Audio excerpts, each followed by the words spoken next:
Well, I'm back with more CPL, and I hate how that timer offsets itself. A mild inconvenience, to be sure.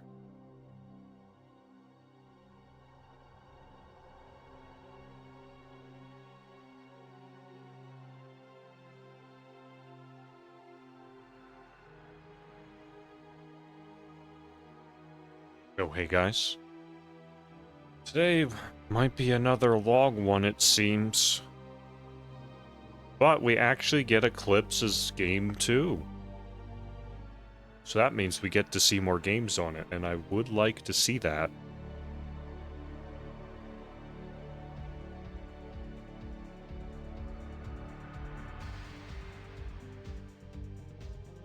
Yeah, we have Mutallica back with one we haven't seen yet. Team name Didnt make. I try to have the teams lead into each other. So that way we do see familiar faces, perhaps facing new ones.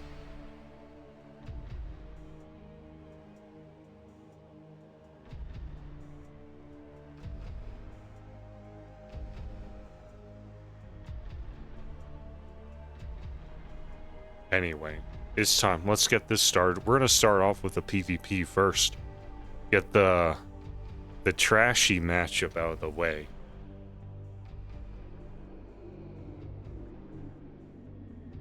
It's not that bad of a matchup, but people generally don't like seeing it.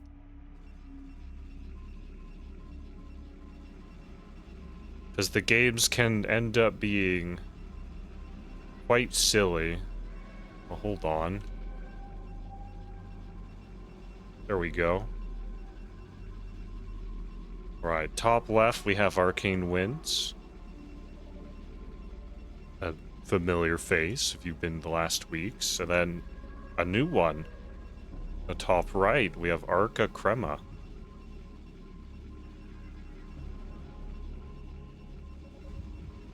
Now, we've only really seen 2 different openers, really. Well, actually 3, if you count a proxy 2-gate in the center of the map, but mostly just 2 different openers. Either 2-gate or a 1-gate. And I guess the other variation we've gotten is the first pylon being close to the Nexus or far. Usually if it's far, it's 2-gate, so we might see that. Scout after gateway? No scout here for Arcanewinds. Just kidding, there was indeed a scout. A bit late, but that's okay. Simulator next.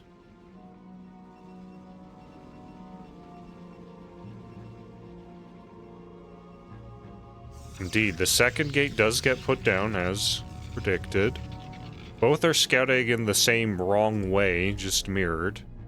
One slightly faster than the other, so that's probably end up better for Arca here.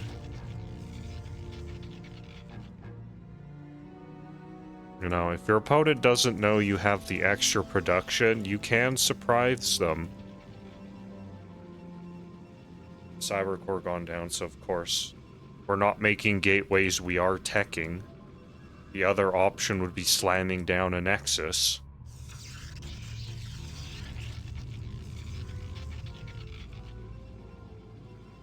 Oh, okay, quick turnaround there.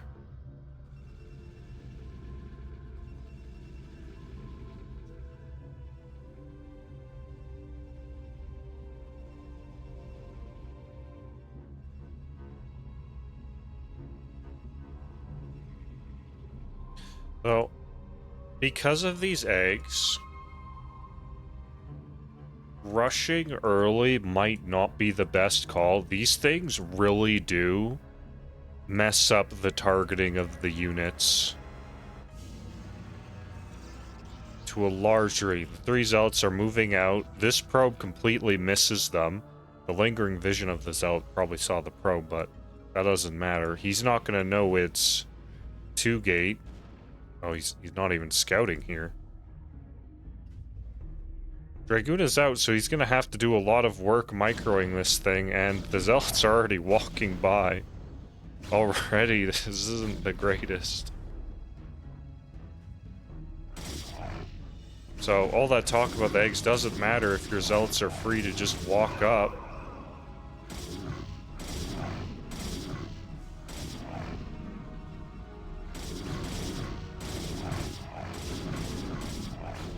Where are the follow-up units? Okay, opted to tech into Dragoons after. Trades his Zealots for probes.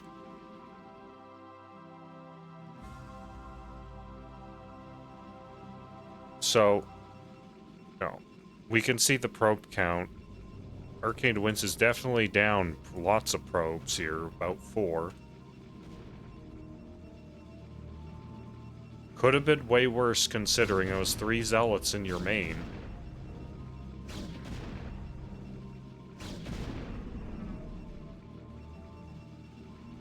I did like how it wasn't just a pure commit to just Zealot walking. That probably had a good chance of losing Arca the game if he committed there. Welcome, guys, if you're just joining. I see you.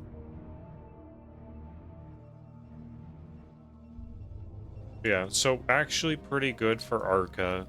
Has the higher production, so trading out units for economy, killing the workers, you know, worked out well. Well enough. It could have been better, but well enough is all you need a lot of the time. Don't need to kick yourself or you're losing out on your dream scenario. That is why they call it a dream scenario.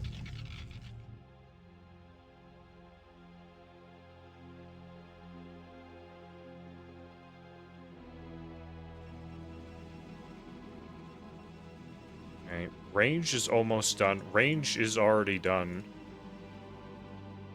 For Arcanewinds with the faster tech. Looks like Arca might want to take an expansion. They both have a forward pylon. It's good for defense because it can absorb shots.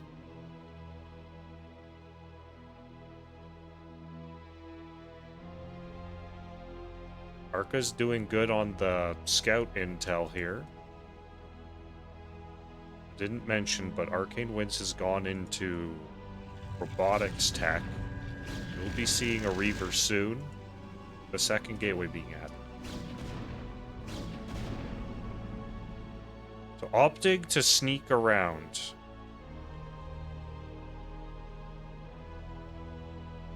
Oh, but upon him attempting to sneak around, Arcanewinds actually pulls back as if he knew. They kind of just bump into each other here. That's not the move command you want. Oh, you have more Dragoons, Arca. Just a move. It's fine. You know, they're maybe a bit taxed on the goings-ons of things. It's okay. Still ended up in Arca's favor, regardless. Could have been better. Now there's a Reaver. This is when you should pull back. Or you can dive. But oftentimes diving for the Reaver does cost you a little too much, and all these Dragoons look like they're gonna fall here. The reinforcements come, but they might have been too late.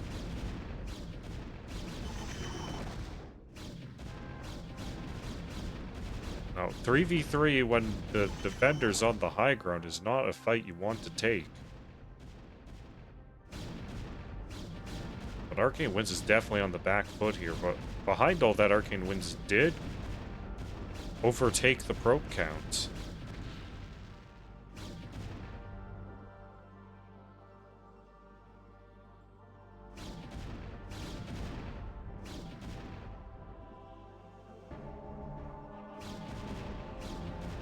Might want to do something about the rally to stop taking free damage. But what will What will Arca do behind this? There's a forge with upgrade. But no tech. This is 3-gate Dragoon against 3-gate with Reaver. That is not going to, you know, make you last very long.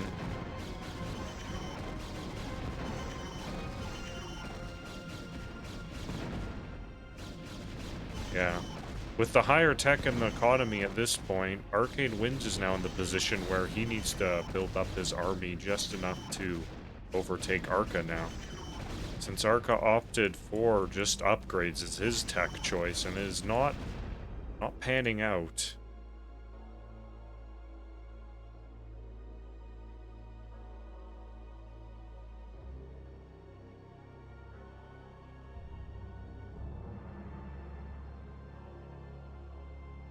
Yes, if you are just joining, Tier 1 is around C rank, but also it includes some low B and very high D players.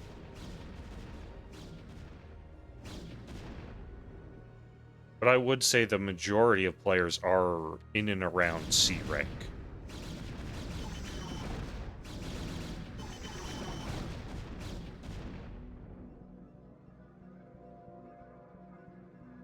Both expanding here. Arca first, but Arca still doesn't have any tech, so this is simple enough for Arcanewinds to keep defending here. This bad rally is gonna cost you a couple extra units if you're not careful.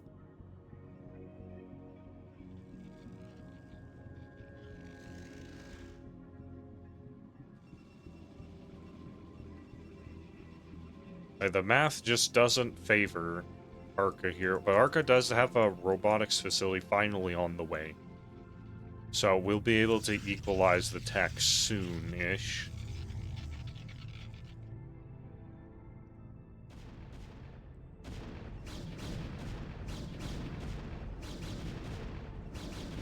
Opting to kill the eggs to stop them from messing up your Dragoons going down the ramp. It's a good choice. I do forget to do that a lot. Personally.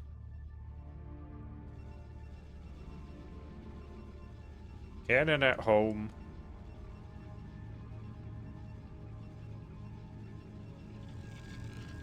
But that really won't do anything other than a defense against a Dark Templar here.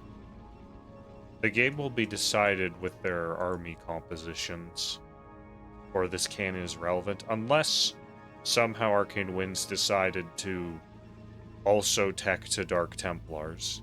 Which is not the case, but you never know. The map is a dark and scary place. So good map vision to cover potential shuttle drops.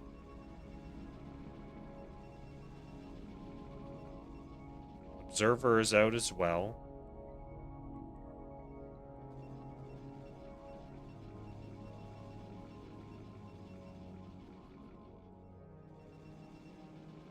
Citadel also going down. So it looks like Robo was made for observers, and now the choice is to go into High Templar. Maybe some Dark Templar to mix it in. The observer will see this.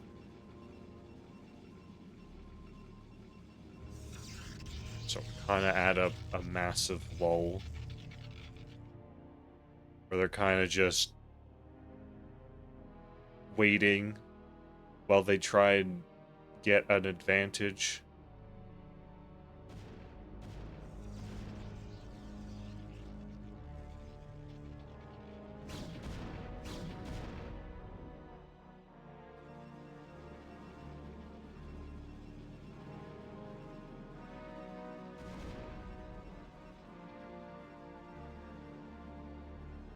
I'm a bit surprised though. I would have expected with the Forge that there would have been a much higher gateway count if they were not going for tech.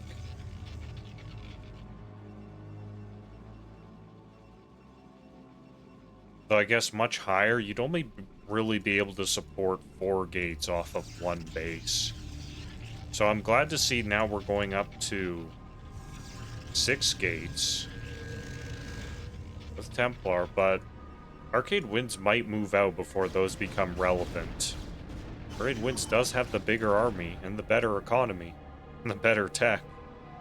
So, Arcanewinds needs to do something before Arca actually catches up in all those aspects.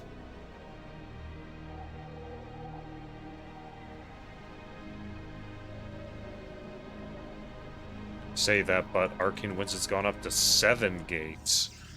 So already, still ahead. But you don't want to, like, narrow your leads.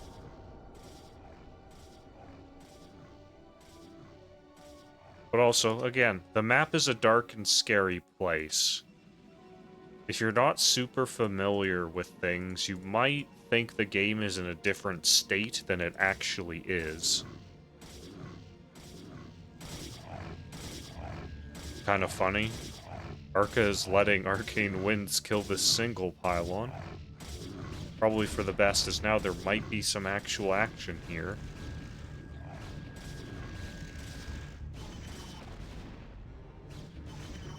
It is uphill. This is going to be hard to attack up for Arcanewinds, even though he has Reavers. Reavers are notoriously bad attacking uphill. Very good downhill, though. Imagine if Arca had some Reavers or High Templars already. Reaver drop while this was all going down. These Zealots aren't gonna help. Alright, a modest amount of kills there. Not bad. But that is part of your army that's just not there yet, just yet.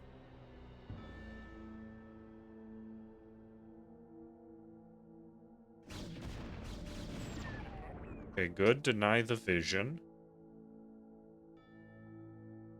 Rotating over here. This is not a ramp you want to go up. And losing the shuttle that had Reavers in it. Moving up the ramp. This is mostly a move command. This was not the play. And Arcanewinds likely knows that.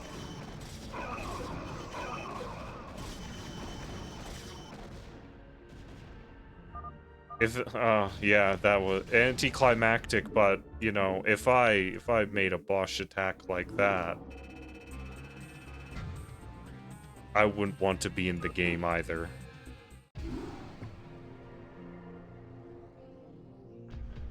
That was not it. Yeah. Sometimes you make a decision and you immediately know it was not the decision that should have been made. Like, sometimes it's just a split second like that. You make a decision, and then half a second later, you're like, that was not the decision. Yo, welcome, guys. Alright, moving on to Game 2. Yeah, Mutallica versus team name didn't make. They got some good ones this time around.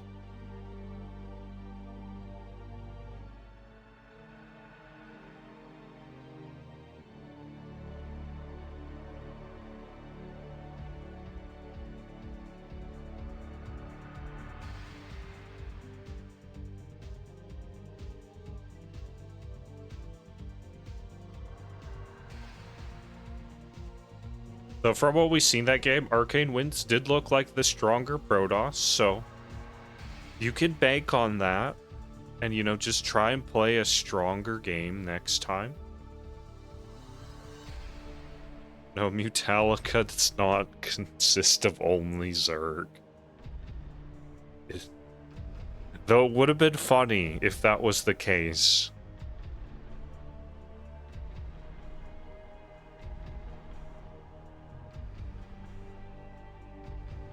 Yeah, it's one of those things. If you see a narrow ramp and you try to get up and your opponent's already there, you should just back off. Take the small amount of losses and back off. The map rotation idea was good, though. Also, I did see the flank of Zealots, so I kind of like the idea, but it should have been, like, the reverse. That flank of Zealots should have gone down to the small ramp instead of the whole army. So the idea was good, it was just not quite right.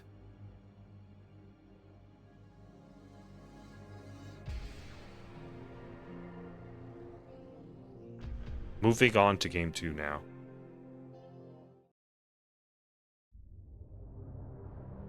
It's on Eclipse, we finally get to see more Eclipse, the infamous map for Terran. At top right we have Arca, and bottom left we have Arcanewinds. Arcanewinds definitely looks stronger though. The build for Arca was not right, we can say that, but I'm sure with Arca can, you know, get those adjustments and feedback and definitely improve on it.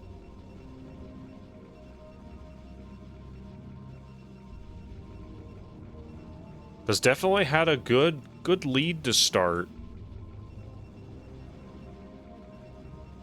Just kind of fell by the wayside when Arcanewinds had the superior tech. And caught up in the army size.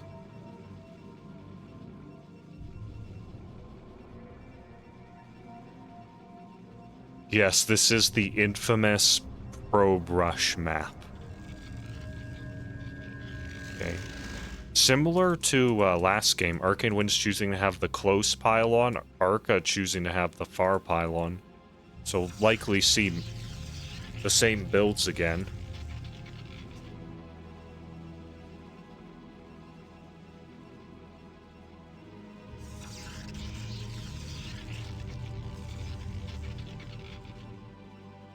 Here we go again.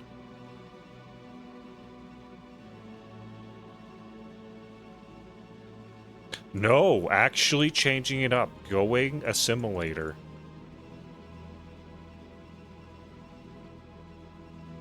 Slightly slower than Arcanewinds, though.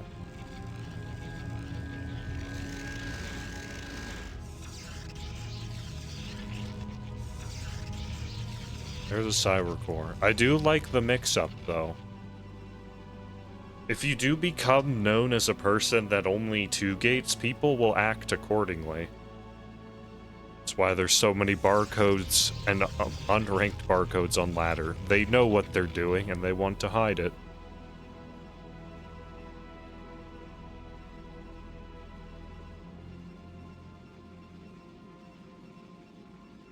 Yo, welcome, guys. They scout each other's business. Actually, puts down the manor pylon to block the mining. Does lose the probe, unfortunately. Should cancel this because the zealot's already out. If you don't cancel this, it doesn't become worth. Okay, good. Very good. Basic PvP 101. If there's no zealot, the pylon gets massive value, blocking the mineral line. If there is a zealot, it can kill the pylon and you don't get any value out of it. It'll be a deficit for you. So that's why you do cancel it. So you do get a little bit of value out of it.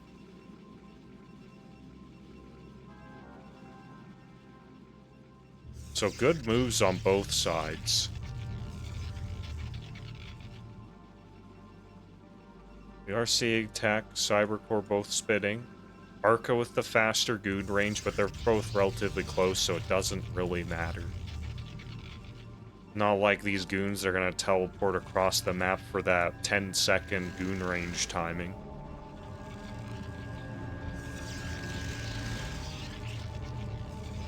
Arca with the faster robo. You can see how that pylon block did help him out to get ahead when he was behind earlier a bit in the economy department. Second gate added.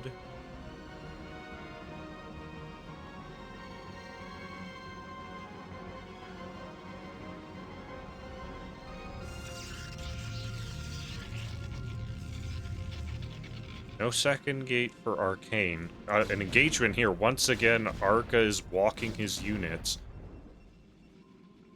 You should A move. A move. Listen to the memers. You don't want to move command and get yourself caught out.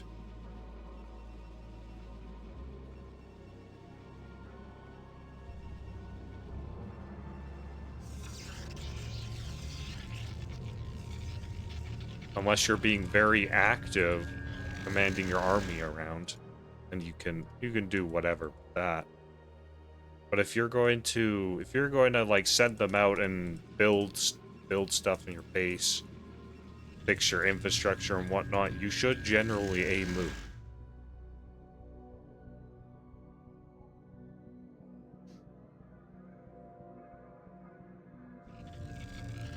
Okay, defensive pylon as usual, shuttles out, robotic support is done with, shell speed on the way. Opting to go for the observer first. Shuttle's doing nothing. I would have built the observer first before the shuttle.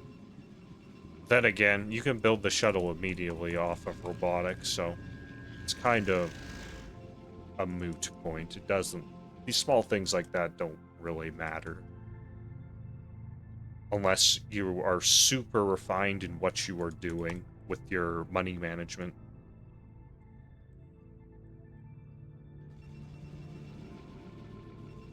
Second gate finally get added. Arca is going to, or should have, a much larger army considering there's been 2 gates making goons for a while here.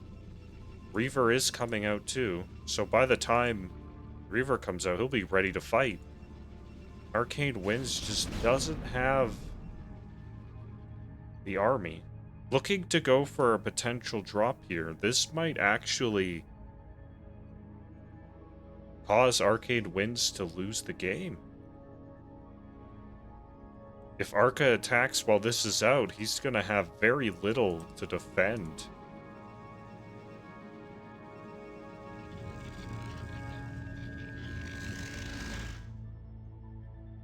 Arca seems content to just sit over here. This is a bit exposed, though. It's a bit forward, this position. Speed shuttle's done.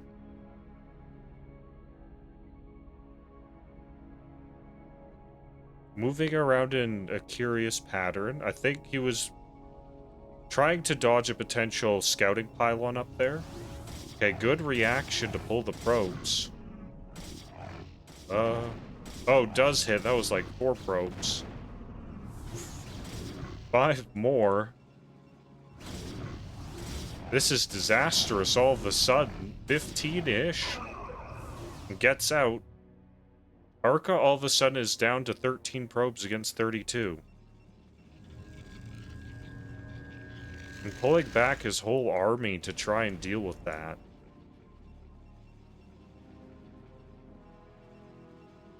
Something needs to be done. If you take economic damage like that in a mirror matchup, you have to all in. You have to. Unless you're content playing from behind because you know you're that much better. Generally, you want to have your whole army together. Bleeding off units like that is not okay.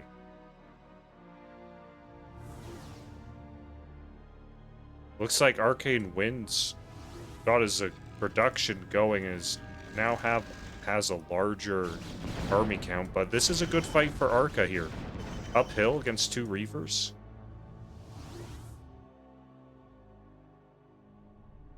Unfortunately, does not have an observer. It's like Arca is content playing from behind here.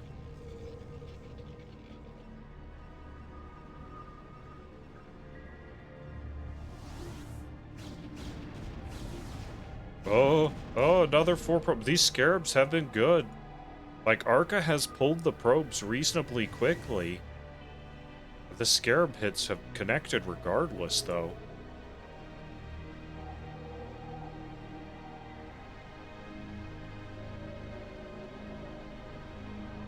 I don't think playing from behind is the play, especially given from what we've seen the last game.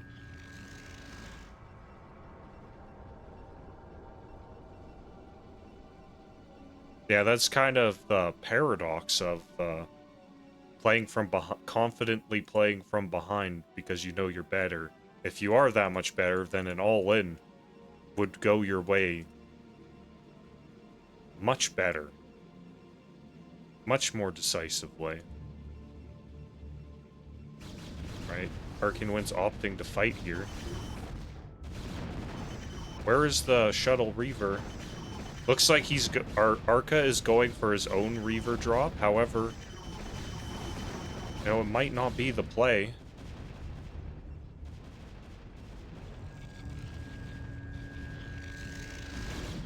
Looks like Arcanewinds is winning the fight without this Reaver here. The Reaver's shooting the Dragoon. Now shooting... Okay, not shooting good targets here. Overattacks with the fight back at home. And he's lost all his units. Looks like Arcanewinds is going to win this one. Using up all his scarabs so he doesn't get ideal probe hits, getting like a single one per scarab. Meanwhile, the main is being assailed.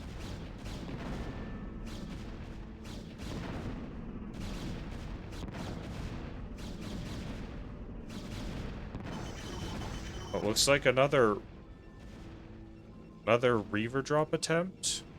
It looks like going home. Arcanewinds should cinch this fairly easy. It looks like it's over for Arca here. Down to 4 probes. GG. Okay. I appreciate the attempts.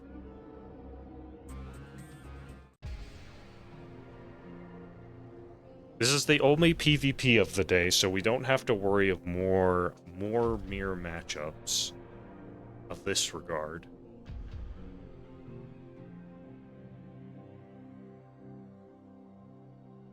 And we have to wonder if Arca just attacked right away when he had that production advantage, it could have gone way, way better. Or having the goons at home instead of being in that far forward position with the very exposed top side. I like the ideas though. They are, you know, they are there. Exposed rear, exactly.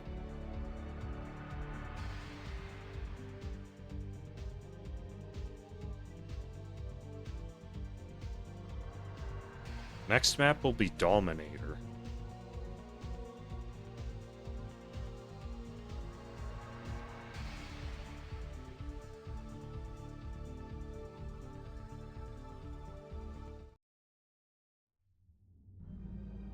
It's a bit odd. It's the one with the low ground main, so it's a bit odd in a way. But it is, like, a somewhat standard-ish map. The concepts are.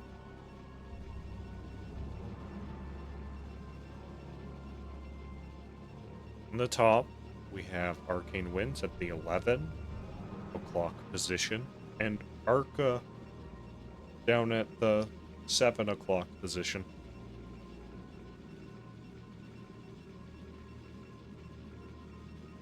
Like, I do like the ideas from Arca. Arcanewinds plays quite standard,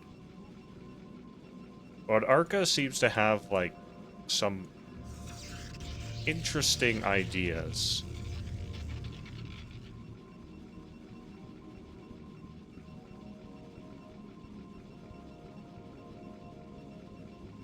Again, with the pylon a bit further out, Arca having, or Arcanewinds having the close one.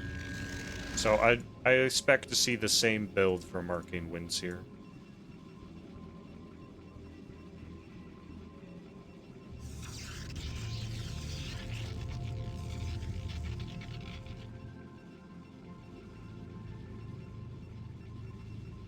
But yeah, that's exactly right. You have to have a reason where you position your combat units.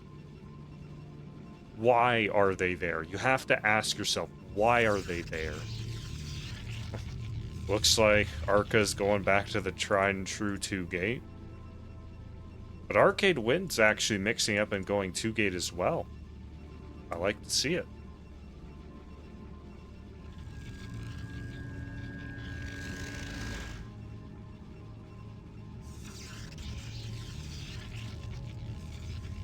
Looks like Arca's gonna get the first scout and see that is in fact 2-gate versus 2-gate.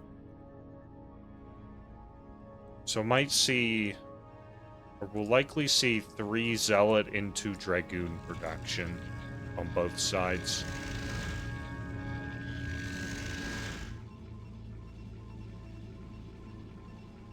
Does see and scout it. Could also try and go into Dragoons earlier.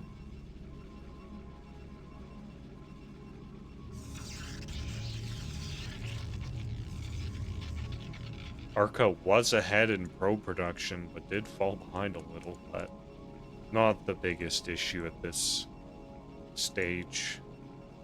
3 Zealot, 3 Zealot.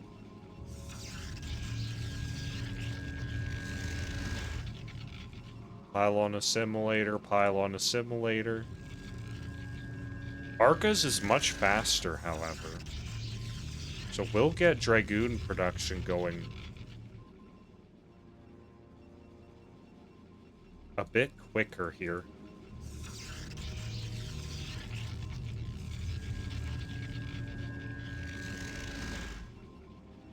Arcanewinds does confirm that it also appears to be 2-gate. The number of Zealots gives it away. In a mirror matchup, you can only have so many guys.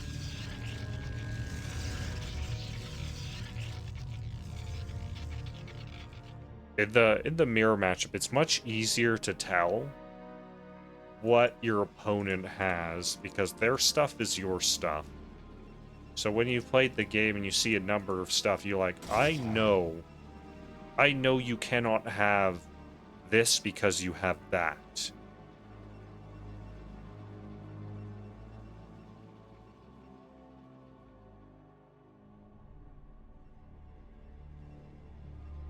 Or, you know, you can also do the Spider-Man pointing meme when he walks up with the same stuff you have. Alright, Dragoons. Oh, going to 4-gate. I did miss that. Probe does scout and gets killed off. It does confirm for Arca that Arcanewinds, you know, still at 2-gate and Cybercore. Nothing else really seen. I'd like to see Gateway Man here actually put this extra production into work and really just slam it in.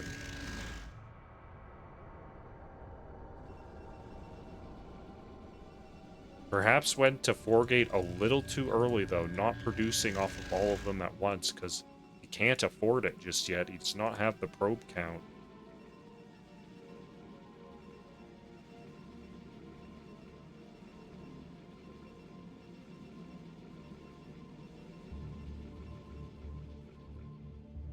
So if this was staggered, it would have been a little more efficient there.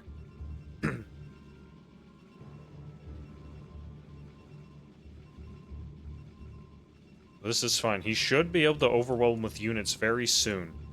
Yeah, I'd like to see him go now. He is doing that. And just have all your rallies across the map. Remember to group up before attacking. This is, like, crucial. Crucial business is grouping up all your units before you go in. And this was this is better than his other engagements, so not bad, but perhaps a little too eager, not waiting for the rally uniform reinforcements. Actually pushing through here. It still worked. Getting a stray rallied unit.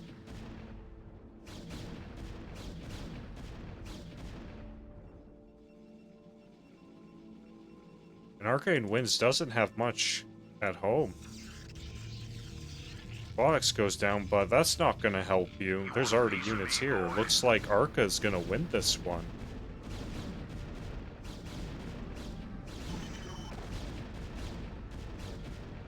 See the 4-gate goon rally coming in.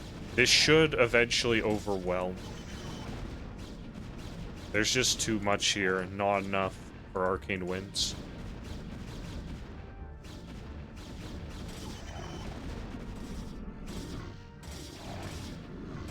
Going for the gas, good idea.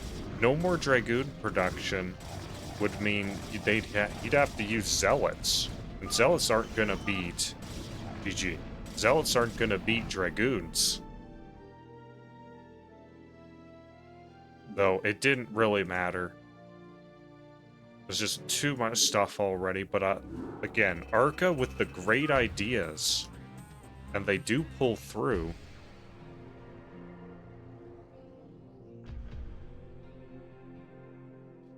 Yeah, PvP. Everyone loves PvP. Don't worry, that's the only PvP we get tonight. We did it first, we got it out of the way. You guys can be happy now.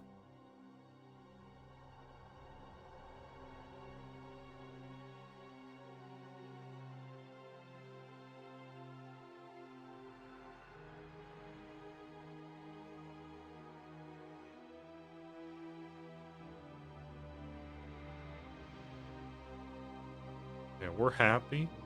Bisu once lost versus 1 gate with his 4-gate build. Never forget. Yeah, never forget. That would be depressing, losing in that position.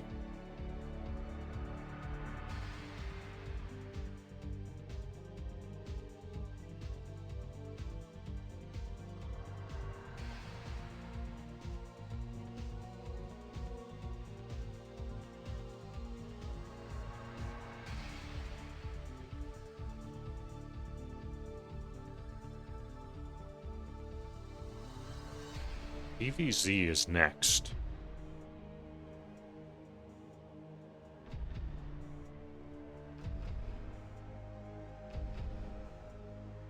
Did I not fix... Oh, I didn't fix the weak. Oops.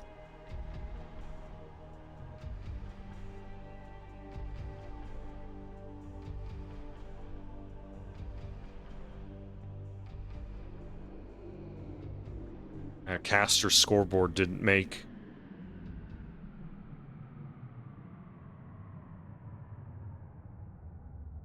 Alright, we have Azizi versus Satik. Game 1. Back to Deja Vu. No more PvP, let's go. Though that one wasn't super terrible, I don't know why I'm starting over here.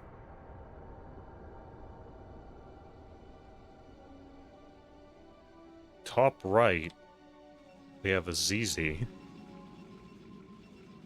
Bottom right, we have Satik.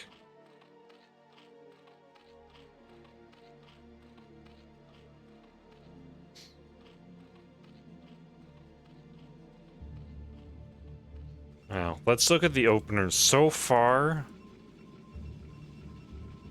from the games we've seen, the Protoss has pylon scouted every time.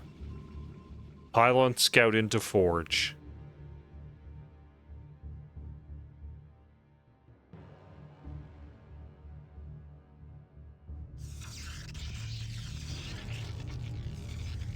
Opting to not pylon scout this time. If you are going to have your probe sit out here, could just bring it back to mine a little bit. That's okay.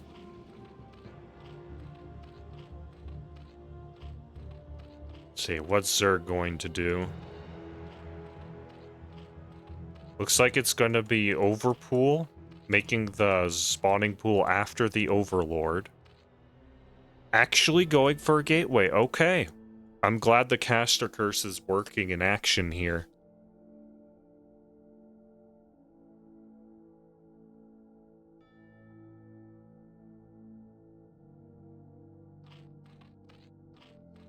So we don't have to see the same openers every game. Okay. It's like wants to put down a hatchery, but the probe is here to block, as he did get the first scout. So the Overlord's going to see that it is going to be gateway as well.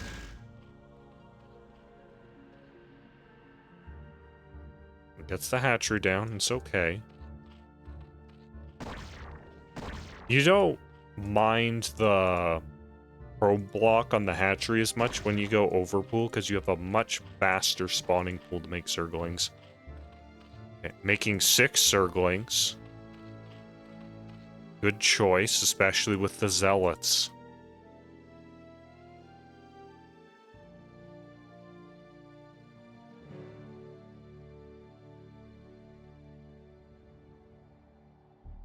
Kept the probe alive and is coming back to scout. This is important to see how many Zerglings are being made, and looks like it's going to be maybe more than 6 here. See, 8 Zerglings. No gas being made. Probe does see them. So we're going to have a battle on our hands over here. I would move this Overlord in a different position. When you're microing your Zerglings, you can accidentally box your Overlord with your Zerglings, and that can really mess you up. Can block your vision of your own Zerglings as well. Serious Sloth. Oh, thank you, England blew a 13 colony lead. Speaking of blowing a 13 colony lead, the Zerglings actually get past the Zealots and is getting good surrounds on them. This might be the end of the Protoss here, with the Zerglings having free reign. And you kind of see why the CPL players opt to go Forge first. It's very safe compared to the Zealot opener. The Zealot opener, you do need some good control. Behind this, there is a third hatch for Satik. He's not all in here. Mining gas finally as well. Still making Zerglings, so he does have an extremely low drone count. So if he keeps this up for much longer, he might be all in. The probe does see it. Doesn't kill a drone, but does die in exchange.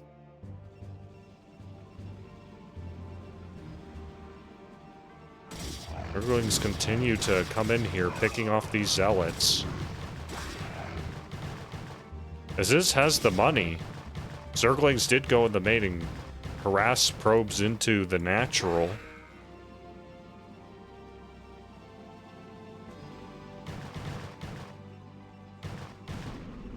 There was extra money for Aziz, so you wonder if it would have been possible. Yeah, no GG, don't blame him. That can be frustrating.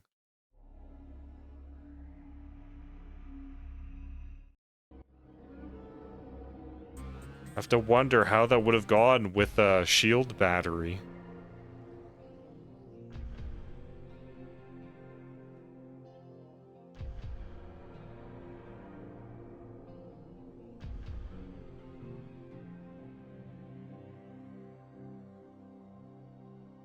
It's okay. We're on to game 2 here.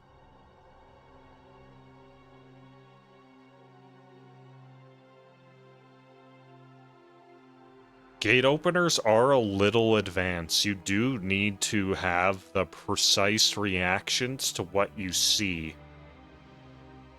You need to be able to control your Zealots well enough to get those good chokes and good move in and outs.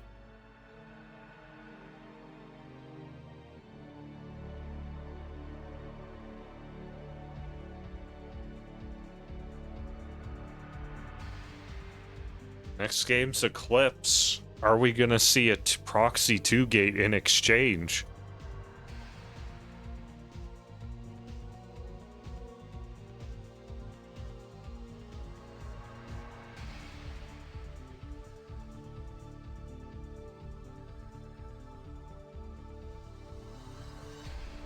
I know in Best of series, if you do get hit with early aggression and die, you are more likely to cheese or do early aggression yourself.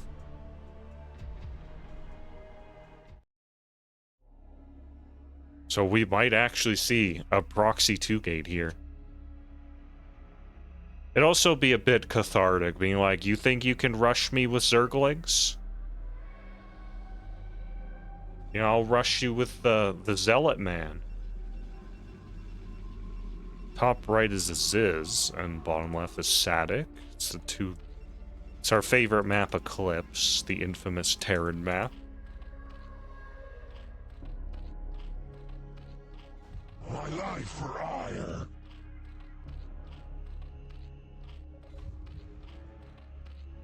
Eclipse as it's known. True.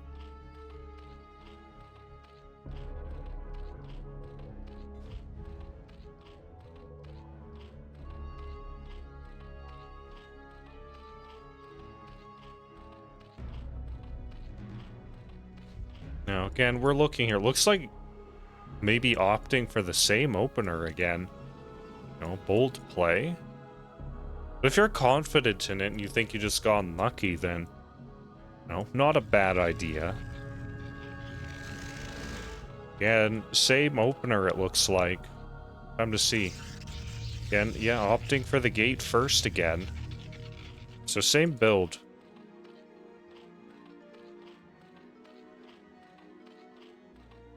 So I might see...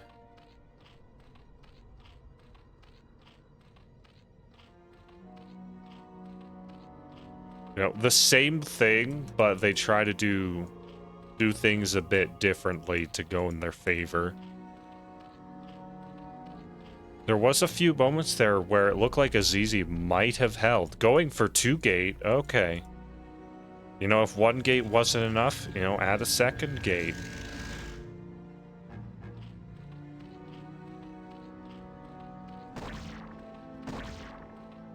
Two gate very strong.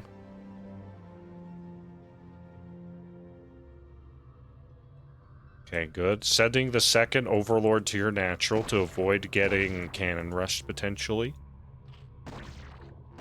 Zergling's on the way.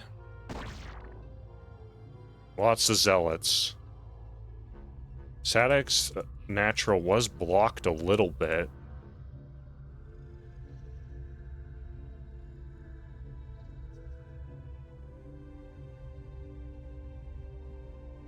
Azizi's probably feeling a bit more confident this time, seeing it's the same build, but there's 2 gates, and Satik is not going to know that until the Zerglings get there. Overlord hasn't quite reached there. Now he sees there's lots of Zealots. Now he's running scared a bit here. The Zealots are now going to push out.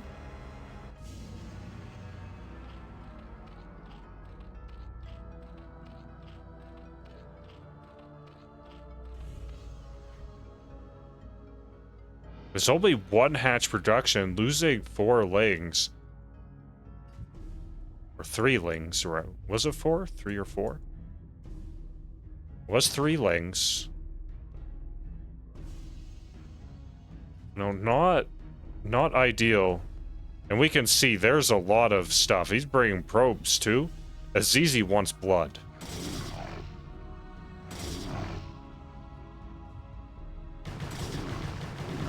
Oh, you don't want to have your guys get picked off like that, but there's still lots of Zealots and probes to backup dance for them.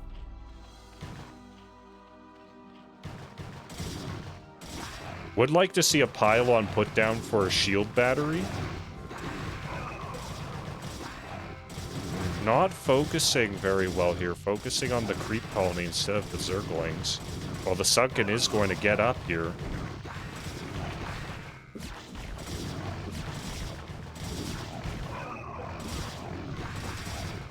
I don't like this. It was looking good for Azizi, but the targeting was not the greatest. But might actually still be able to pull through with the Zealot reinforcements and the probes attacking the Sunken still. The probes are all gone, but there's still 2 Zealots. They could kill this quite quickly. A sneaky 3rd hatch made, but...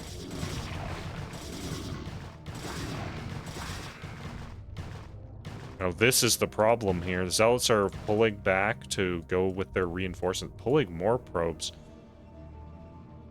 You know, I'm not a super fan of pulling the probes this time round. Has some extra money, so could have actually spent that to get eco and tech, possibly. Oh, the sunken is not made. Satik is very poor. Even though he pulled the probes again, this actually might be the killing blow. Satik should not have made this hatchery. He needed that extra 300 minerals.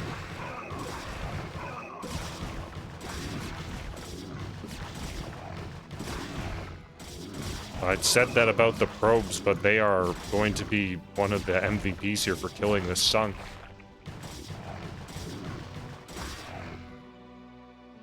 Yeah, the Zergling targeting is very good. But I don't think it's enough. Looks like Zealot Man is going to claim another victim here. Actually going maybe a bit too aggressive here. Probably should link up with his friends.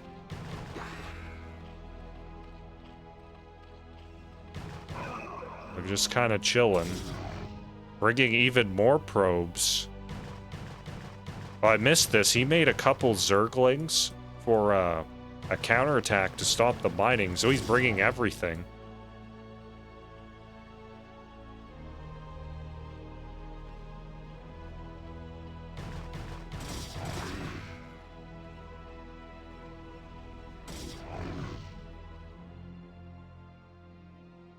So it is only a single leg. He could have fought that with his probes instead of bringing them. And now I think actually Satik might win this. This is maybe, yeah, again, picking off the zealots that aren't together. This might turn into a base race even if he decides to pull the Zerglings away and go kill his main. He knows. Satik knows Azizi isn't mining. Yeah, opting to run away here. You can't fight that. But you have a sneak base. So, I did say that about the sneak base, but it's coming in clutch here in this situation.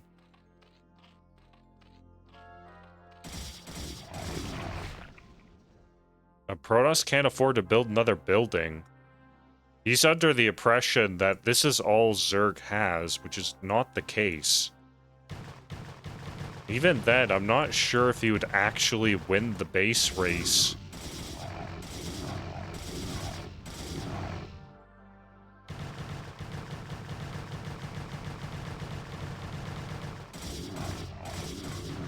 I'm actually not sure he'd win the base race here. Regardless of this existing or not. Oh, he loses this base race.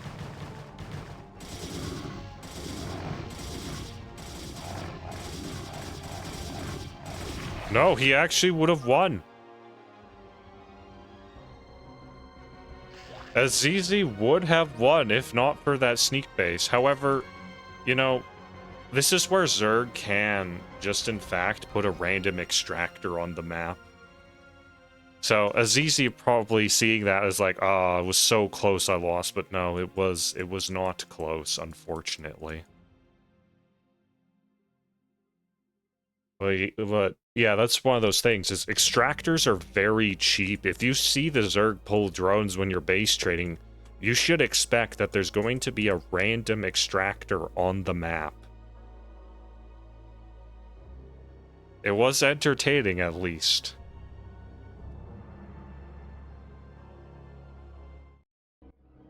Very close down to the wire. I was expecting Azizi to win.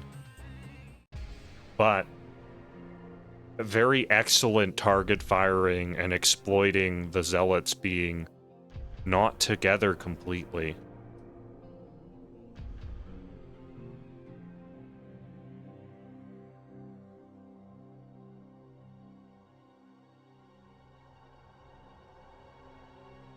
So Satik wins that one. Going on to the next one.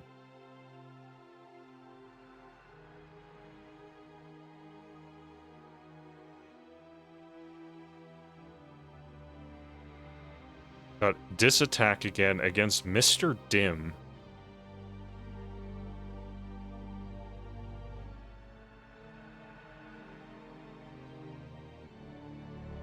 Or Dimmy. Diml? Is that an L? Could be a capital I. You never know with some fonts sometimes. Let's call him Dim for now.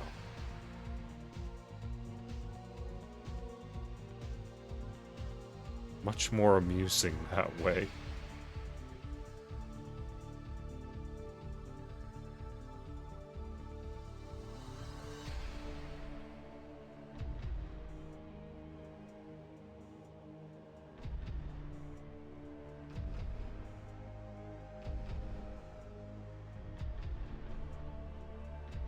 Back to Deja Vu we go. Very appropriate first game.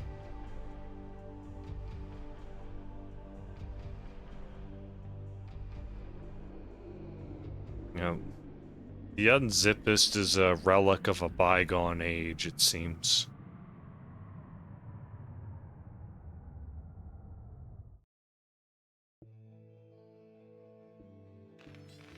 We finally get some Terran jams. Top left, we have Disitak. Looks like it's gonna be a cross map. I like to see it. Dim in the bottom right.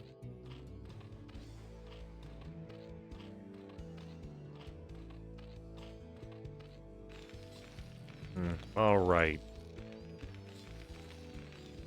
We've been pretty spot on with our predictions here. Now that I've said it, the caster curse will come into play, so probably shouldn't have done that. My bad, guys.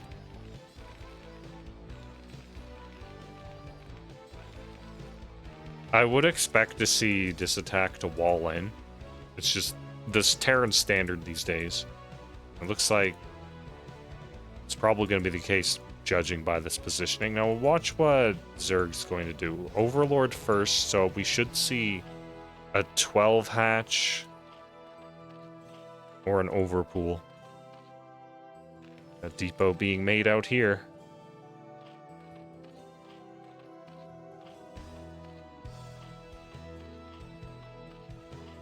I personally prefer to lean on 12 hatchery or hatchery on 12 supply as my opener in this matchup.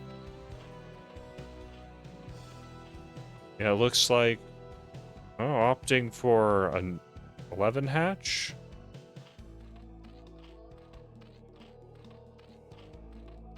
Yeah, 11 hatch. That's okay too.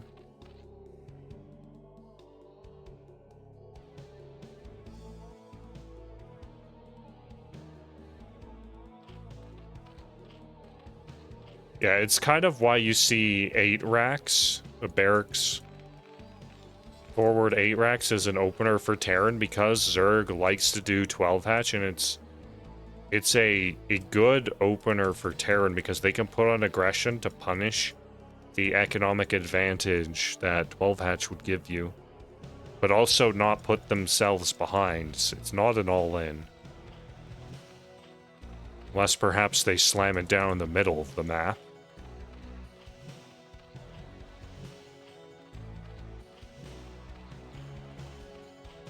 Yeah, we're seeing typical things on both sides for this matchup. Kind of what you expect to see in CPL is players trying their best to do standard things. Though, from what we've seen, some of the players are a bit more mind-gamey than others. Right, lair first. Not making any Zerglings until now, so a bit greedy. Just scouts the wall in now here. This Overlord is slowly making his way over to the Cliff of the Natural. We'll get there eventually. Yeah, the SCV shouldn't be surprised to see anything here.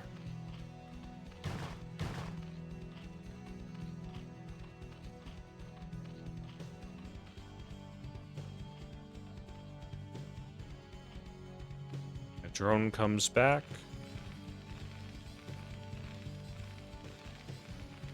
Judging from the gas timing, Disitak is opting to go bio. Academy's already down.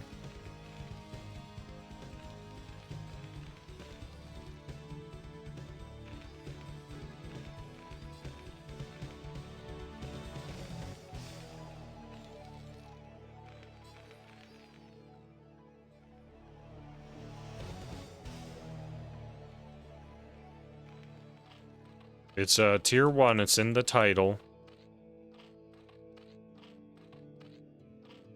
And getting a sunken this early.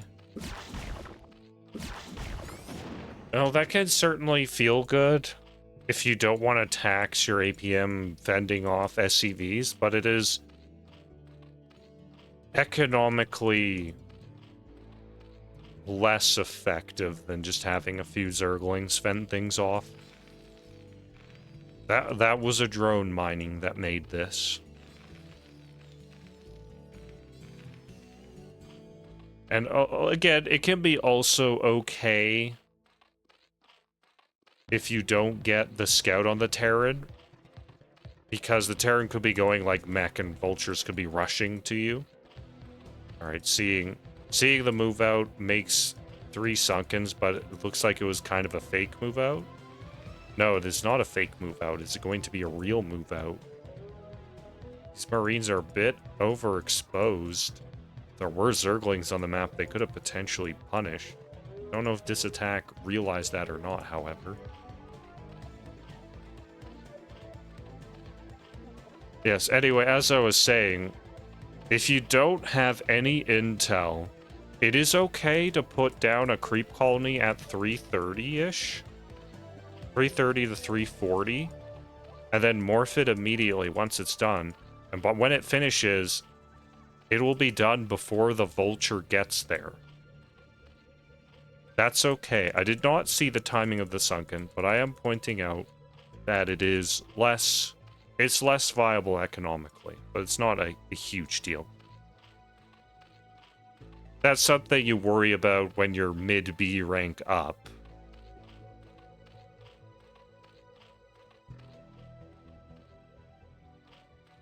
Because you can just slam it down to compensate because you know you don't have the attention to deal with multiple threats at once. Also, sad day, mutas get caught out, but they do get a medic for their trouble.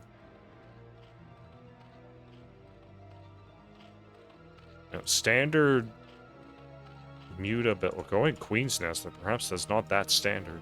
This, okay, this might be the 2-base Ultralisk.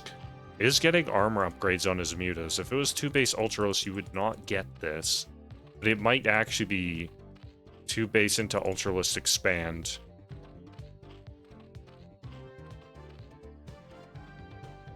There's 7 mutas, the optimal number against Terran, but we're going up to 8. Some Zerglings being made. There was hardly any Zerglings made, so Dim has a reasonably good economy. No, it makes sense. Did make the sunken and didn't make Zergling, so well done on that aspect. You made both, and you'd definitely be putting yourself a bit behind economically. So I'm glad to see it. Expanding here, though, this early? Not so sure about that. At home for Disitak, there's more barracks. Going up to 4. +1 researching factory is just about done. Oh, engagement we just missed of. Looks like a Marine just died.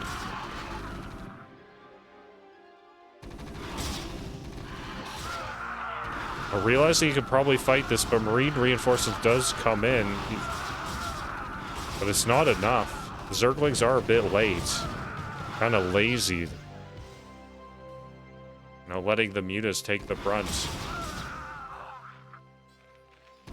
But now we have Zerglings. They could go into the main. He opts not to. Maybe a little afraid of what's in the base.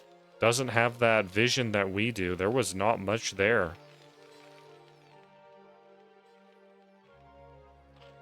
Going to Hive. Okay, let's see this. Is there an Ultra Den going to go down here?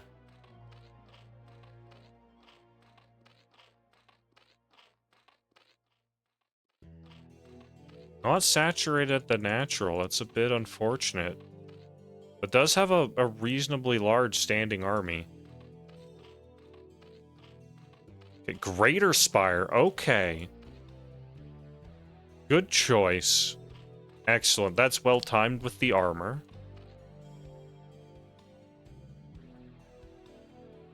No Hydra Den is here. Okay, good. Hydra Guardian all in. Let's go. Got that extra gas for it. You want to preserve your mutas so you can have more guardians.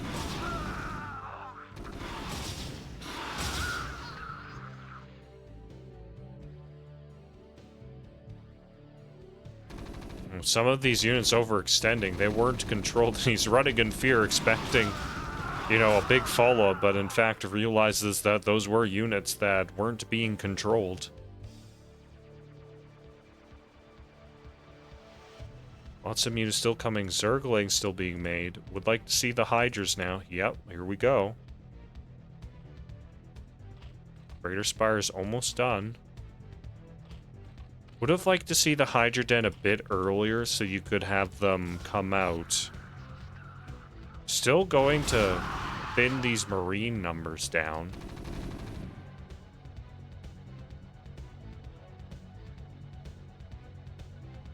I don't know about that morph location. If Disitak came out to poke, which he is doing now, he might be able to heavily punish this. Oh, it's right there. It's right there. He doesn't know. Well, he knows now. And now all of a sudden, it looks like it's going to be over for Disitak. Science vessels are out, but, you know, they don't have energy yet. The Hydras are here. They were a bit late. And we just think, if that medic was slightly further, or Disitak moved his army slightly up the ramp, how this game would have been shot immediately in his favor. But now it's looking very grim. Very grim. Getting supply block now too, not going to be able to produce anything else. Irradiate should be done. There we see the first one. They're going to eraser the Guardians, but there's Hydras here. That's not going to work. At least it's fancy.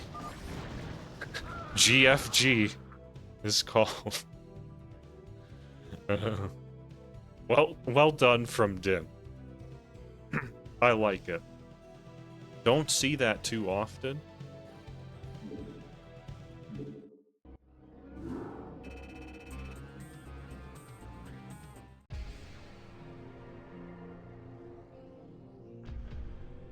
And reasonably well executed. I like it. Very solid. Though, I am bothered by the position of that morph. It was this close to being spotted, and that would have been game ending for Dim.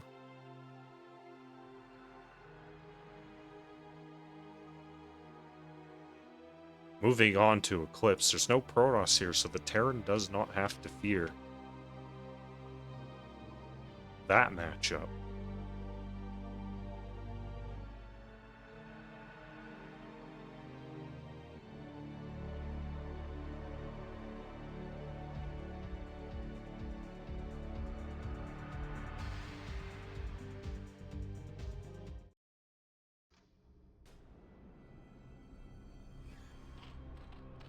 I do like Eclipse. It's a great map for every matchup but PvZ, in my opinion.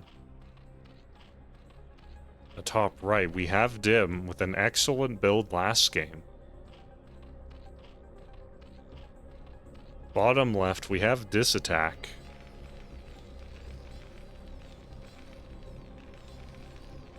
Now, seeing a Hydra Guardian all in as the first game, you might not know what to expect.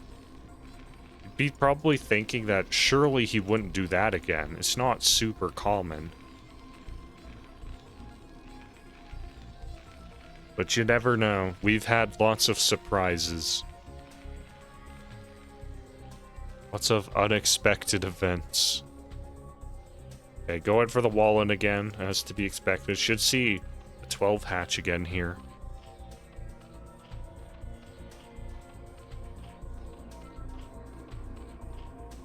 I wouldn't call Eclipse completely ridiculous for, completely, like, one-sided for the PvT matchup. But it is definitely Protoss favored. Barracks going down. Not much to see here just yet. Is basically we're trying to see what they do.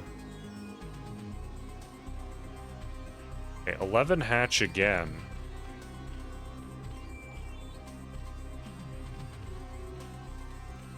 Actually, no, that was 12 hatch. That drone just popped when he had that. So good mineral optimization there.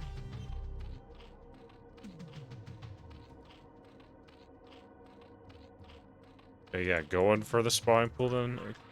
Extractor. Be careful not to make the extractor first accidentally and delay your spawning pool.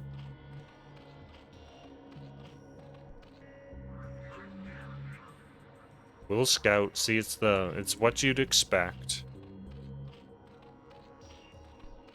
Making all drones again. Dim is very greedy, I will say. Very greedy. This is... If Disitak was going for forward 8 racks here, Dim would be in a horrible position because he has all drones. And no larva. Like, upon seeing this as Terran, I'd be a bit frustrated. It's like, look at him, he's just making drones. He's not saving larva, he's just making drones.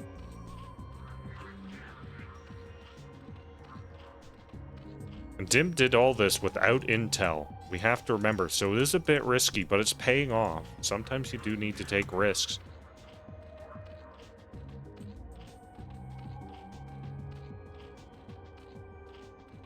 Yes, you do use workers to defend against the forward 8 racks, but the idea is you have larva for Zerglings to follow up after. You don't purely win with the workers. Okay, opting for a 345 creep colony, just making 0 Zerglings and only drones. You know, I can appreciate this style.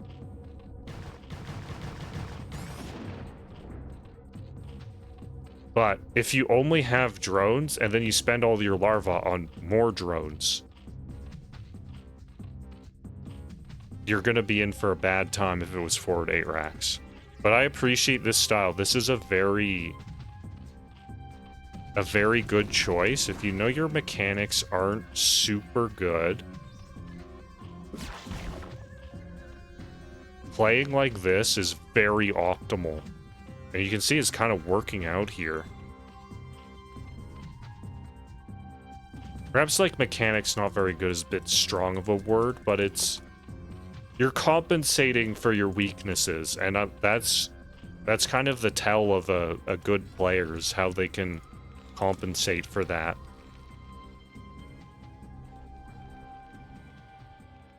As long as your end goal is to get, like, better, and not just rely on this as a crutch for the rest of your life,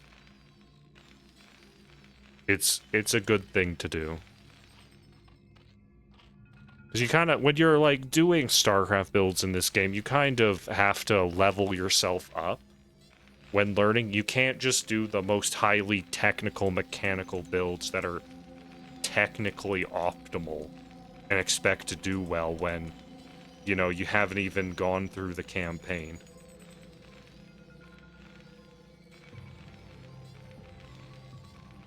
So I don't mind seeing this style at all. It's a good thing to see. As long as we not like 10 years in the future and we still see Dim doing this exact same thing. Okay, going up to 7 munis it looks like.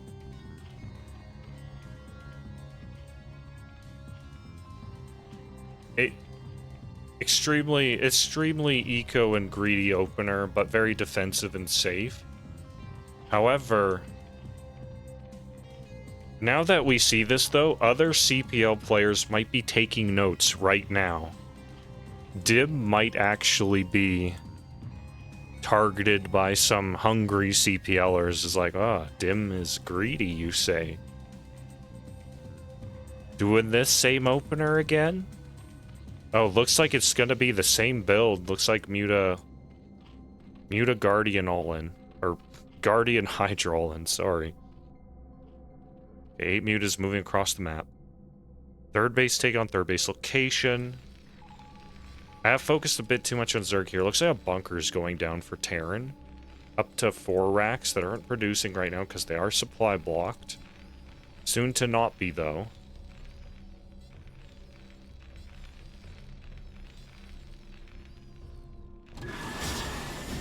He's going in, but there are turrets already done. So no damage should be found there. Bunker is actually... I do like the bunker. Maybe not building it super early, but I do like the bunker because it does help defend your mineral line against mutas.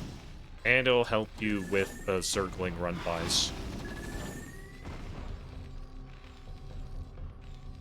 Because the circlings can't just walk in and snipe down a turret or two to give your mutas value. The bunker prevents that, so it's... I love bunkers. So I'm making zerglings, but that's not going to do anything. Still making only mutas? Or more zerglings being added in. I would like to see those zerglings be drones. Just kind of like saturate this, give yourself more options. Because making more zerglings now isn't going to accomplish that much. Unless Terran decides to move out and you ambush. Now that's not the ambush we want. Okay. Trying to get pickoffs and force stims on the Marines here. That's fine. Just don't want to engage that huge army of Marines. While they're all stimmed out in the open here.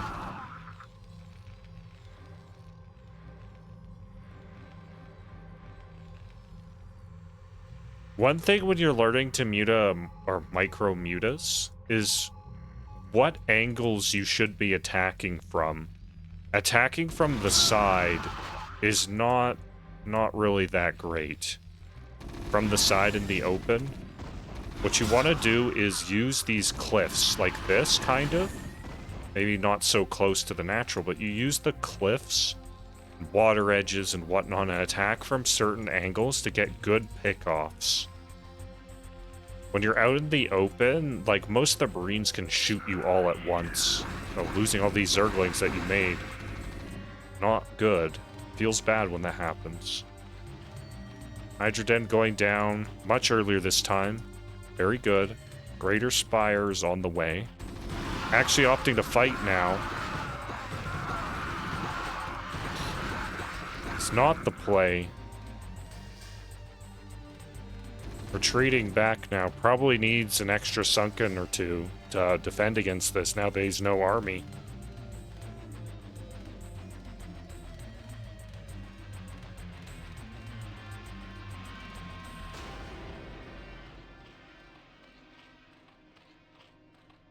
It's not looking good. Or dim this time.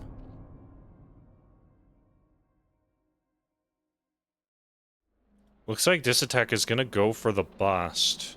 He doesn't know about the third, it looks like. No sugs being made. He has the money for it.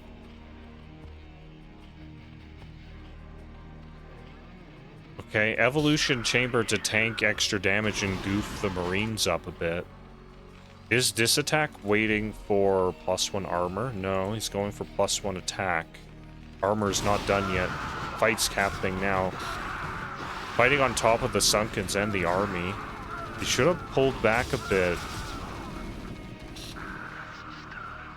Ooh, very close. All these mutas are very weak. He should be morphing them into Guardians very soon. Yeah, he's going to the natural and he's a morph into Guardians. So it looks like Dim still's got a good shot here. Okay. Yeah, cancels one to make a single Devourer. He's gonna pick off the third at least.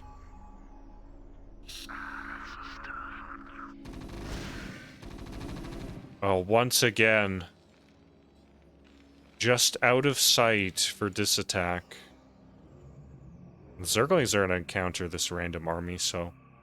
that does go in his favor, at least. But the Guardians are going in, and there's not much here. Wraiths this time, he has adapted, realizing it's the same build. Only a single Devourer. No Scourge. Third is going to go down, with extra reinforcements going across the map to kill the Hydras. These are naked Guardians. The Wraiths did pull back. Intercepting the reinforcements, killing the third. Decides to go back with Cloak, but the Spores give you vision if you still have them on you.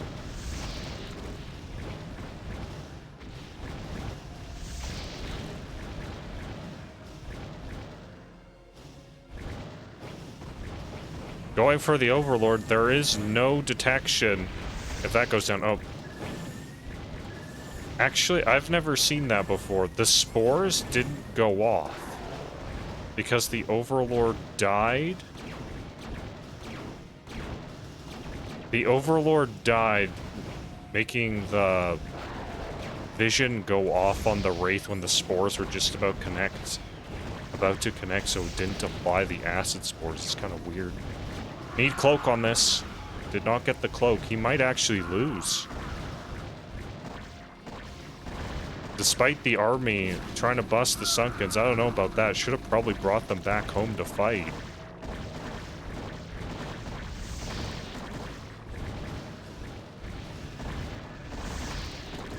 Looks like Zerg does get away with this one build. GG's called.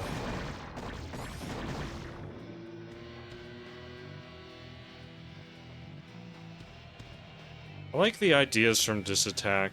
Also had lots of money. Just needs to work on that execution a bit, and I think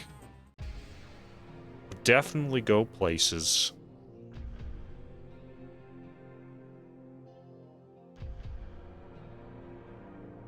I like the adaptations upon seeing that it's like, it's the same build.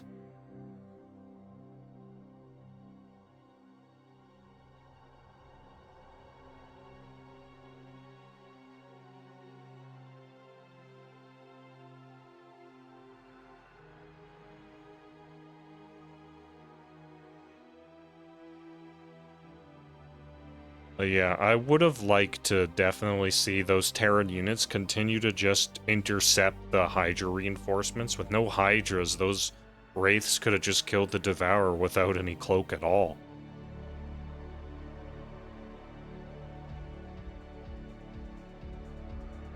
But that's one of those positions where you feel kind of frustrated, I imagine, where you go, you know, I'll just send it into his natural since he's kind of like base trading me, I guess, and then no, it doesn't work out because there's Sunkens that were made. Okay, adjusting. Next one.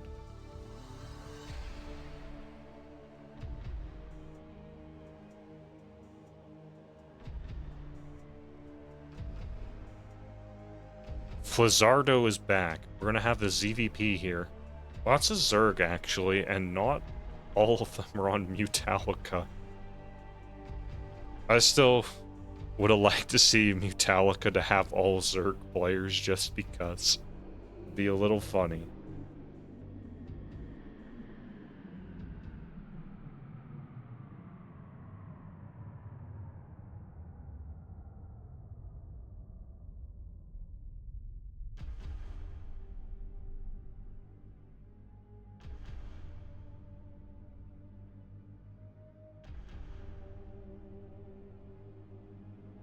Back to Deja Vu we go.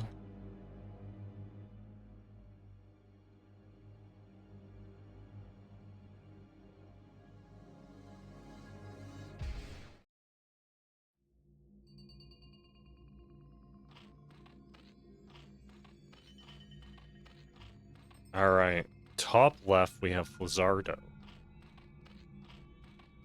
Bottom left we have Luolis.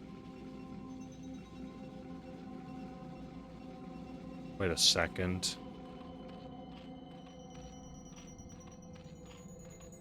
Hold on, guys. I'm tripping out here.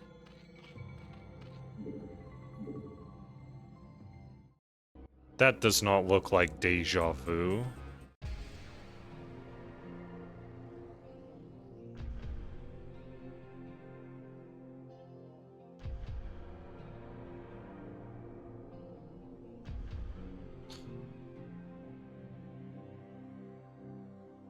Well, I guess they played game 1 on Dominator. Thanks, CPL.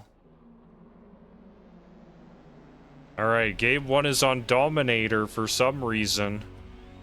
I was thinking, it's like, that doesn't look right.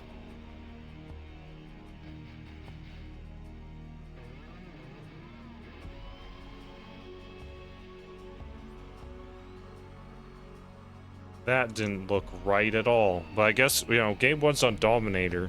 Because we're switching it up randomly, but it's what I gotta deal with. This is fun.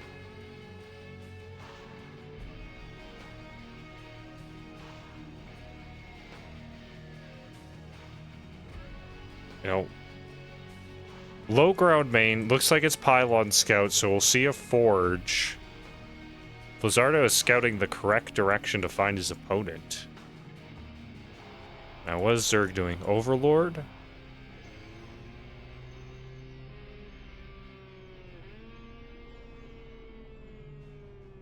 Okay, 2 drones.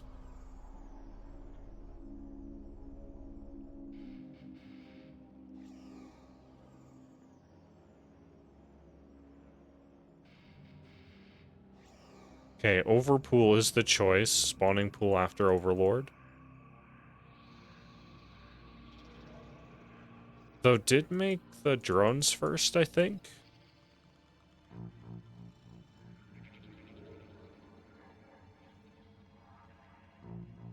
Yeah, that's fine. Is drone scouting too. Is like very worried about zealots coming at him or something.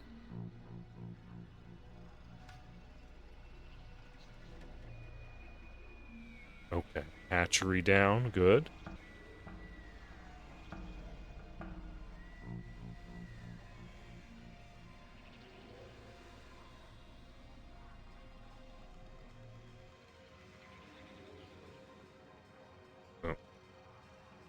Going for a Nexus before cannon without intel is daring. Yeah, Nexus before cannon when you have no intel is... It's a bit risky. We're taking a few risks here.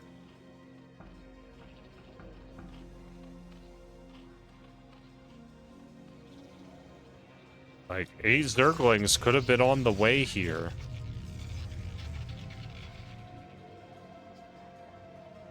It looks like it's gonna work out for Flizzardo.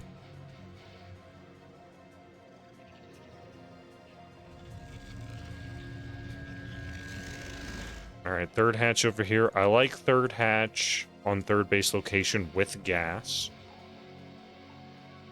It makes you far more robust for mid and late game positions. You can afford much more lurkers earlier on with that third gas. Plus on this map, this location, this low ground mineral only fourth base is not great. It's just not great. Very exposed and hard to defend. That's something you'd opt for as your fourth base location. Perhaps on this side of the map, probably go for this base location as your fourth even. A probe scout sees that there's Zerglings, drones being made, nothing special. Other than that, it's not Hydra all-in, perhaps.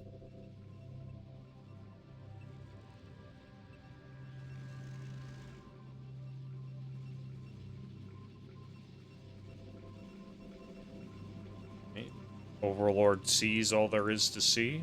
Is he making a Dragoon? No. Sometimes the Protosses will make a single Dragoon to kill an Overlord that's checking your main out and whatnot. Pulling his Zealots out. This is not the greatest wall, let's say. Could be better. Zerglings can definitely just run in, like, right straight here. And not to mention all this.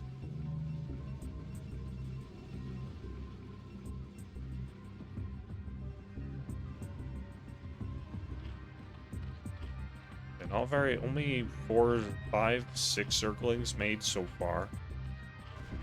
They come out in pairs, so it's even numbers unless 1 or 2 die, or 1 to 3 die.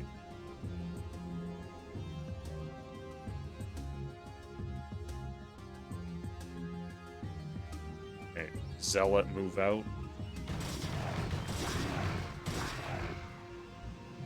Might not actually be moving out, though. This is where Protoss can force Zerg to do a lot of things if the Zerg isn't a complete potato.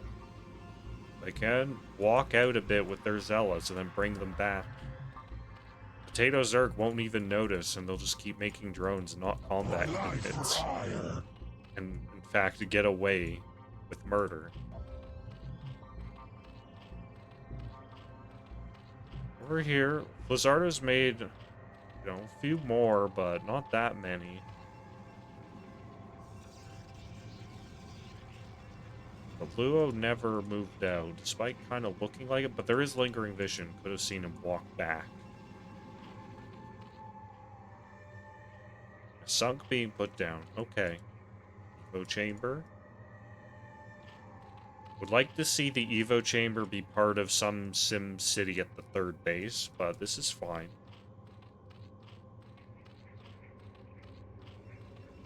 I don't like how these Zealots are kind of just sitting out here. Why are they out here? You have to ask yourself. Always ask yourself why your units are in certain locations. Is this one of those, oh, I set my rally in a bad spot, or I misclicked them there, or did you deliberately send them there? Imagine, this one Zergling was 12, and it just walks into your main, because they can do that.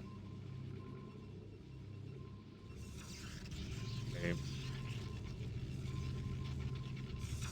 Alright, going up to 6 gates. Opted to kill his forge because his Dragoons cannot get out. Chose to kill his forge because he cannot get out. Alright, going for perhaps an attack here. That's a lot of Dragoons. This early in the game. Typically, you don't see that. So it looks like it is a gateway man. No Templars, you just make the 2 guys. Zealot legs. He's gonna try and bust. There are mutas. When you have enough mutas, you'll be able to overwhelm this small amount of Dragoons. I don't foresee this working too well, but they might get significant damage done, because this is a lot of stuff. Okay, yes, nothing but Zerglings being made. Zerglings and mutas. If attack, he's forcing it now. Not even checking the more vulnerable 3rd base, just gonna go for the main here. The Zerglings are dying, but there's enough of them to fight these Zealots. While the Dragoons fight the mutas. And there's enough Dragoons here that the mutas are actually going to lose. However, there's still a lot of Zerglings. The Zealots are actually breaking through. The continuous rally of the 6th gate at this early on. This is kind of all in. But it looks like Zerg has lost his massive units, and the Protoss is going to just be able to bully his way through here. Not expecting the early gateway man attack.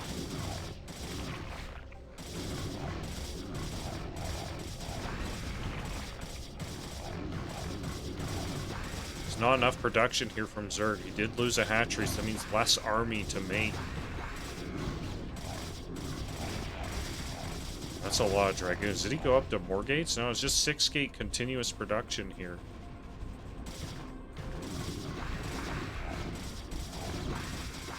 And you know what they say, gateway man, take me by the hand. This is very much over, as we can see. Down to 22 supply. You know, you got 22 supply in a dream against all this.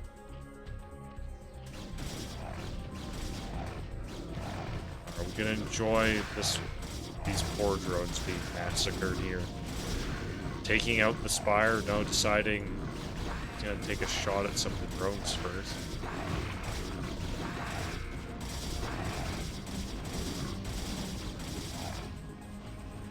Still making stuff, maybe thinking about what is going to happen in the next game.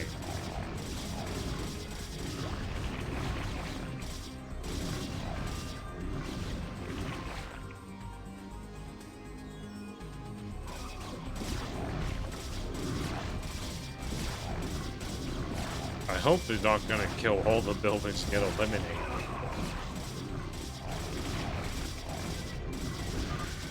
GD is called.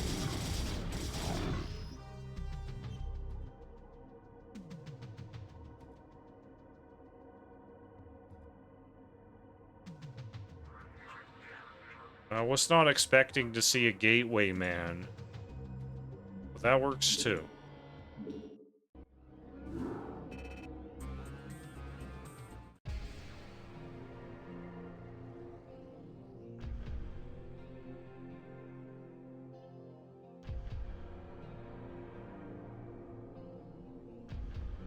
And that's kind of what I've talked about with Protoss. You can just overwhelm your opponent with stats, because the units have a lot of numbers on them. And if you can do that, you don't need strategy. You could just barrel them down, slam into them.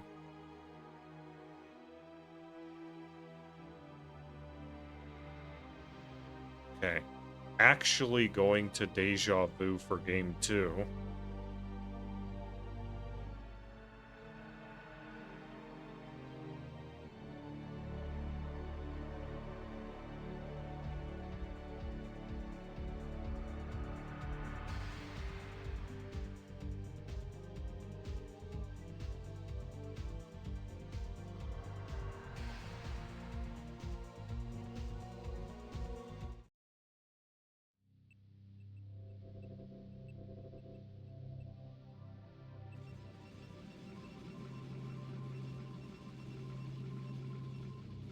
Okay.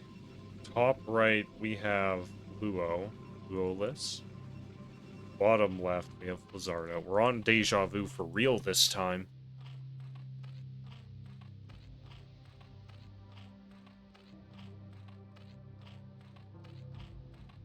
You don't need strategy, that's how I play Brute War. You can choose to do that, it's true.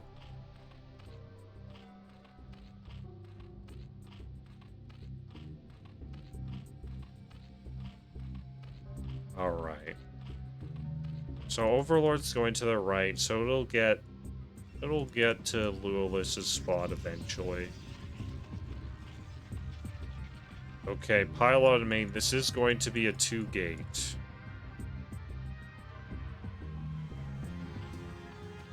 Most likely.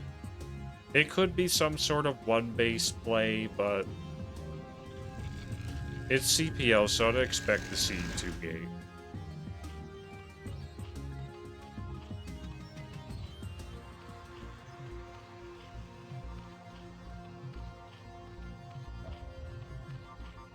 Question is what is Flizzardo doing? Okay, making a bunch of drones, then spawning pool. 2-gate it is.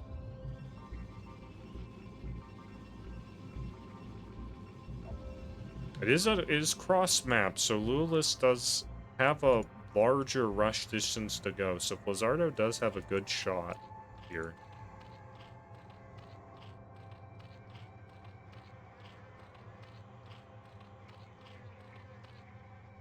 Does get the scout too. And the block? Oh no. The drone did not decide to spin around a few times before getting the hatch down, so Zardo being fortunate that the drone decided to be nice today. Some of it is a bit of control. Doing good control makes them not do that kind of thing. But yeah, they are a bit unpredictable sometimes. It's kind of like how SCVs are dumb. Only making 2 Zerglings. This is unfortunate because there's a 2-gain. Zealots are going across the map. Okay, all Zerglings now. Looks like he did scout it. So he knows.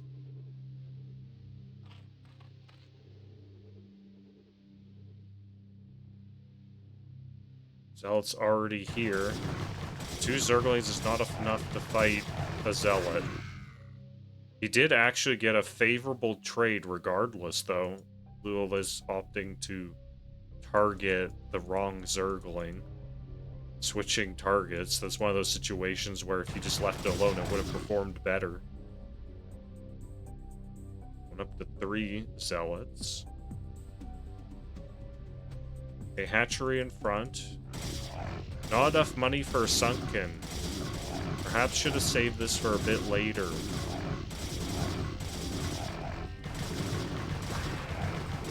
Okay. Oh, this Zealot's almost dead. And the hatchery is buying time for the Sunken to get up. Has enough Zerglings here to actually fight all these Zealots. Zealots do back off. Okay. Still enough Zerglings here to fight if they actually fought a bit more properly. Unfortunate that it didn't go that way. All Zealots taking all damage at once. The Sunken is finished and the hatchery survives.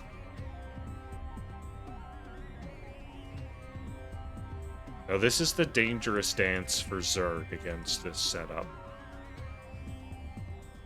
Is you do eventually need to start sneaking in drones. The question is when. Okay, thinning out the Zealot count, that is good. Because Protoss economy will eventually just keep going off of this, and they can make more stuff. While continuously making Zealots. Okay, decides to not continuously make Zealots and throw down a Nexus and such. But what I mean is, like, when the game gets later, your pro count gets higher and higher, you can afford to build stuff while continuously making Zealots. And if you're a Zerg and you're continuously making Zerglings to mirror the Zealots, you don't have that luxury because you're not making drones.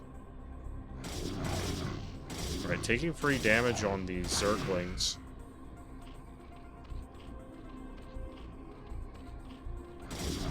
Only at 8 drones. Is going to get us around here. Did get enough gas to get Zergling speed.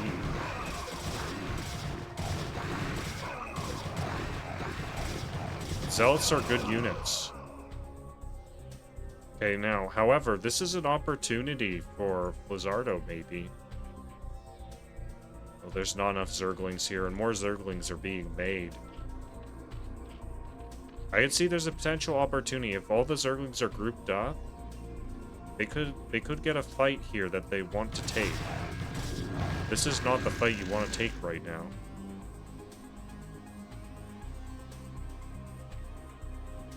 Yeah, I don't see this going Flizzardo's way now.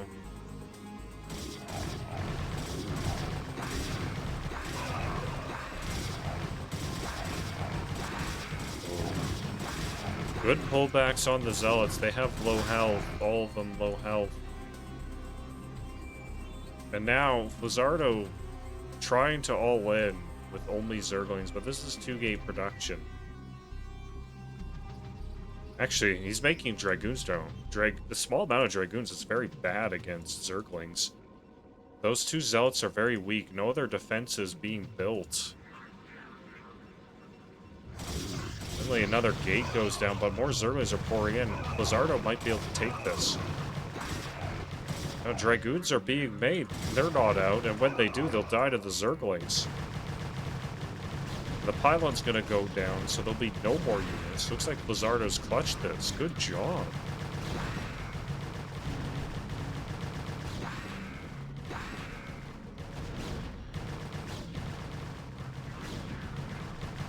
Zerglings kill all the probes in the natural. Going to stop this pylon, so this gateway is going to not be able to produce.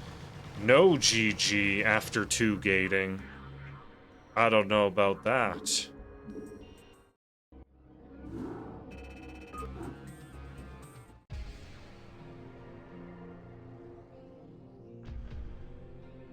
Alright, on to game 3 Eclipse. The map order is wonky, but... oh, here we go. Yeah, stream is live, chat is pre-recorded. Keep that in mind.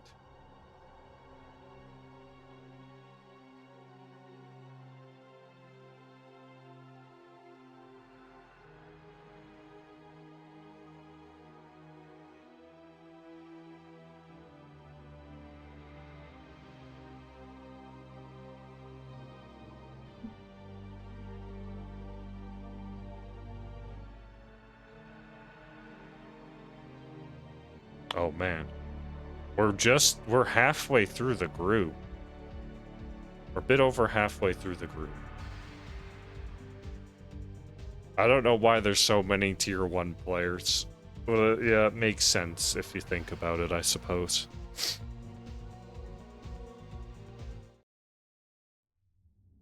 Game 3.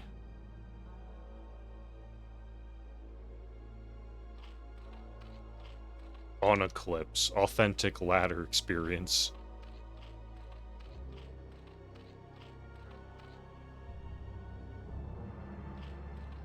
Top right, we have Flizzardo. Luolis in the bottom left.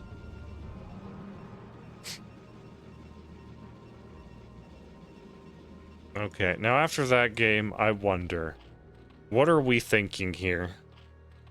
I know if I was Flizzardo, I'd expect more Gateway Man.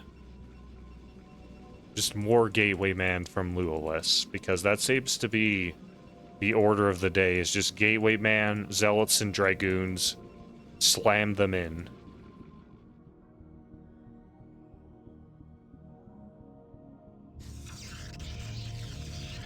Question is, what will we do with that information? Pylon scout going top left before going to his opponent's base. Going for a 9 hatch here. That's certainly different. But it's a 2-player map. I can understand the sentiment. You just want your hatchery down. Okay, looks like it's going to be just a sneaky scout, it seems.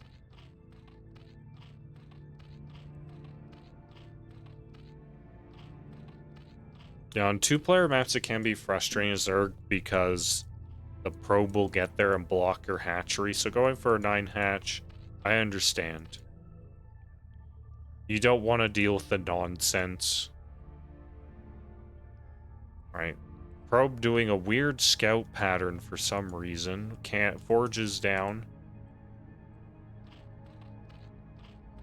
Now, upon seeing the spawning pool, should save for a nexus here. This spawning pool is not anywhere near to complete to threaten anything.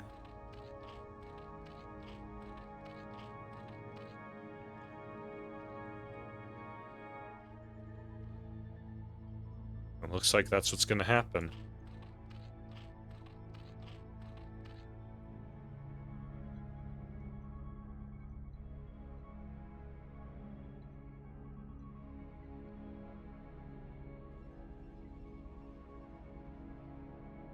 Hatchery's done. No 3rd hatch just yet. Usually you want the 3rd hatch by like 2:55. Okay, drone being sent out now. Like 2:55 to 3:15. That's fine.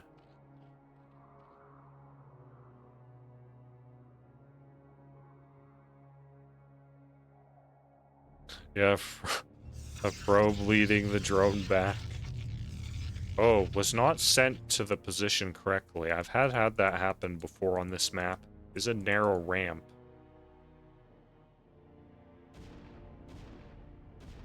Oh. And that mistake with the drone is gonna cost him his overlord. This happens too. Just throwing in the Zerglings to kill the cannon though. Does kill it, so he's gonna have free reign to kill probes. Maybe threaten this pylon. This pylon's not gonna die before the zealot gets out. We can scare the Protoss quite a bit.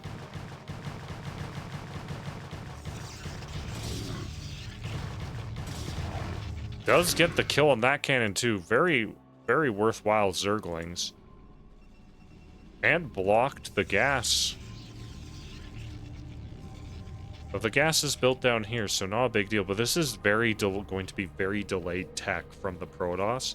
Protoss is quite disrupted here. Okay, these 3 probes were going to mine from the assimilator, it looks like. Didn't finish the Zergling, but the Zealot should. Yeah.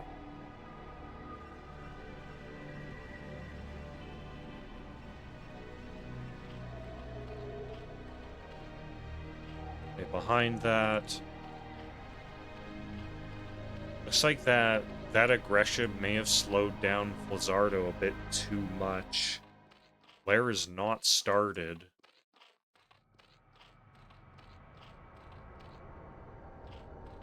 Till now, that is a 5-minute lair, basically. Not ideal, you could say.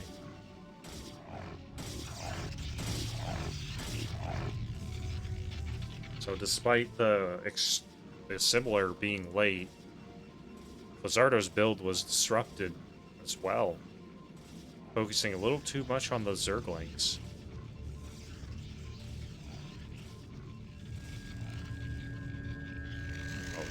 The multitask for high-intensity micro while maintaining your build order can be quite difficult.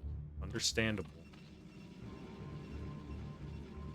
And meanwhile, Zealot's being made. Looks like Protoss is kind of unfazed by that aggression, despite losing the cannons in a probe. Or just 6 Zerglings. Oh, hello, welcome. Good to see you guys. Alright, Zealots are moving out. There's 4 of them. They do not move out, actually. They're just denying vision of the Zerglings. That's fine.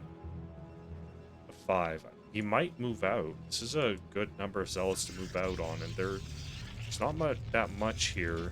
The Zerglings are being made, so... Flizzardo's anticipating a move out, but it is not occurring.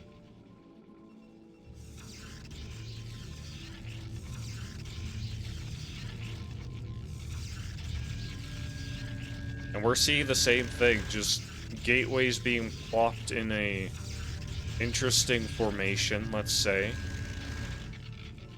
I have a funny feeling Luolis is just gonna do the same thing like he did last time. There's a lot of Protoss here. Quite scary. Lots of Zerglings this time. Going for Spire again. That doesn't mean he'll go mutas. There is no Hydra Den.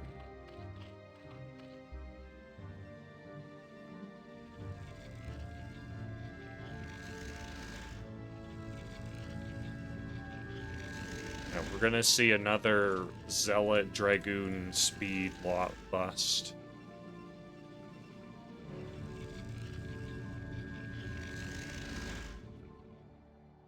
No drones at the 3rd. Oh, the larva was being saved for mutas again.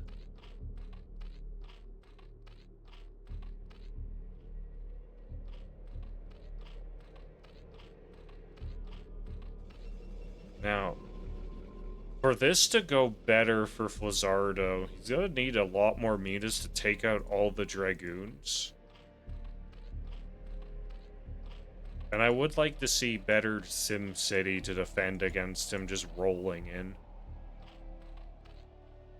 If you could, also, if you could sandwich the Dragoons with the Zerglings and Mutas. Alright, the move out's occurring. There's about 10 Mutas, it looks like. Oh, they miss each other, but I think he just saw it with the lingering vision. 8 Mutas. Against 4 Dragoons. Now up to 10. Not ideal circumstance for the Zerglings. You actually don't want to fight the Zealots in a choke like this with your Zerglings. You want to get a surround. Would like to see focus fire on the Dragoons. There's a lot more Mutas this time, so he could actually win the air battle, but now it's like only Dragoons. So the Mutalist falling back, it looks like he's going to fall to this Zealot man, Gateway man nonsense again. Must be very frustrating.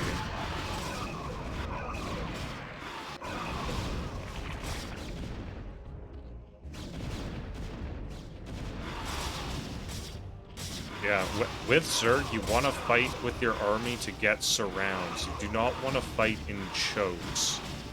Well, the Zealots are kind of being thrown away here. That might give him an out.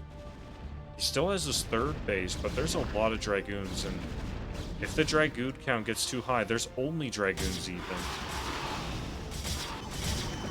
If the Dragoon count gets too high, he won't be able to fight it, but since he's bleeding off so many, he actually could hold this.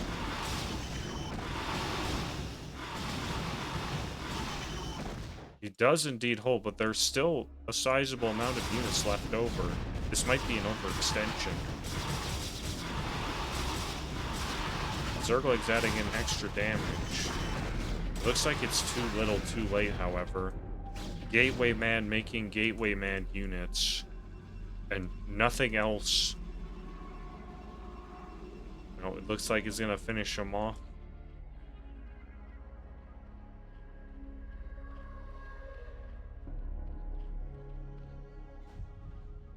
There's not much left here. 17 drones against 41 probes.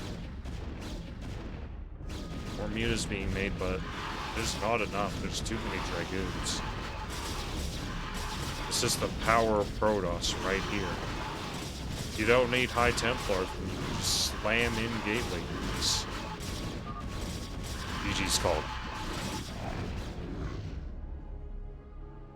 Protoss getting away with murder today.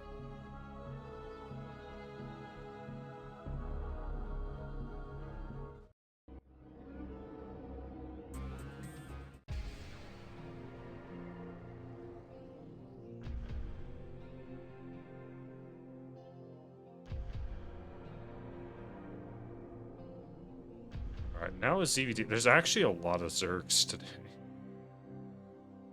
Okay. And they're not all on Mutallica. Alright, next we have MaybeNextTime against Kigal. Going to be a ZVT.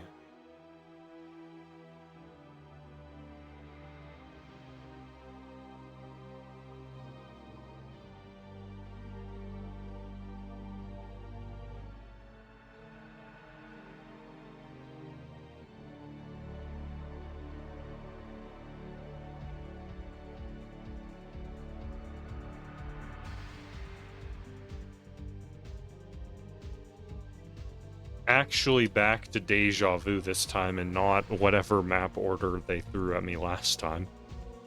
That's okay. We got this.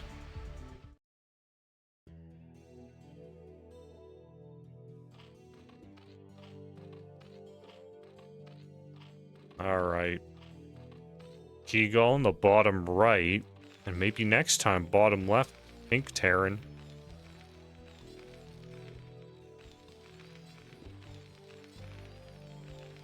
Not a Terran we've seen before, so the question is there going to be a wall in at the natural? You know, it's pretty likely, I'd imagine. Terran could just, you know, also do the build order of leave game, switch to the Protoss race, and throw gateway units at things. And make them feel better, I imagine.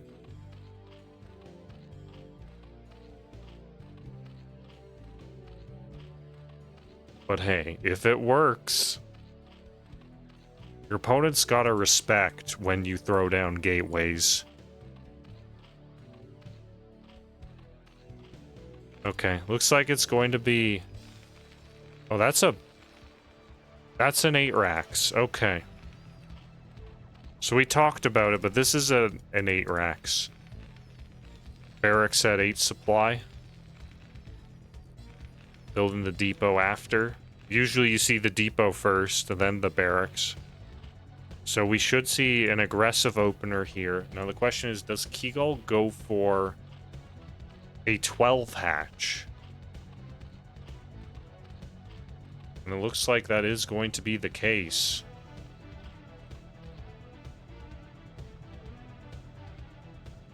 It is actually drone scouting as well. That's not something you typically see at this time.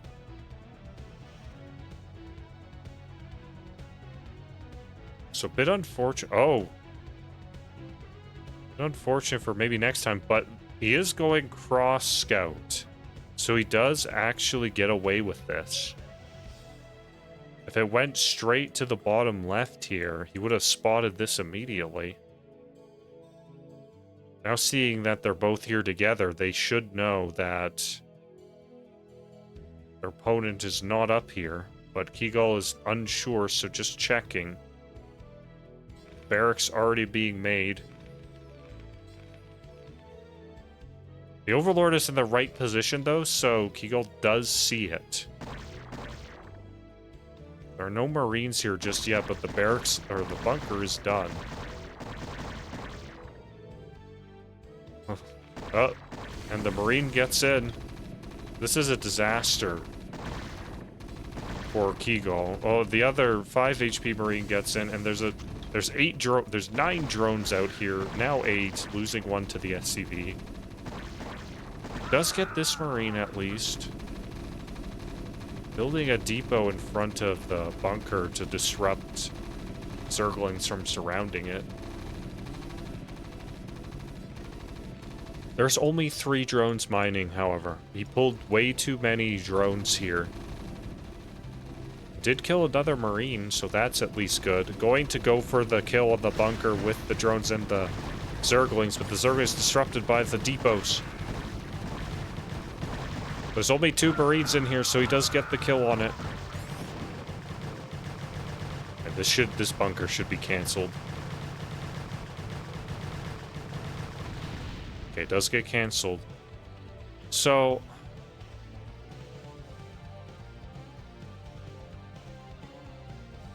I'd say Zerg's maybe slightly behind on that. He was not mining. He was not mining for a long time.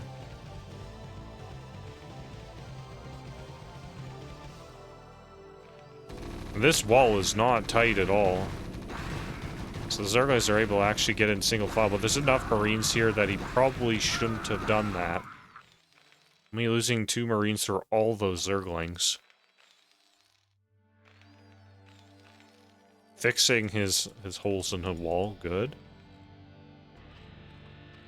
But behind that, Kigal has been droning up heavily. Heavily. Now I'm adding 4 more Zerglings just now. Getting lair. Second barracks. Command center's almost done.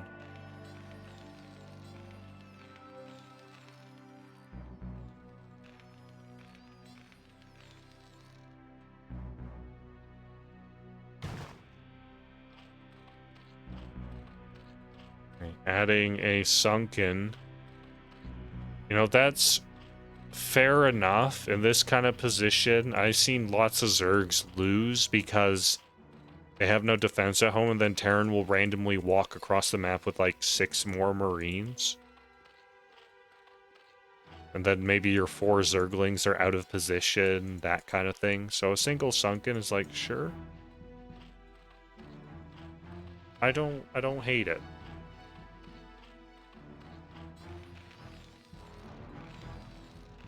Not optimal for sure, but it gives a lot of comfort, and a lot of comfort can make you play much better.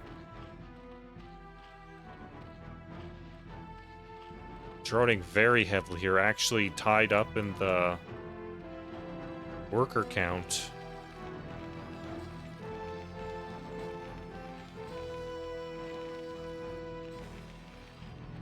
Should be taking the second gas soon. Like, he already started the Spire, but he doesn't have the second gas. Getting his third hatch in base, that's fine. Alright, second gas now being taken. 3 barracks. I didn't see where the scan went down, but second creep column being added for Sunken. Move out is occurring and the turrets are going down. Well timed by the Terran. Did oversaturate his natural. You see this happen a lot where they'll pull too many workers and send them to the natural. If you're gonna do that, just send like a very small amount. Unless it's like super late game and you can drag select like 3 times to transfer all your workers. Like 3 groups of 12. I don't know, like in early game, see way too many transfers where they just take off and unsaturate their main or natural or something. Muta's on the way. 6 of them.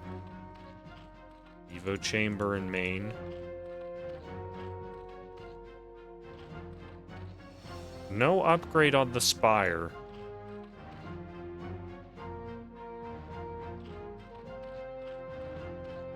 Okay, Terran's moving out. There's only 2 Sunkens. So 2 Sunkens with Mutas is holdable, but you do need a reasonable amount of control. Deciding to move back. 6. Now up to 7, making Zerglings.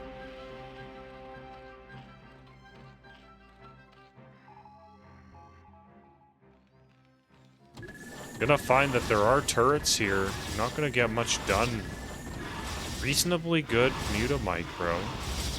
Deciding, you know what, he doesn't need to micro when he can just stand there and attack it.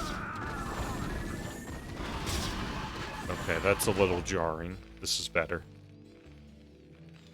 Okay, fends it off, but he lost 3 Mutallics. That was not worthwhile at all for the Zerg player. For a single Marine and a turret? Nah, you need far more value than that. Yeah, should have pulled back when he saw the Marines get up to the turrets.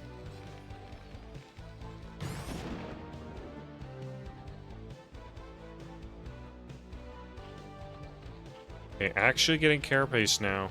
And the Queen's Nest. I wonder, we might see a Hydra Guardian all in again. He does have a low drone count.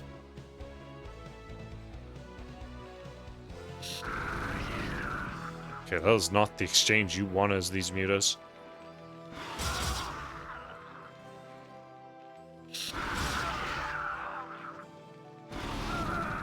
Okay, going for good angles off of the cliff. Do like to see that, and picks off a medic, but does lose another muta. Okay, that time was a little bit of an overextension, but much better than the first exchange. Zerglings are still hanging out.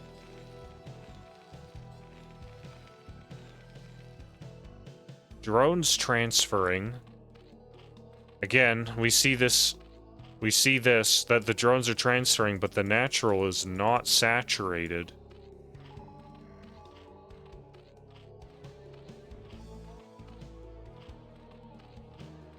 So really, if there's a takeaway from this, don't bother transferring.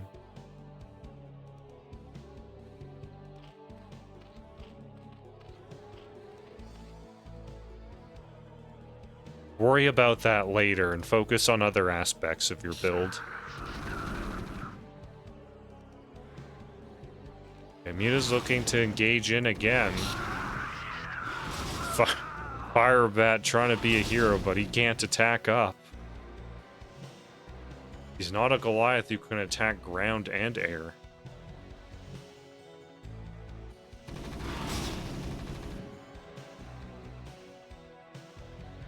About 10 mutas here.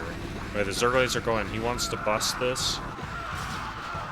The Zerglings may have gone in a bit too early, but this is going... It's going okay. He did get them in the end. 7 mutas remaining, but the medics survive.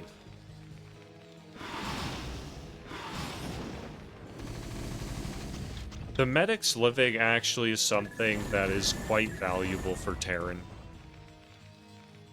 Alright, he's gone for dropship first before science vessels. This base is very exposed. But Terran doesn't know about it just yet, or is unable to push across. Maybe that's what he wanted to do earlier. We could see the dropship go to that base in the top right. Okay, more Zerglings. Hive is done.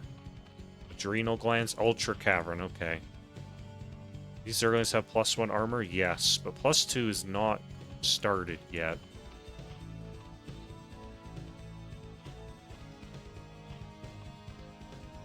No, the dropship is just full of Marines trying to go to the main and natural.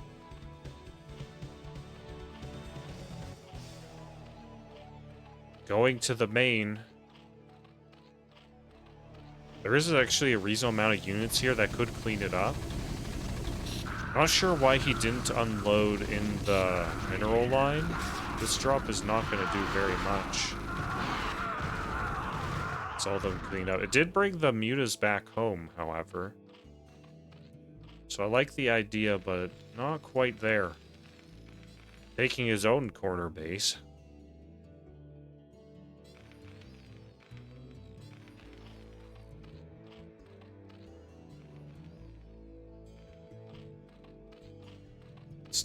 Still an unsaturated natural.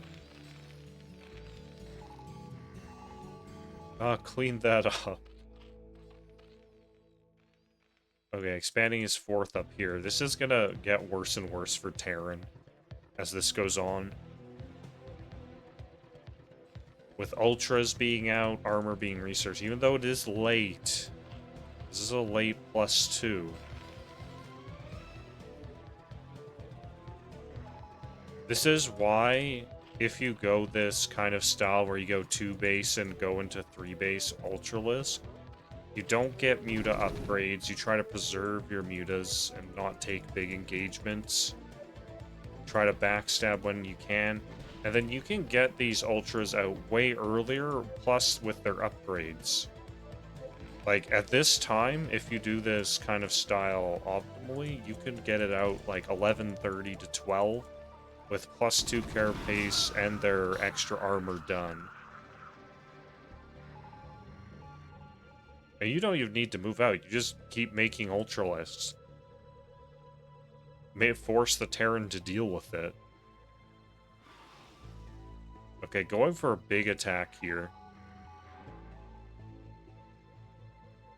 +2 isn't done yet.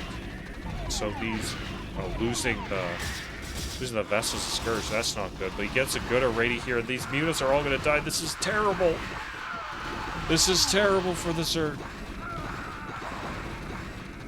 But Ultralisks are good units. Let's see how good they are. They don't have +2, so you can see them get melted to the +1, the +2 Marines. He needed the +2.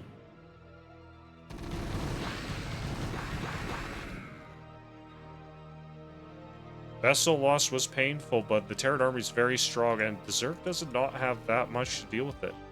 So looking very strong for Zerg here. Or, not Zerg, Terran. However, he does have 4 bases. If he can hold on for just a bit longer, he might be able to catch up. So Terran needs to do something now.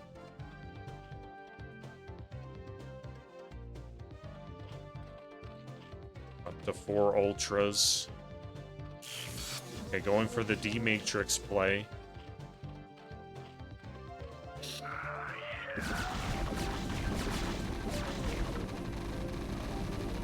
Alright, here they go.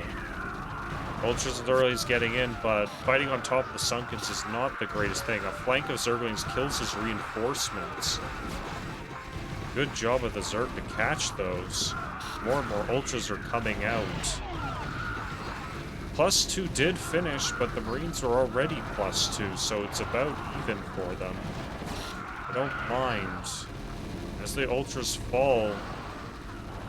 Okay, more come out. It looks like Zerg is just barely going to hold this, and from that, I'd expect him to win the game, especially with that mineral bank.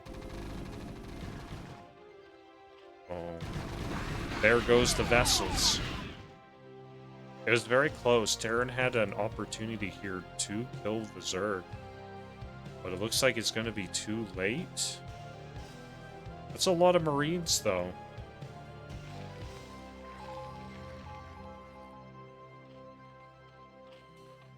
And up to 3 Ultras. He does not have that many more Ultras. So them by themselves, not fighting with his Zergling pals. Okay, they come in now. You see how much more effective the Zergling pals are when all the Ultras are taking the damage. But lots of Marines still. This is actually closer than I thought. He has a chance here. Terran still has a chance. If he can get in here, but he's just taking a bit too slow. The Ultralists are coming out just quick enough to delay everything. Oh no, I hope these aren't move commanded. Okay, they aren't, so that's good.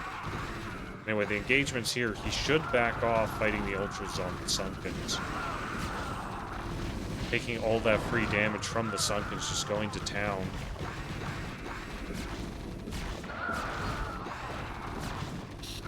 Looks like there's enough Ultras. +3 is going to be done soon for Terran. He might actually have just enough. This is very close. Oh no, if he loses these Marines free, he needs everything he can get. This is very close. Okay.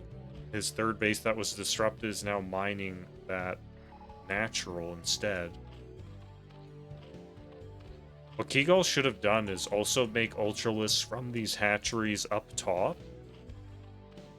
Also, he has a bank. He could have afforded a Defiler mount. 1 Defiler would end this game. You don't need to hard commit to the Ultralist. +3 is done. So he has a window here. +3 armor is not even close to being finished just yet, so these Marines are going to be much stronger against these Ultralists all of a sudden.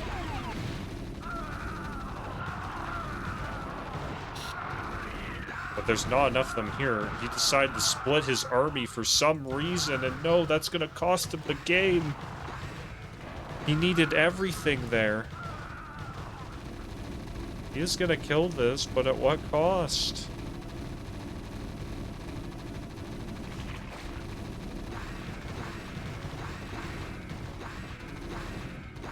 That doesn't really do much. Still no Ultralist speed on the Ultras. Guess that was forgotten about. Oh no, no, you should defend at the ramp. The medics could have blocked that. But this is okay too. You can get more damage on the mineral line. Well, he's going to lose that opportunity, though, of having the superior upgrades to kill the Ultralists much faster. He is actually getting value out of this. Surprisingly, the Ultras can't reach these 2 Marines. So he is not mining on 2 of those bases all of a sudden. But he can sustain that for a little while. He does have a big bank. Sorry, I'm looking at the wrong guy. Kigal does not actually have a big bank.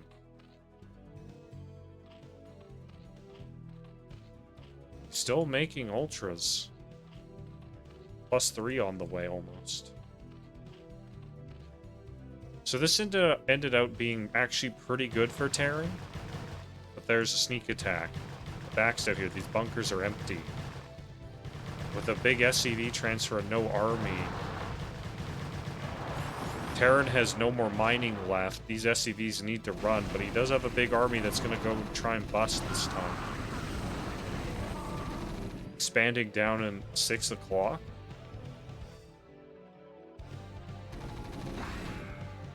Very strange SCV Marine engagement here. There's no Ultras, so he can actually kill these Sunkens this time.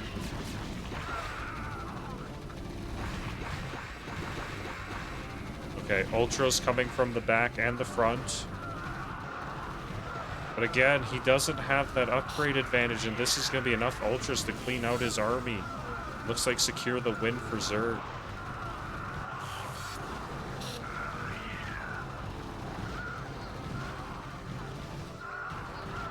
That.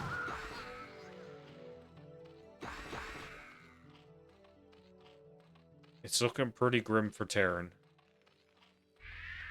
He is going to get some irradiates. He does have energy for one more. Zerg's getting back the mining here.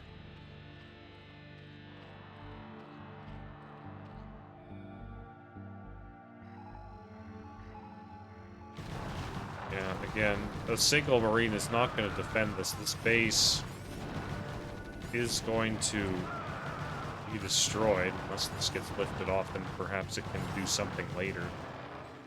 It's mining down here now. BCs are out. And a respectable vessel count, but the issue is this is the only mining. Zerg's issue is that he has not enough mining. He's got 4 bases, but none of them are saturated. Or at least, well, now his natural's finally saturated. Look how much money it has left over. But these 2 bases here, they're like, there's 6 drones mining. The gas is more important, obviously. But he needs money in general, too. Especially when BCs are out. He can't afford to just spend it all in Scourge, but that's what he's gonna do.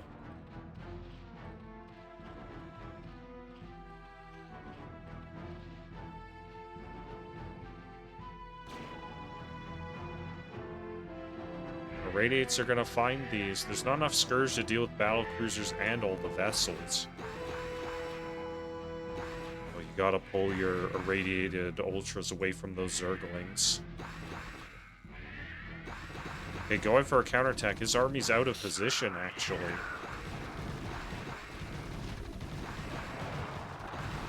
But the Zerglings are all dying to the irradiated Ultras, so, you know, the best defense is no defense, some might say.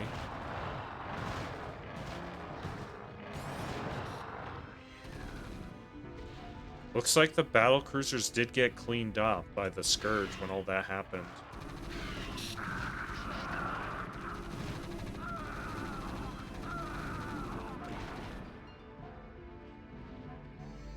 Going to go back to mine this 6 o'clock. GG. Terran gives up.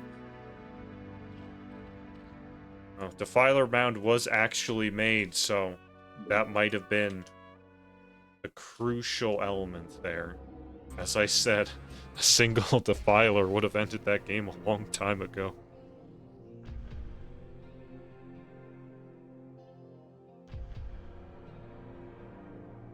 Very close, actually. Terran had several good kill timings there, but opted to choose different, or decided to choose different outcomes.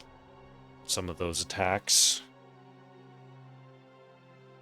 Very close, though. When you're under that kind of pressure, it can be hard to make the correct decision. You don't have all the knowledge. Actually, quite an exciting game. I had no idea who was going to win for most of that. It was very back and forth. On to game 2, though.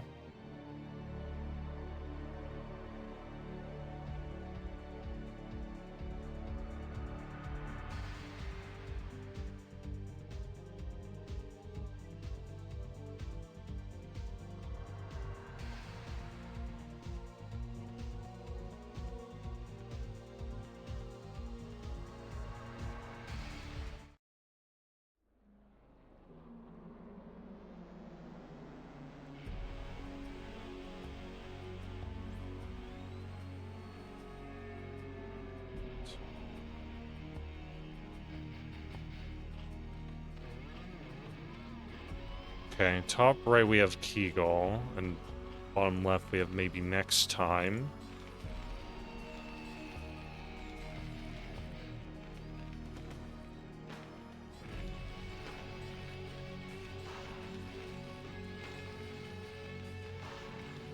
Very close games, so what are we going to see next?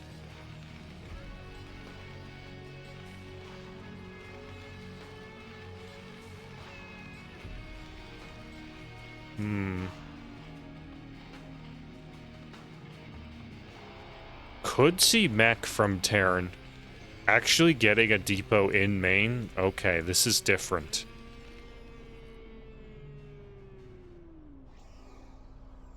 This is different. Early scout and a depot in main. Looks like it's going to be... I don't know. Maybe something sneaky.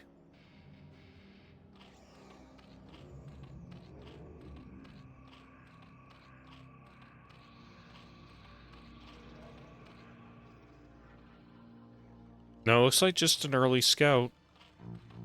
Okay.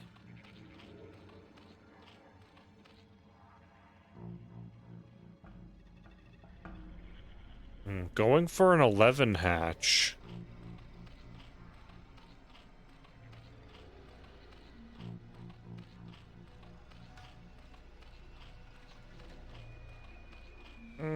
I think CPL handles that kind of thing.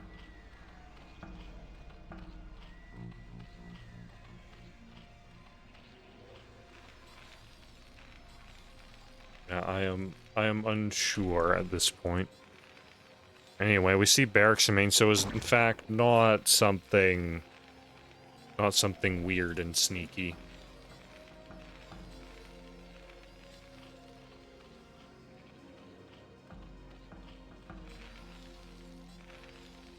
Well, is a little weird. But not sneaky. Okay, fending off the drone looks like it wants to take the command center.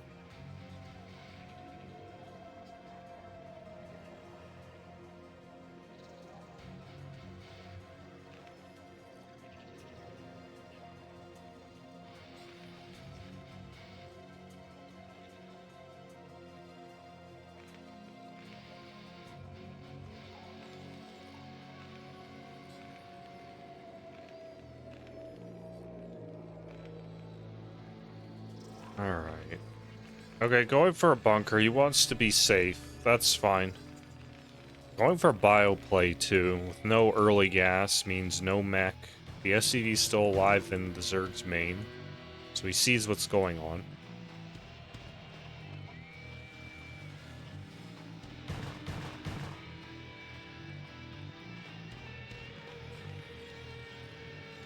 Even putting a depot in front of the bunker really doesn't want to get surrounded by Zerglings or something. Interesting Overlord position. That's not where I'd put my first Overlord, personally. Would like to have in your typical spot over the cliff of the natural. But hey, this is a good spot though. Can see a lot, but usually if there's drop ships, they'll go along the edge, like right here. Right up here. So this wouldn't be able to spot that. We can spot other things. Okay, the Zergling does actually chase down the SCV. Unfortunate. Would have liked to keep your workers alive if possible. Killing these Zerglings though, that's nice. Hate to lose Zerglings for free. They do die quick.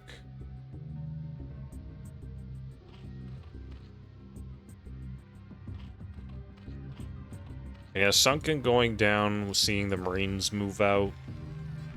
The Marines are coming back. There's no medic here. But that's a good thing to do because, like, again, some Terrans will actually just send the Marines over naked. Try and catch you sleeping.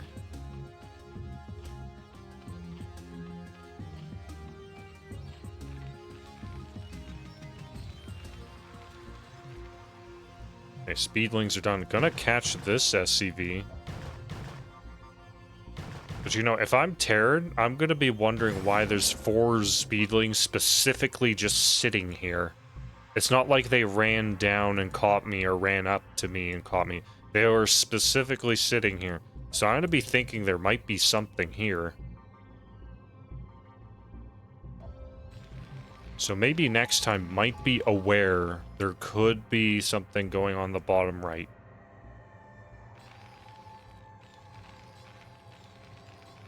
On the other hand, you might not have caught the position of the Zerglings. You just go and check the SCV and see it's under attack by Zerglings. You're like, ah, that sucks. Yeah, naked Marines coming to get you while you're sleeping.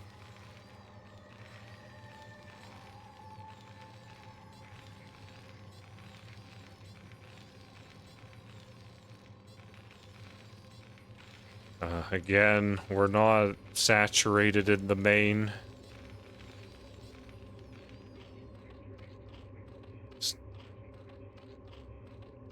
At least we're saturated here now. That's nice.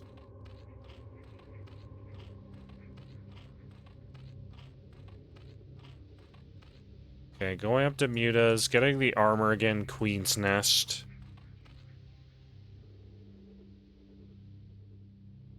It looks like he wanted to move out, but then decided not to. Getting another turret. +1's on the way.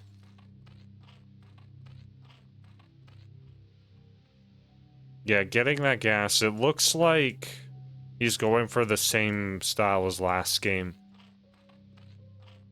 Yeah, that's yeah, he's going for the Ultralisk. The Hive is a bit earlier this time, so maybe cleaning up his build a bit.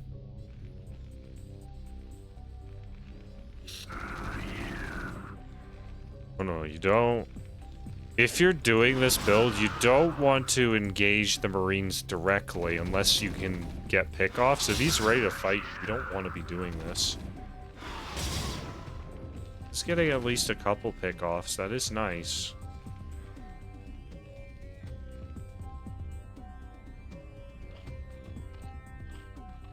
Okay, adding Zerglings. Though, this could be a greater spiral, and yeah, he scanned the moment he saw the Hydra Den. So this is actually not going to be Ultra, that's going to be greater spiral, so what he was doing was fine.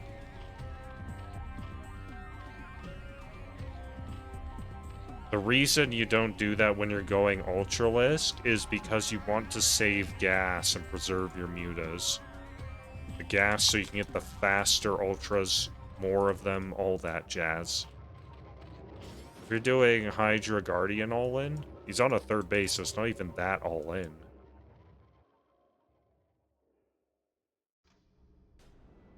But yeah, Hydra Guardian, you can fight.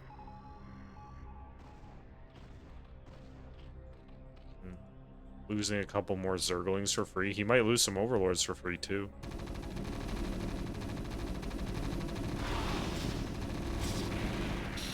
Okay, a bit of miss micro there, but does actually... It gets some. Doesn't take too much damage.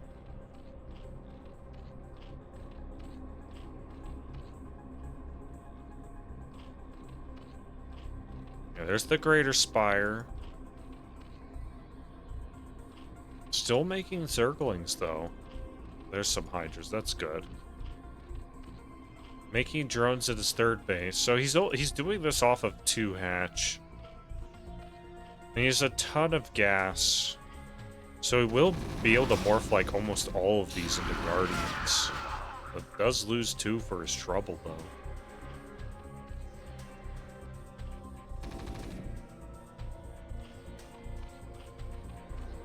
If he brought all his Zerglings and engaged properly, he could kill this Marine Ball. I think that would be okay. Okay, he's instead going to go across the map. He does find a 3rd being trying to made here. So canceling this is nice. Cancel?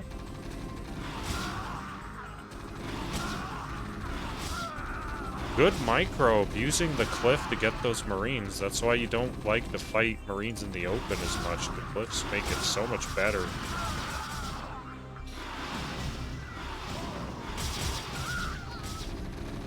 Well, there's enough here to fend this off. These marines, not marines, the mutas are squishy. Taking too much damage. I thought you wanted to morph these into guardians, man. Maybe being a little too gung-ho over here. Here comes the hydras and lings, but there's not that many mutas to make guardians. Where are they? Greater Spire's done. Finally, they're being made.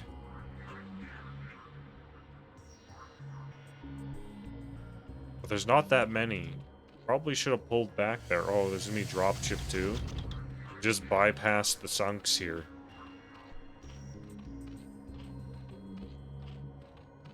That's gonna put an end to this little base. It does lose some marines for free. We should see that there was cocoons there. You don't need to defend this. Like with this, just go and attack. It's fine. You can retake over here, like transfer the drones out. You can reclaim this later. The sunks will still be there.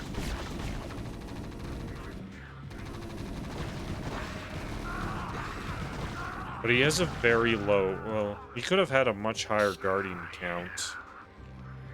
But now, like, it's so late from what it could have been. Oh, the guardians are right on top of the hydras, doing immense damage to them.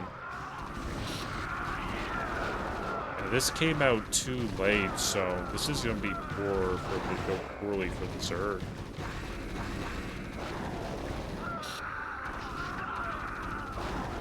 I have to wonder if we had those 5 other mutas from the engagement over here and just attacking immediately once they were morphed. How different this game would have gone, but instead we're now like a pitiful amount of guardians and hydras. Only 2 hatchery production. That's kind of the bottleneck Zerg has been dealing with. He only had 3 hatch production, and his 3rd hatch was over here, but it was making drones. Oh, hydras attacking in by themselves, that's never good.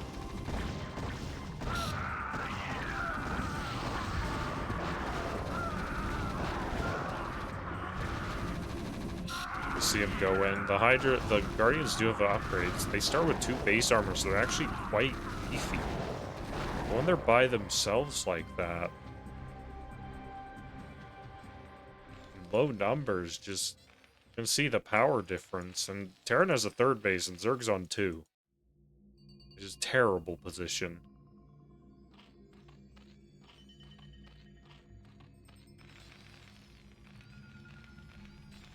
Going for Valkyries. Interesting choice. I would have thought the Zion's vessels would have sufficed. But it's fine. I think in this position, from what we can see, Terran should not be able to lose. It's very overwhelming lead right now. Even has a Wraith.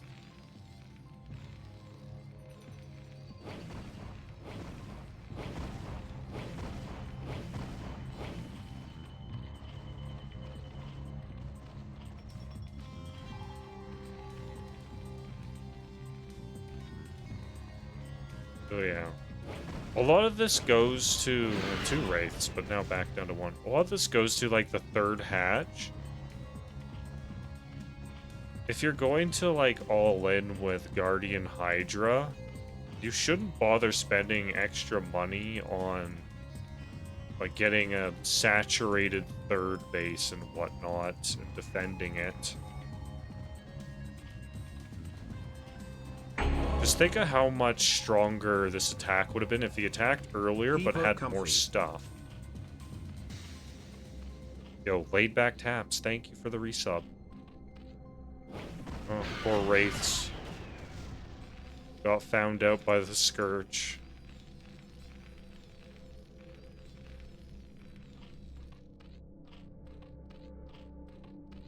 So we're back here. Defilers are actually going to be in play. Defiler Lurker. So we're actually going to go into that late game Zerg composition of Hydra Plague. So the Valkyries aren't going to be doing much of anything except for, well, they can fight the Guardians unless they just walk into the Hydras. Unfortunate. That was 2 potential vessels that could have been. And Defiler gets irradiated. And Hydras, you know, they're ranged, and they can't do damage under Darkstorm. These Firebats finally get to enjoy a Darkstorm that's in their favor. You know, give Zerg a taste of their own medicine right there.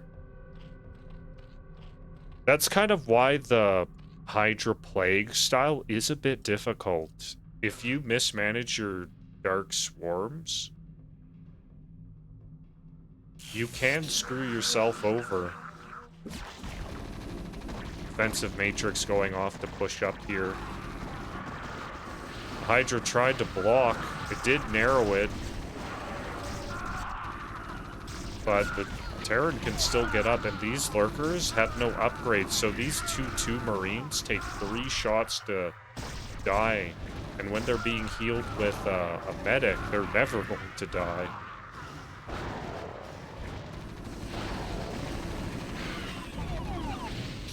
Alright, looks like this third base is not long for this world. There's not much Zerg has. GG's called.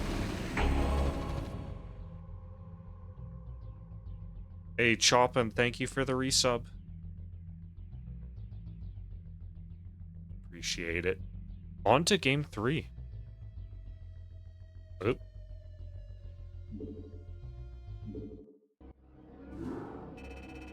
Dropship. I respect anyone who uses dropship.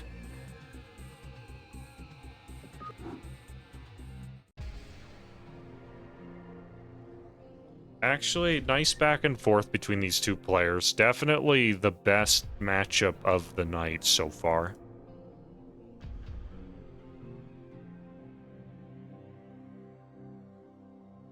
I like the ideas, and the execution is actually fairly decent.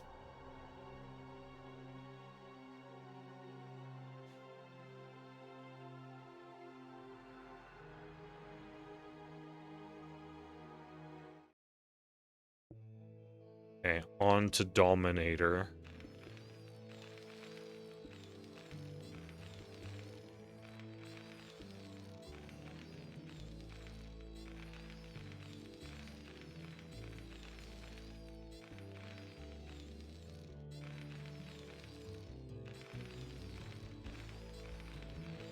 I didn't switch scenes. Okay. Top right, we have MaybeNextTime, or mid right, 3 o'clock position.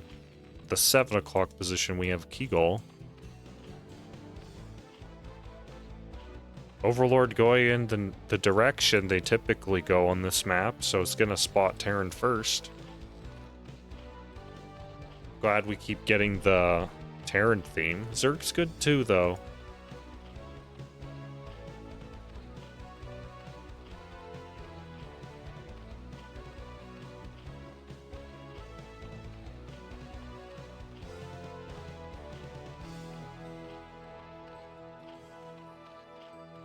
I can't wait to see the matchup of Name Didn't Make versus Barcode.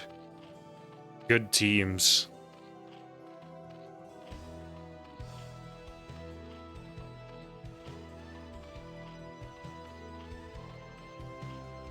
Or Flash's Bitcoin. That's a good one too. Alright, there's a game happening though. Going to 12 hatch. Fairly typical. Yes? Okay, yes. Making the barracks of the Bane again. Maybe next time does not seem to like to wall. That's okay.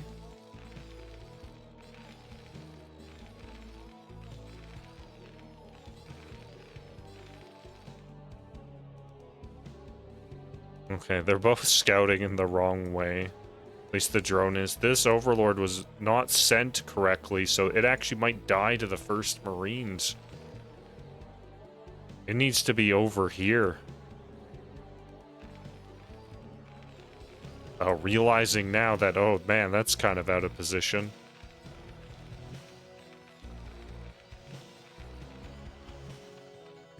Okay, standard extract timing.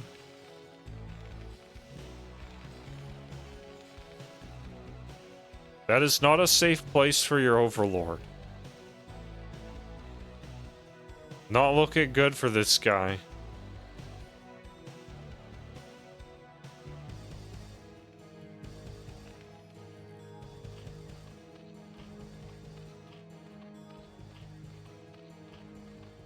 Alright, gas going in. Get scout with the SCV. That's fine. Going for another early third base.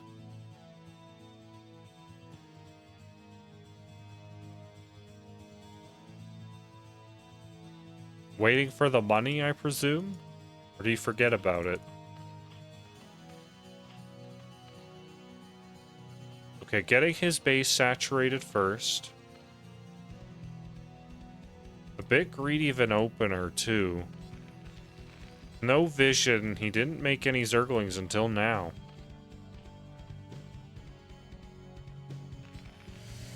Okay, making another bunker. Maybe next time playing it safe. But was unnecessary as we could tell, but the map is a dark and scary place. Still not making a third base, so this is lost mining time. Cancels the extractor. And this drone does get scouted. I think the SCV took a lot of shots, so it might actually... Okay. I was gonna say it might actually lose, but it actually still wins. Despite it starting the fight with 40 health, it still wins. That's crazy. In straight up fights, SCV will always beat the other workers. No, there, it finally goes down. Maybe next time is going to be wise to this early third base. No Spire just yet. There it is. Okay, he's gonna scout again and get confirmation. These Marines are moving out. This is the Marine move out I was talking about. Oh, it gets spotted by an Overlord, though. That was that guy earlier. He did move to a better position. But he's gonna get that confirmation. But yes, the third hatch is going down here. Again. Early third hatch. Okay, this is a prompt him to move out with a ton of Marines. There are no medics here. Where are the medics? Okay, he's waiting on the medics. They're on the way.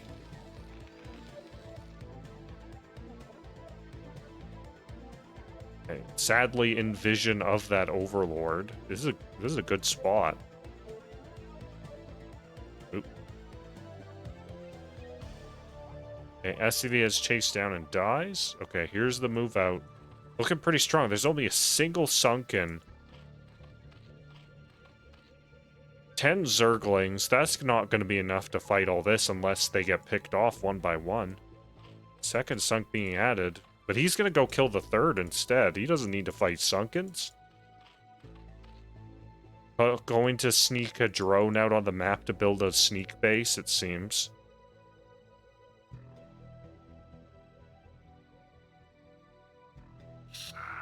Yeah, stimming up the ramp.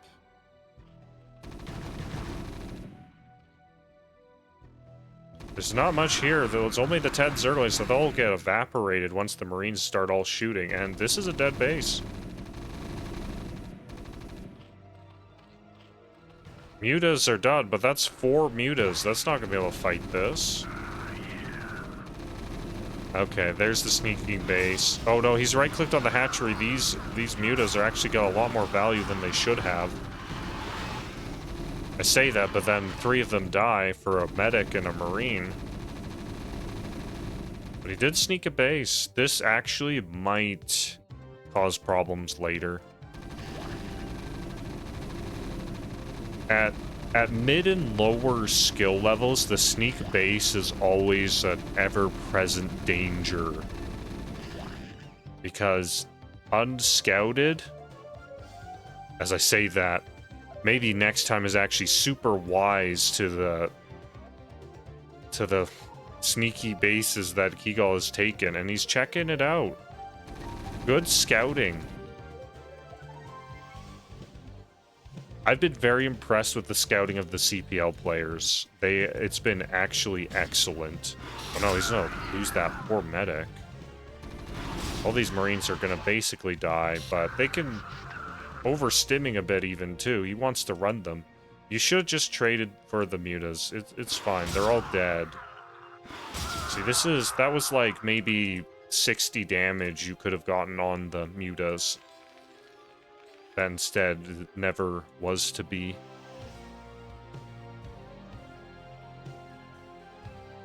But yeah, if someone sneaks a base against you, you can damn well be sure that they'll do it again. He's going straight for that base, but he should be a bit wary. This is 10 mutas. That is not a small number. And all these guys are out of position. Does have a lot of turrets at home. That's good. So that might be able to buy him time, but he's committing. I'm a bit surprised. 4 turrets here.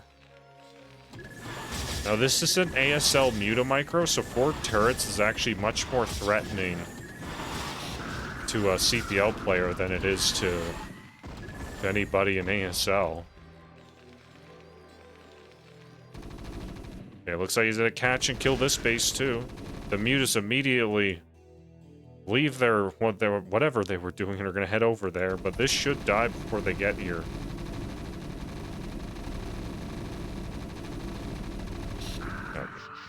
No way they get there in time. Down they go, and even these Marines can fight somewhat against the mutas, picking off 1. They'll all die, but they're getting a single muta. 3 mutas already. About 4. Lots of value from these Marines. Good job. Or maybe next time. Scouting again. He's checking. Great scouting until we do know there's in fact no bases here or here, but maybe next time just has to be sure. Checking things out. I would like to check the bottom. This would be another spot a sneaky player would go. Making a turret there for some reason. Just wants to be sure, okay? Anyway. 1-0. Is there any upgrades for the Zerg just yet? Getting +1 attack this time. He looks like he's going to commit to mutas.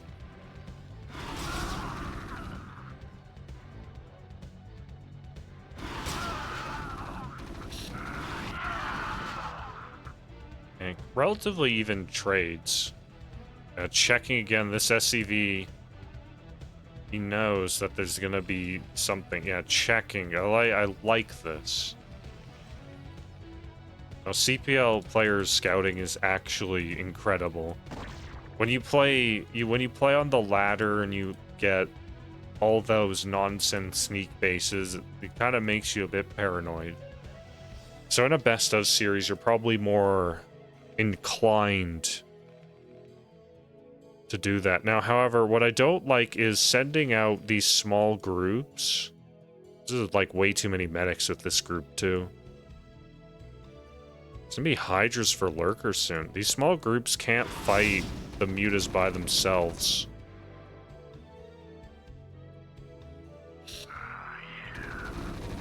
A bit ambitious. The mutas are actually afraid. For some reason. He could fight that. Well, gets a better engage here for sure. Nice use of the terrain. But throwing away all these medics, I'm not a fan of. Okay, that was good muta control there.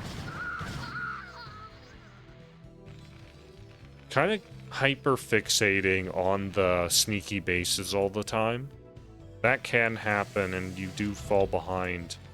Going up to a lot of barracks now. It looks like 8 or 7.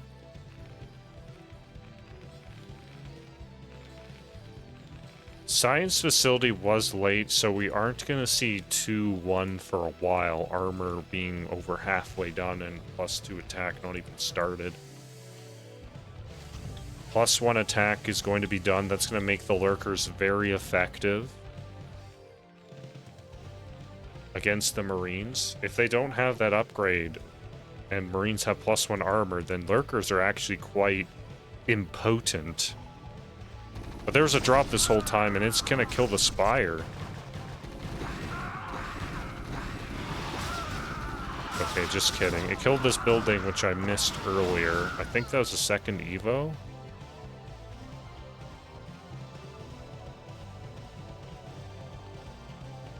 No, that was the Hydra Den.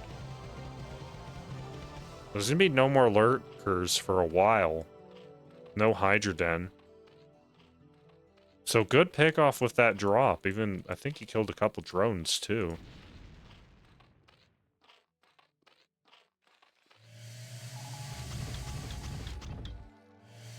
Oh, it's okay, guys. Don't worry.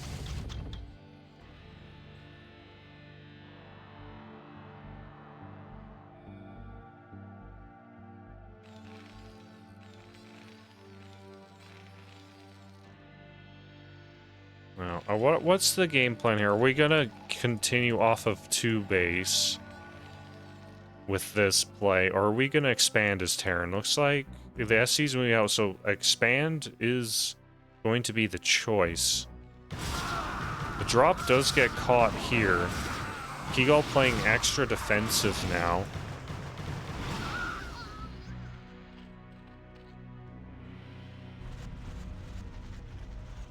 Okay, lurkers burrowed up there, but that's not where his army is at.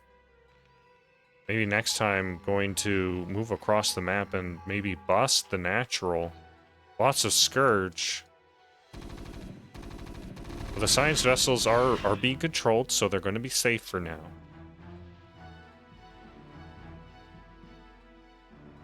Could have a strong backstab here with this army coming up from behind. But most of the army for Terran is together.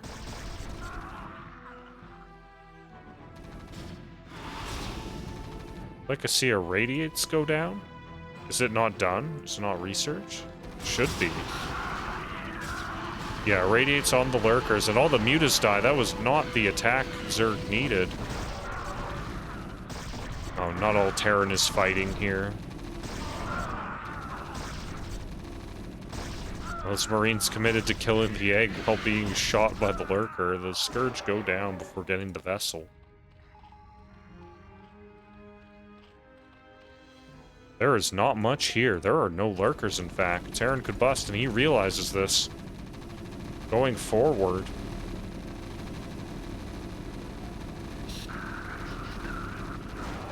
Double expanding behind it, too. 1-1 is done. Going for the D Matrix, too, to help bust.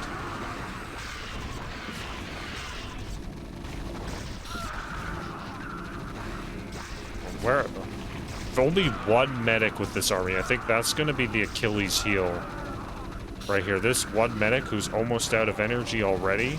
This army is not going to last too much longer, especially with these lurker spines. But this is already, like, devastating damage. Losing all these drones. The Marines will die. Not before making their money back, and these vessels should retreat with that in mind. Oh, even a few of the Marines still lasting. Okay, retreating the vessels. Realizing this vessel has almost full energy. Is gonna get rid of these lurkers. Is actually going to be mining from his 4th base before his 3rd. Yeah, just pull back. Zerg's in a terrible spot now. Terran's in a great one. Need to utilize that second eBay, though, but there's a lot going on. We can see the supply is perhaps not in the favor of the Zerg. Zerg can function off of low supply, but not that low supply.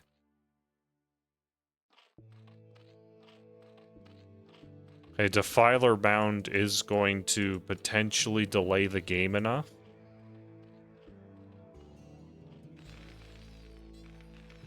But Terran's like getting his eco really kicking in again here. Was dwindling a bit with the main running dry, but now that the 3rd and 4th are mining, he can continue to keep doing what he's been doing.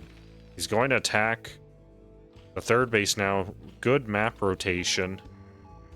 There's not much here but 2 lurkers. You know, just to radiate and then get rid of them. And no Nidus, meaning the Defilers... Oh, Nidus being made now.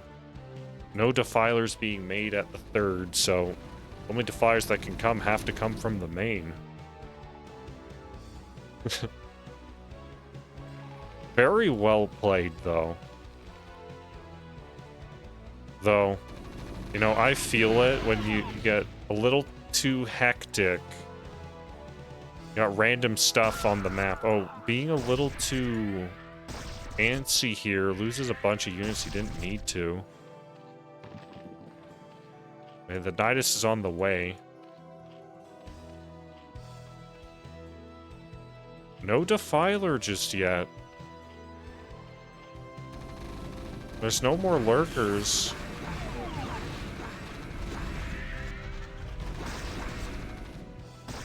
This army's enough to, like, kill the rest of this. Oh. Actually, that's a lot of reinforcements. Looks like they might be a bit outclassed here. Like, that guy does have a D-Matrix, but he will go down eventually.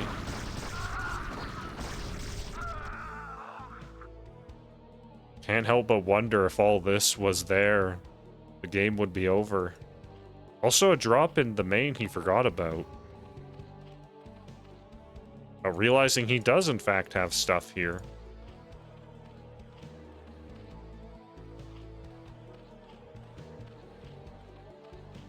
Finishing off your opponent can be quite difficult, especially in this matchup with Dark Swarm. Dark Swarm with Lurker would make this a bit difficult. He forgot about this drop. This could do some serious damage. Really focused on this top left here. Did move these together, so he does know that this is a thing. I'd like to see, when this attack goes down, also attack with this into the natural and attack with the draw. I know that's a big ask, but if you can pull it off, this will severely tax the Zerg and likely win the game.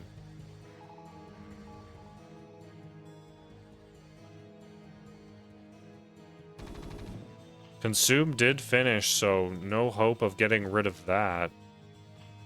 We still don't see any Wiggly Boys. No, they're being made now. Okay. Okay, actually attacking the natural and kills the Nidus.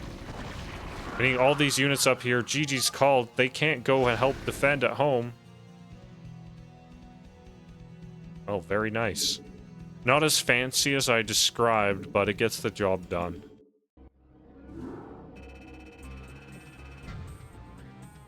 Good job, both players. Definitely an excellent series from the both of them. Well played.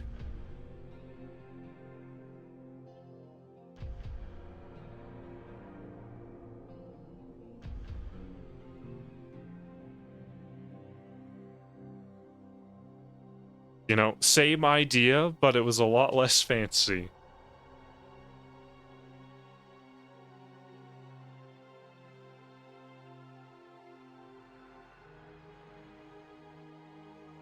Alright, who we have next?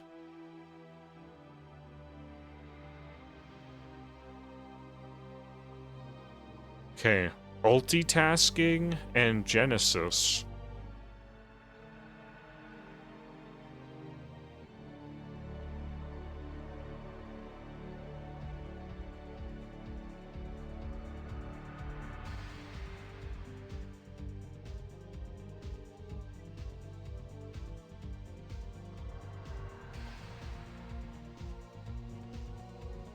Okay, back to Deja Vu we go. It's going to be a PvT.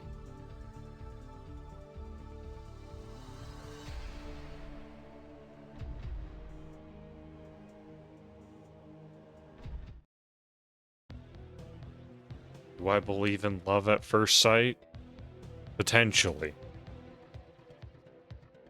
But I remain unconvinced.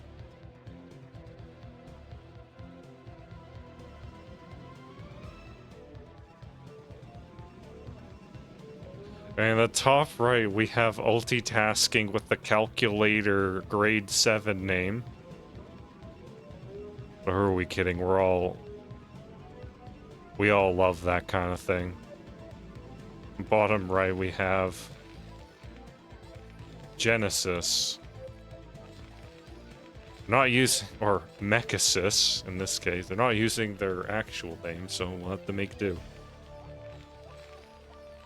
Yeah, we like Booba.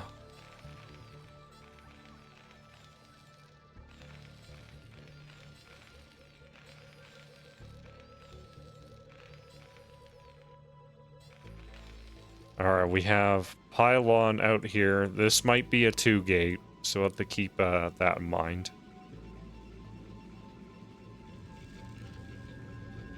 Terran, you know, gonna place their buildings in a fashion to help them not get wrecked by zealots walking across the map.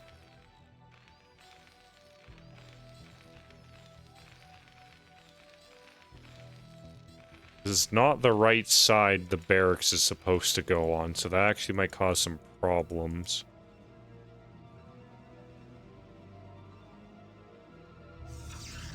Yeah, it's 2-gate. This could be an ugly one. Okay, SCV going to scout and probes going out to scout.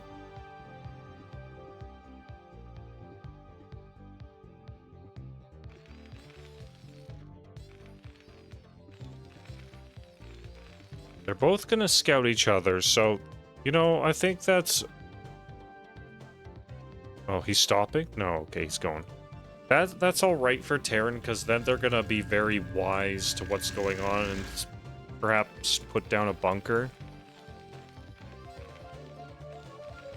Not making Marines just yet, would like to see Marines immediately. Okay, sees this. I see, like, just Marines. Yeah, Marines. A bunker would be cool, too. Just, like, slam it down, maybe here. That would cover, like, most of the area. Yeah. Maybe a bit too far to the left, but that's good. So you want to be able to cover, like, most of your base. Like, down here is going to be exposed, but the Protoss might not go there right away. And the factory is actually going to finish before the Zealots really get here. So Vulture is going to be out, like, immediately. Going for add-on, that's bold. Not going for the single Vulture immediately into add-on. That's either a flex or overconfidence, if I've ever seen it.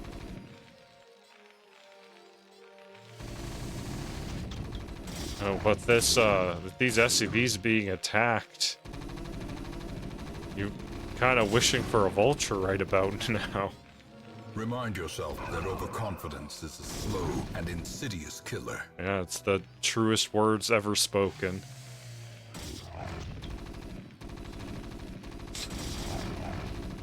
But, you know, the drilling is good. These Zealots are getting displaced a lot, not getting a lot of damage in... Yeah, getting the add-on, then deciding, yeah, I do need a Vulture, in fact. But those are the only units that Protoss sent over. He stopped and immediately started getting a Nexus and a core. Now Dragoons are on the way. So, you know, good on Protoss to identify that, you know, this isn't going to work. The factory's already up. Just do what I can, and I'll tech up behind it.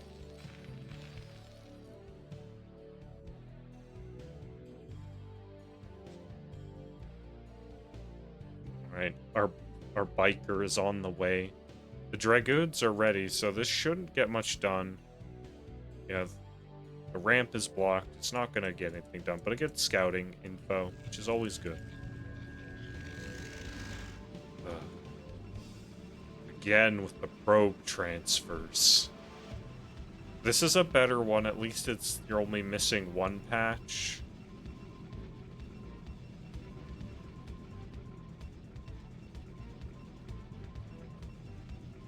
Like, definitely not bad. I would like to see lower numbers of workers transferred. It is much more efficient.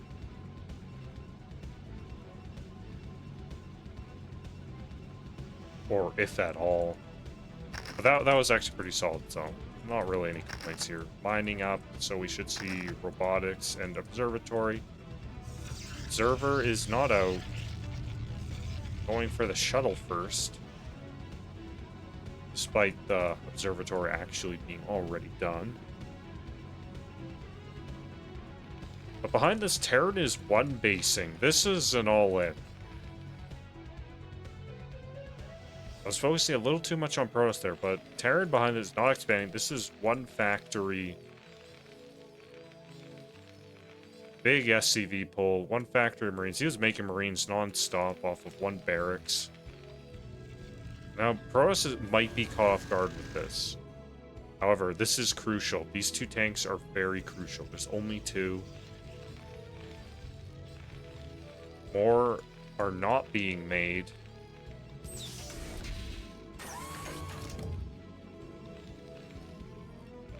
Playing a bit safe back there. Yeah, just making vultures for now. So these two tanks are kind of huge, but there's a shuttle out already. He sees the mines. Imagine this mine into this giant clump of dudes. How devastating that would be. Yeah, he's got Zella drop already. I don't see this really working for Terran. There's just not enough here. This is why you usually see it off of two factories, not one. Okay, going in, all three Dragoons ate a mine there, and this was not... Well, that was a bloodbath. I was gonna say that was not the play, but then the same thing happened to the Terran. And now I don't know who's actually in a good spot here, because everybody died except for the small amount of Terran units. Because this is a lot of gateways. Like, Protoss should win this, but also...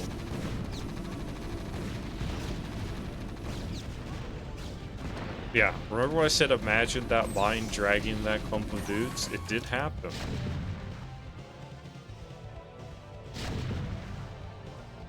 Is there more tank? There's a single tank, but it's nowhere near ready. Second factory being added now. Should have done that earlier. If the Dragoons can just dive on the tank, and then this push is over. So Protoss should win from here. Going into mines when you have vision of them might actually delay that, though. They're all very soft now.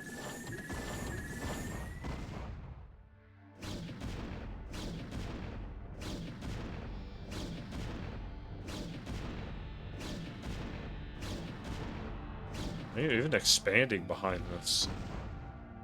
You know, if Terran delays long enough, they can get back into the game. Well, these Dragoons are very soft. They actually will lose this fight.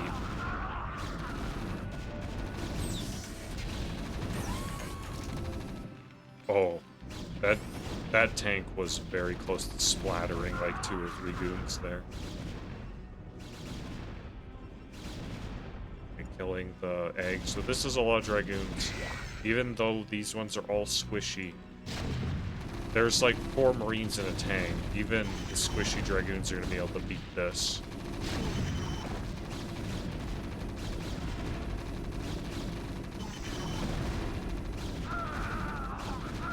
There we have it.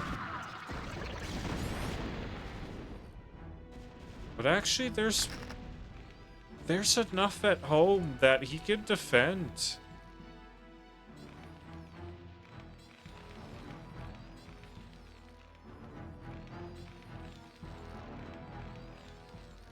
Yeah, the observer died, so it's not like he can push in. He should be scared of the map, because there could be mines anywhere.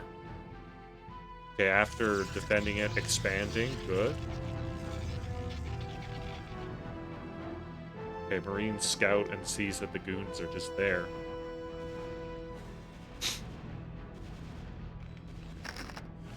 So this game, strangely enough, is going to normalize. They have similar worker counts. So Terran's production is not that great, only 2 factories.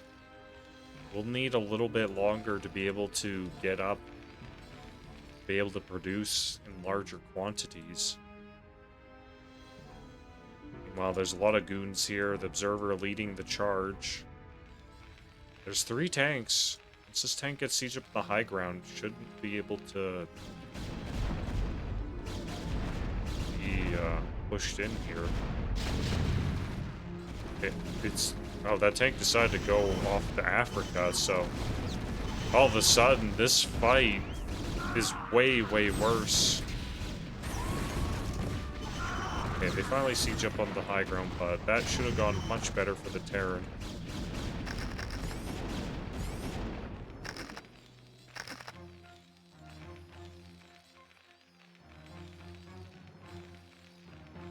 This is where these eggs kind of goof things. I think the tank wanted to go somewhere, but the eggs made the tank goof, and then it went to Africa instead. Up to a 3rd and 4th factory. Maybe he wants to make a 5th? Yeah, we want 5 facts. That's the number.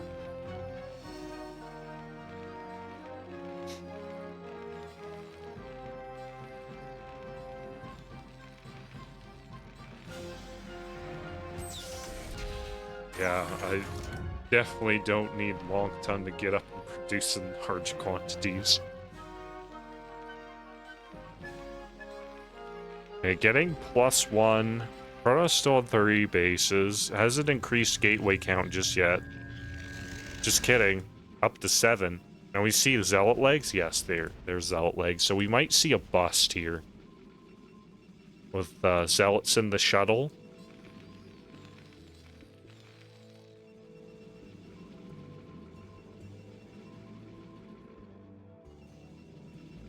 No, Templar RS. Okay, no, it's fine.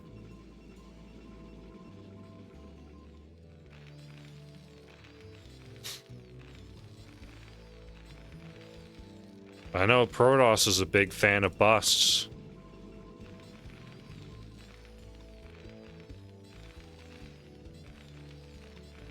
Okay, getting Goliath. The Observer is in a good position to see everything here.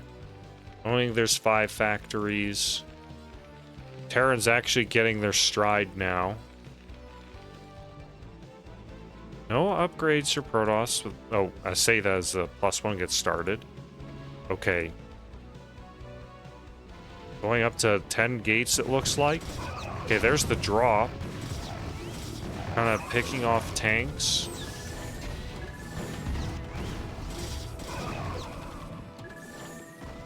Not used in any sort of major attack, just kind of thinned the tank number on the cliffs down. You don't typically see that, but, you know, it can be effective if Terran army isn't positioned. Those tanks get cut off for free.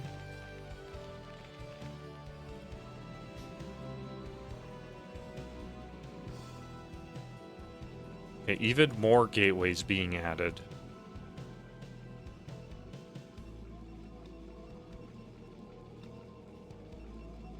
We're up to 11 now.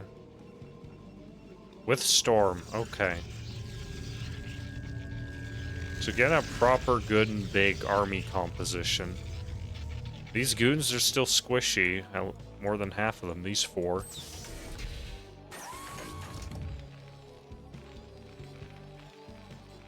+1 armor being started because +1 attack is done. So this looks like it's just going to be some sort of 5 factory push out. It's like a follow-up all in. The 4th base being taken over here. It looks pretty good for Protoss here. There's not that many tanks.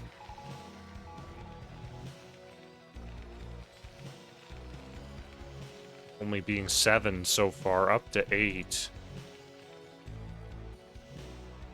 You know, if you get in the right positions, though, that could still do a lot of work. But Protoss knows, like, everything that's going on, so he's in a very good spot, just camping out here. Okay, Starport is getting started, and a second army, so it looks like he does not want to just 5 factory follow-up all into the previous one. Wants the game to go longer, but I feel like if the game goes longer, it gets better for Protoss. He gets a even more robust economy in tech, going up to 12 gates. 13, 14, 15. That's a lot of gateway men. And with a lower probe count, these gateway men are going to be a bit stronger because there's more of them.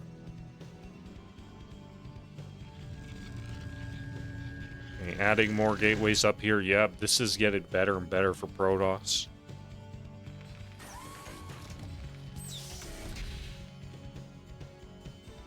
I expect Terran's not long for this world. Looks like he wants to move out, maybe? The eggs. Have to remember to kill these. I know I forget. It's annoying. Hate them.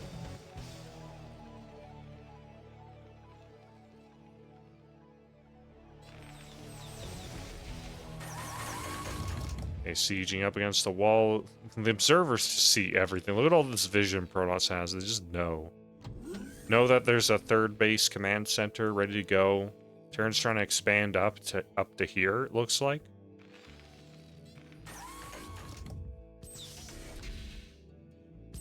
Is there any other tech? It looks like just High Templar. Expanding again, even.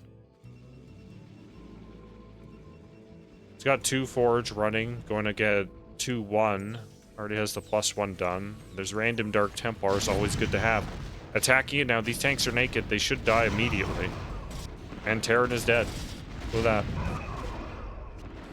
Let's go.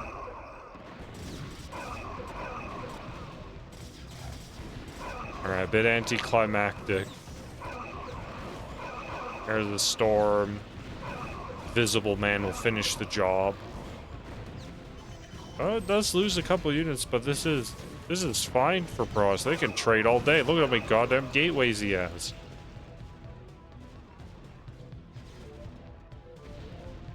Didn't even attack with everybody. It's fine. Terran's down to 5 siege tanks. They can't get a base. Almost find out the main. Looks like it's all over. It's Jover.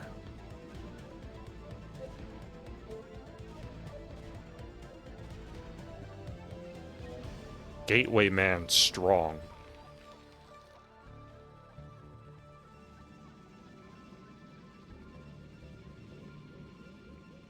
Producing off of every single gateway. Good job on that. Keeping that money low is like, yeah, that's a quick remax.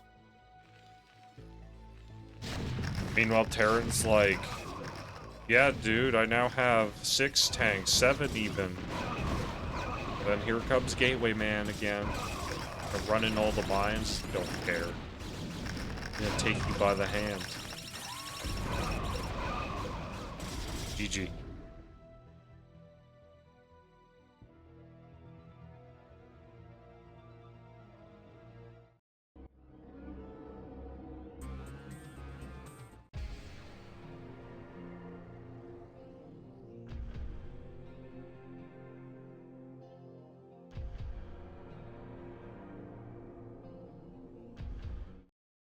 On to game 2.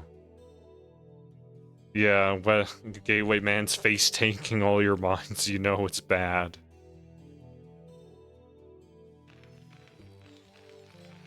Alright, we're on to key clips. So I imagine Terran's gonna have a bad time here. Eclipse. An infamous Protoss favored map? Depends who you ask how Protoss favored it is.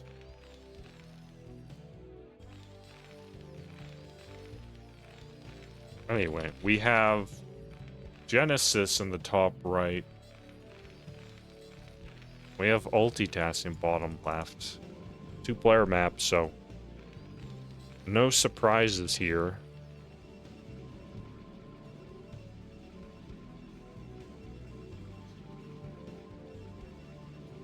First pylon here, and we don't see a probe rushing on the map, so it's not going to be any sort of proxy just yet, potentially.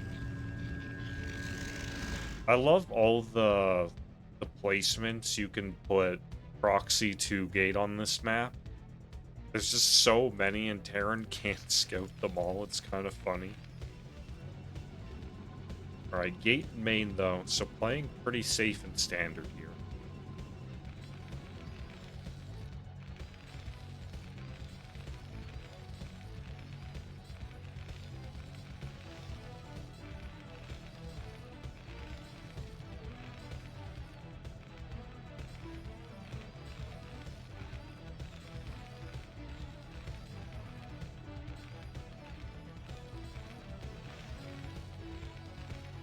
That must be correct then.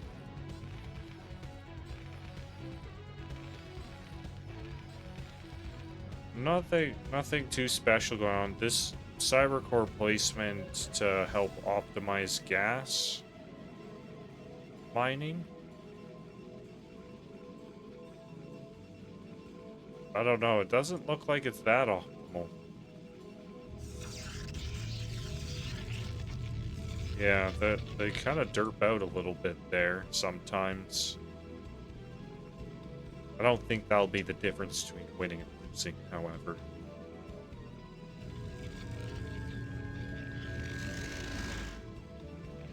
Scouts, depot, and factory. Okay, so they're both playing pretty typical.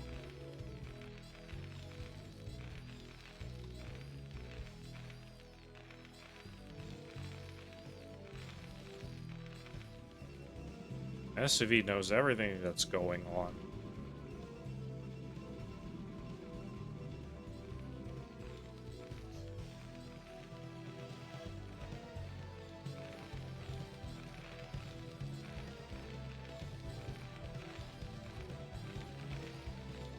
Okay, Pro gets caught.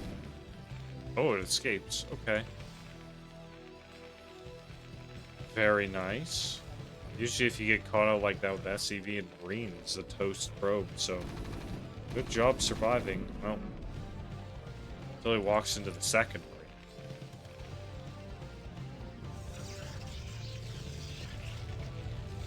Unfortunately, didn't get the confirmation that there was a command center going down, but did see the SCV go down. You see a Dragoon coming out, and it's probably going to check for that. The bunker won't be up in time, so...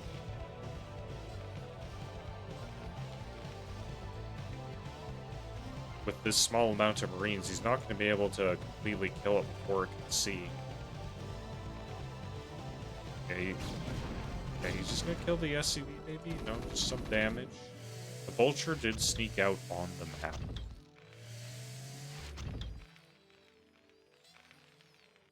Yeah, you should expect that there is, in fact, a command center here. No repair, so this is actually terrible. Genesis is in a terrible spot all of a sudden. Very scared. Gonna get that confirmation. It's like, oh sweet, he even stopped building it. The Vulture out of the map. Being chased back. Oh, this is looking terrible. This is a disaster. Does catch one Dragoon. That's nice.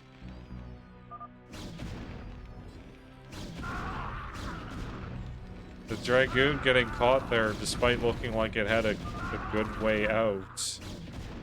They're talking to each other when they should be microing a little better. Tank is out. Oh, he's even losing more SCVs. Oh no. All the Marines go down, a new one's out. You know, that was just an offensive worker transfer, okay?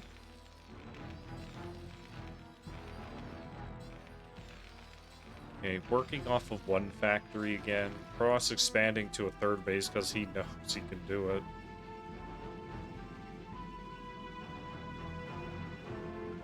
Ah. Now this is a better patrol transfer. I like it. Though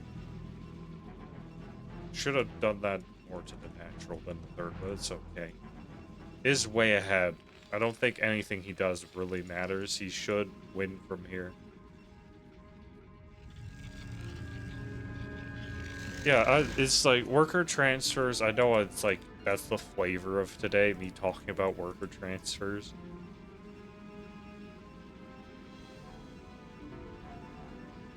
But it's like pull too many workers that you lose extra mining because it's not SC2 where there's a specific amount you get. Like 3 per patch exactly.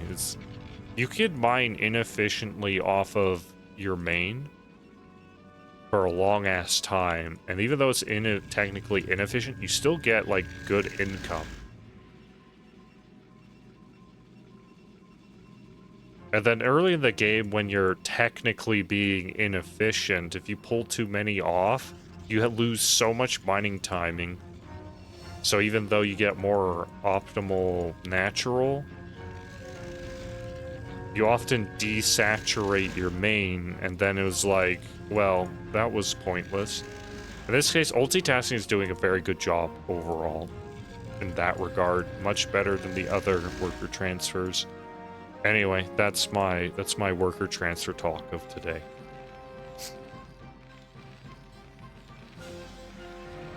Okay, 2-fact with 2 machine shop. Siege mode getting started at 8 minutes. That is not a place you want to be as Terran. +1.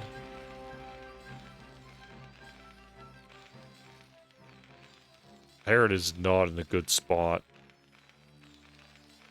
I think, like, from here, when you take that, like, much of an economic loss at the start, just, like, do an all-in.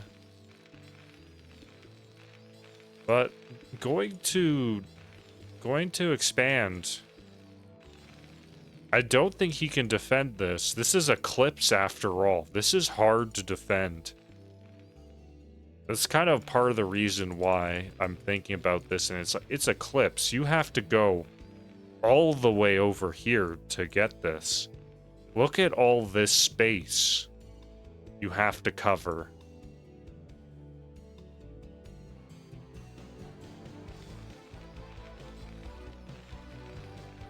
Going to get a 4th base, Kronos. Even blocking this with a pylon, knowing that the CC was going to be on the way. Now, upon seeing these guys move out, yeah, he's moving out his army. He's going to catch anybody that's going to go over there. Yeah, Observer had eyes on the command center before moving down, so he knew it was coming. Right now, Terran's going to move out, but... well, you know, there's not actually that much Protoss here. If he had everything, then I'd say Terran be in a terrible spot, but because that's not the case, these guys are actually going to get set up. Now, both decide that that was not the engagement they wanted.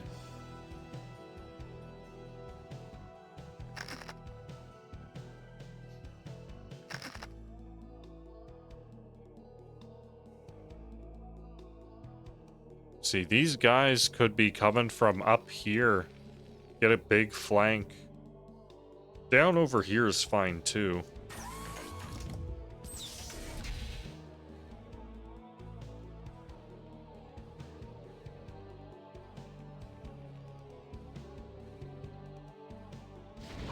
Oh. Yeah, coming in from both sides. Gonna section off some of the tanks. And they're all going to die. The tanks on the high ground you know, in a good spot, getting good trades there, but the goons are eventually going to all get up and take them off. Then Protoss can trade. Again, we're in this situation where Protoss can just trade just fine. He's gone up gateways count, like up to 9. He can trade for tanks all day. We love trading for tanks all day.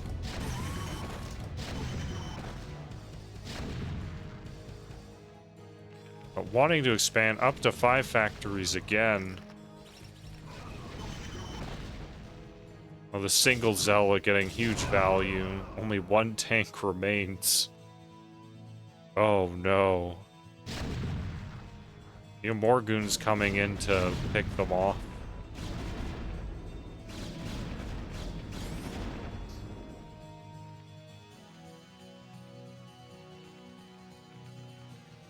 It's gonna send the command center over? No, decides not to. There's... Okay, we're down to 2 tanks.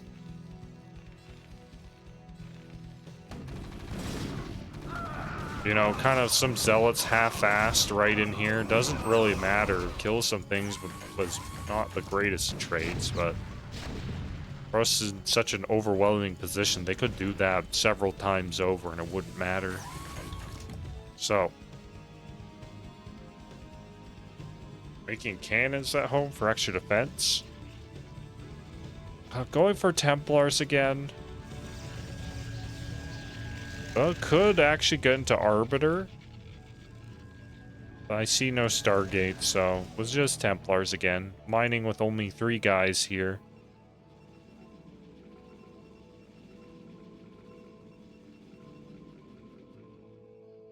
Yeah, poor Terran expanding again. Yeah, that's... Whenever Terran takes tank losses, it's like, oh, time to expand yet again as Protoss. He's got a token force here as Terran tries to push out.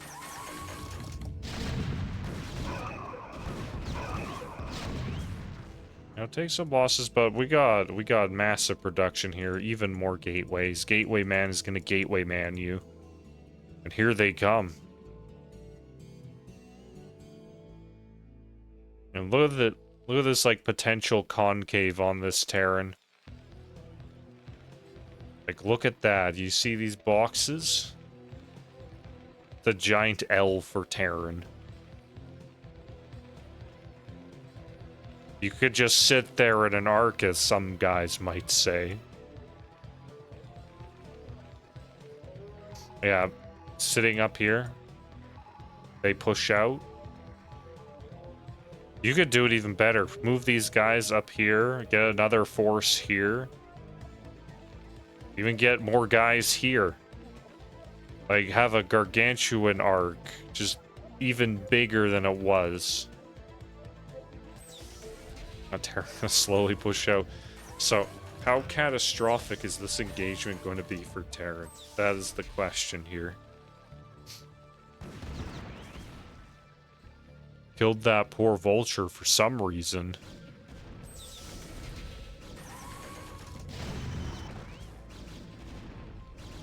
Alright, even more units coming in. This unit's been whittled away, so he doesn't have a nice concave, but he's got the flank. We could dream about the whole giant concave.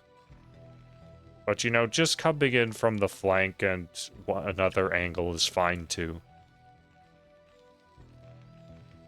Gateway ban is a million years ahead, so it doesn't really matter. Alright, we're gonna see the death of Terran real quick here. Here we go. Some of his tanks are unsieged. He's actually getting a reasonable engagement, but there's too much Gateway man. Storms on all the good tanks. And there it is. Storms his own zealots instead of the Terran. Doesn't matter.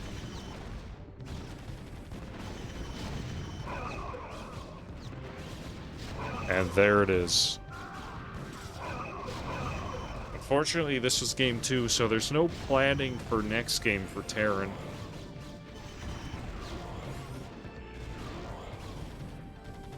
So, I guess, well, what are the takeaways we could get as Terran from here?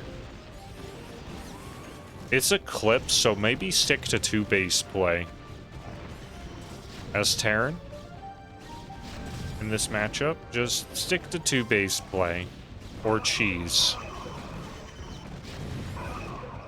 Well, Terran is very defensively good, so he's gonna live a little longer, but again, look at the gateway count. It's gargantuan. Even another gateway being added. And another. Another one.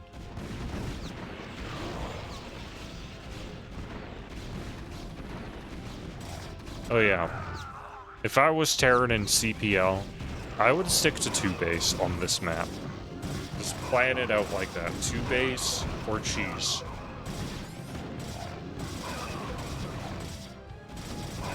Unless you get, like, such a gargantuan lead that you can take it, but don't, like, go for, like, I'm gonna expand early.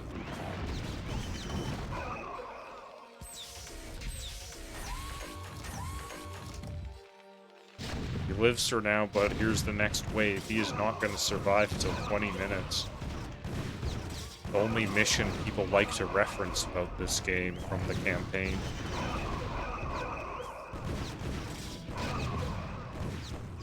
So we can watch this continuous rally bleed off into terror. Makes it very cinematic. His upgrades are 1-1 with 2-2 on the way, likely. Yep. Terran's, you know, stuck on their 2-1, but they have bigger problems, as you can see. Got bigger problems.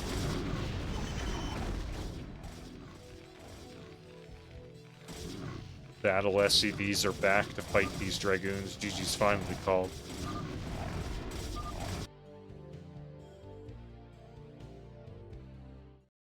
A bit more one-sided than last one. See the power of Gateway Man. Strong. Alright, last one.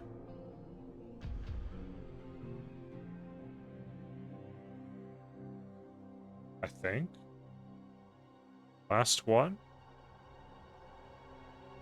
We have one more. Thrive versus VideotapeReturner. It's going to be a TVZ.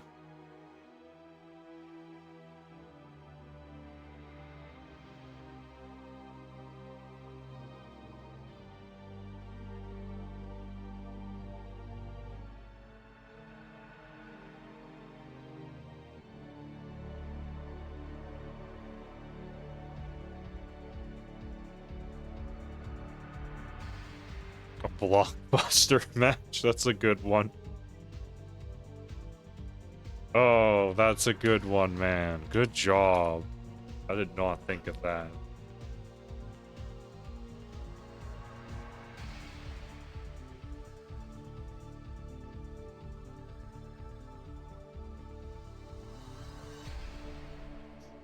Alright, starting off. Last one of the day.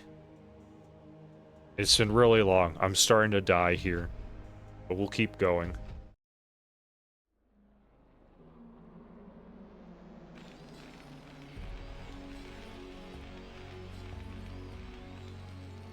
Top right, we have Thrive.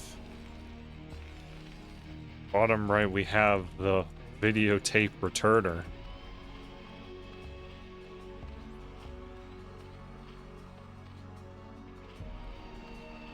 Oh. This is a bit of an aside, but shield battery, you should feel validated. I was watching some VODs a couple weeks back of Terran, and I saw Light do a 3-cloak wraith, you know, kind of tech in his main mech army to kill observers and shuttles. And he did it more than once. But it was like, it was a bit later in the game. So it kind of goes to show you that, you know, some of your theory crafting does have some good merit. And that was one of the ones I thought was a good idea too. So good to see the pro gamers utilize it as such. Anyhow. Just getting a depot done in the main here. Not much going on just yet, so we're just watching for what they decide to open with.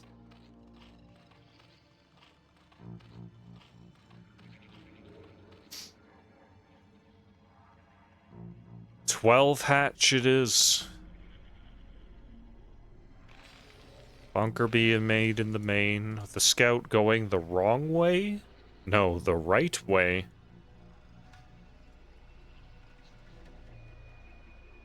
Drone scout coming out too.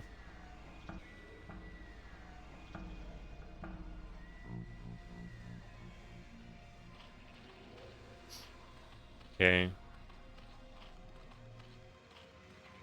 Oh, interestingly, taking the gas fairly early, immediately after the pool. So this is going to be a faster tech. A bit weaker eco. Usually we see they get the spawning pool immediately after, and then the extractor a little bit later sometimes. But this is fine. They're both fine. Especially in CPL. Attacking the hatchery.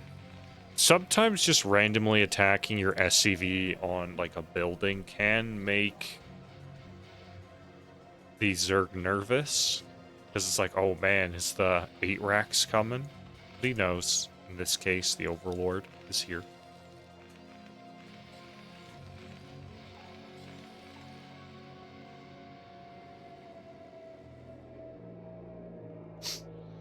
$500 APM doing what is what we wonder.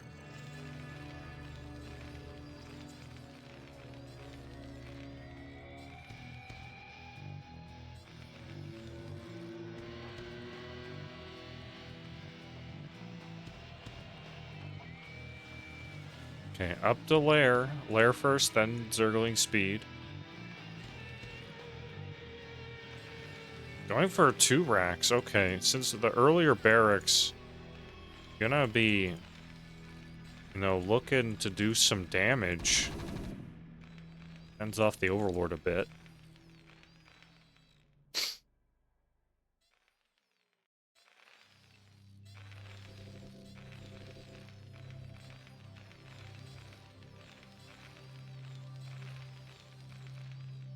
Yeah, gonna be a lot of Marines early here.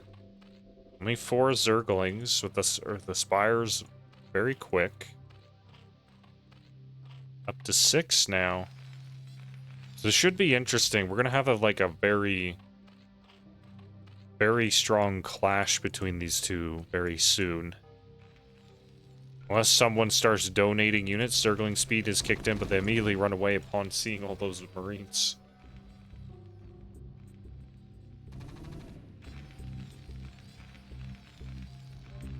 Poking the Overlord. Academy's almost done. Okay, saving for... Gonna start saving Larva soon here after he gets his 2 Overlords. See, I think the Larva were mismanaged. Yeah. This is the Zerg struggle here.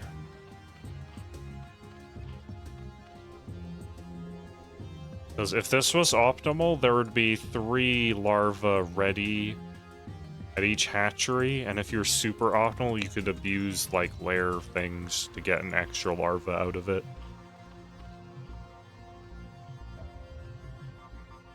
But, you know, going up to... He's gonna get 5 mutas, so that's fine. They're gonna be a bit staggered, and he didn't have the money anyway, so it's okay. Sometimes it lines up like that, so this is perfectly fine. We're all good. On the other side, there's actually a lot of Terran. These guys are blocking the ramp, so these guys are derping out a bit.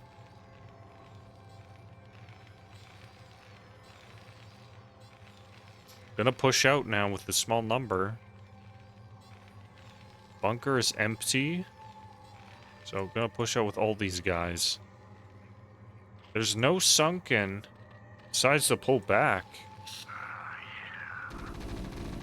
Really hates this Overlord, stimming all his Marines needlessly, it seems. Losing a poor Muta for free.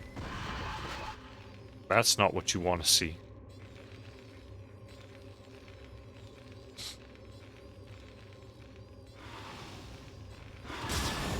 It must have been rallied with these guys. Okay, these guys are getting good damage, though. Main is a bit soft. So actually finding a weakness and like, being able to exploit it. Yeah, it's time to leave. So good damage there. Keeping Terran back, too. Terran was in a good position to move across the map and potentially kill this. He's got his third up and getting that gas.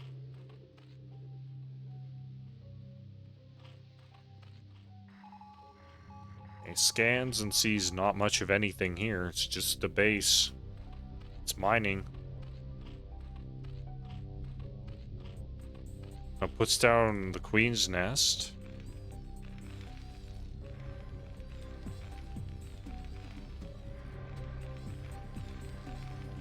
Okay, still on 3 barracks.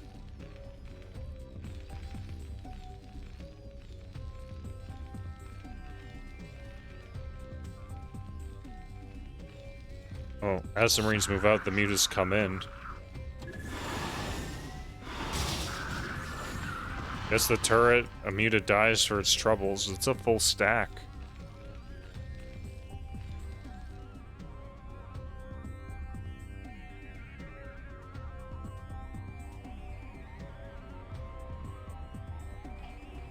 Hey, Hydrodent. Okay. Yeah, that's standard. I've seen too much Guardian Lurker today. I was like getting the wrong impression. +1 attack is the choice. Trying to pick off these Marines, but pulls back.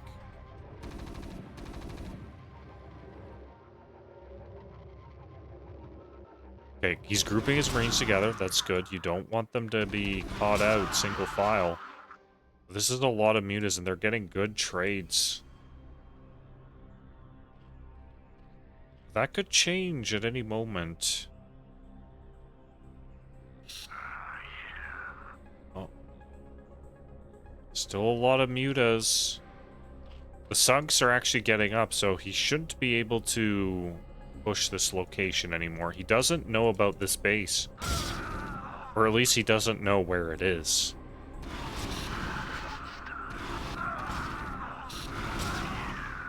Oops. Okay. Muta's still strong. Like, this isn't good for Terran. Poor medics are actually going to get donated too as they chase down the mutas. Realizing too late.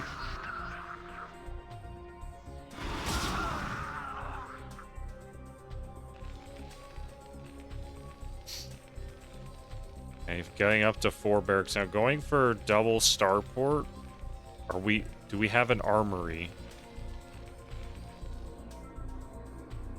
Doesn't look like we have an armory.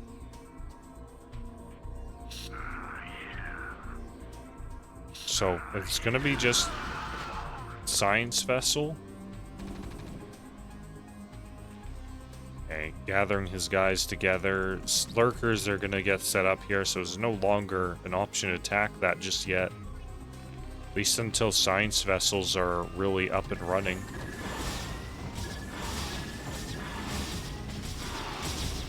Mutas get to kill this for free. Again, Terran finds himself in a bad position. His Marines are across the map. They can't do anything with all these lurkers and sunkens.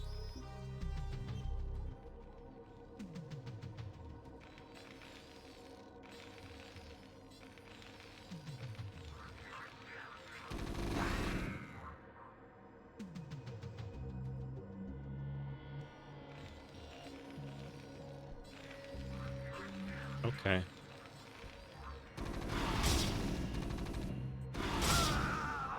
Yeah, the muta control is very good here.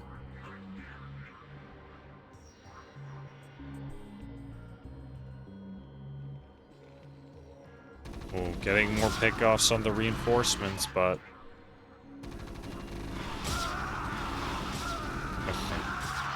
Not the most efficient it could have been, but still overall okay. These things happen. The question is, what's going on behind this? Lots of stuff are being made. Up to Hive, Nidus, and Defiler Mound. So on Carapace. Not going for the +1 ranged attack. Going for Carapace first instead. This drone tried to build something, looked like a hatchery, but it didn't make. He didn't have enough minerals. Okay, irradiates, but this is still 4 lurkers. That's 4, not 2. He could still have enough to break it, though. He does. However, the Muta flank... It's like there's too much Terran, actually. He was actually able to fend that off, but there's another lurker here, so he shouldn't be able to break, and he has to pull back. He's very little left in terms of fighting strength. Has 3 Marines. These Mutas are a bit too damaged to actually finish that off. So he's reinforcing here, bringing SCVs. How are upgrades looking? More science vessels being made. He's expanding behind it, so that's important. Getting covert ops. Hello. Okay, he tried to bust and found out there was a lurker there, so not the greatest. We could see nukes here. If we're seeing a covert ops, could be seeing nukes. The other option is he accidentally made this and wanted battle cruisers instead. There's a 3rd starport, so I'm thinking maybe he wanted battle cruisers, not a covert ops. But we'll see. Ghosts are being made, so this is very intentional. I don't see a nuke silo. Will be here? No, the ghosts are intentional, it seems.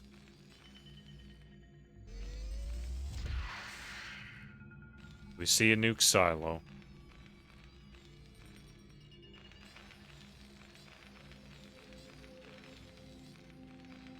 I'm waiting. This is a crucial piece. So behind this, some boring stuff happened where science vessels irradiate lurkers, like you've seen in every ASL game before.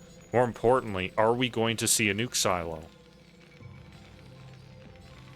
4th base did go down here. The gas is already being mined, so that's great for Zerg, having 4 gas mining. All these poor SCVs being chased by Zerglings. Where is the nuke silo? The ghosts are out. Okay, the Marines get plagued. That's no good. But not too many of them, and the science vessels dodge, so it's okay for them. There it is. Yes.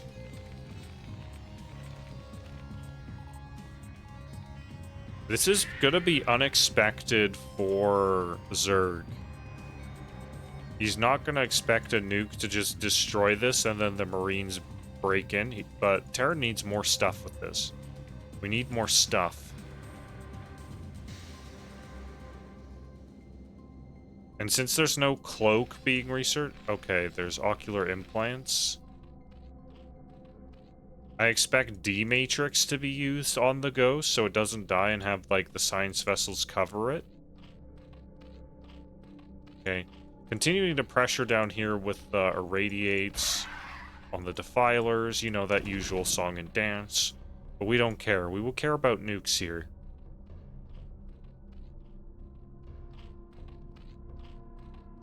Unfortunately, this ghost is in range of the creep, so VideotapeReturner might have noticed. Why do you have ghosts, bro? Not enough medics here. There are no medics here. That's kind of bad. We need medics.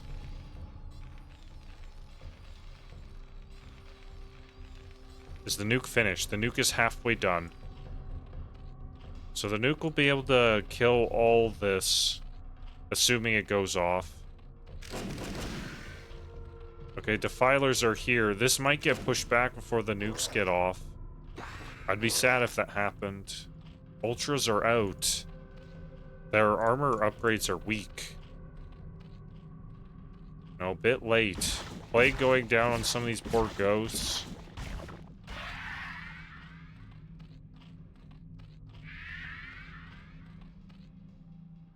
Ghosts are so skinny, the plague just floats off of them. Bet you've never seen that before.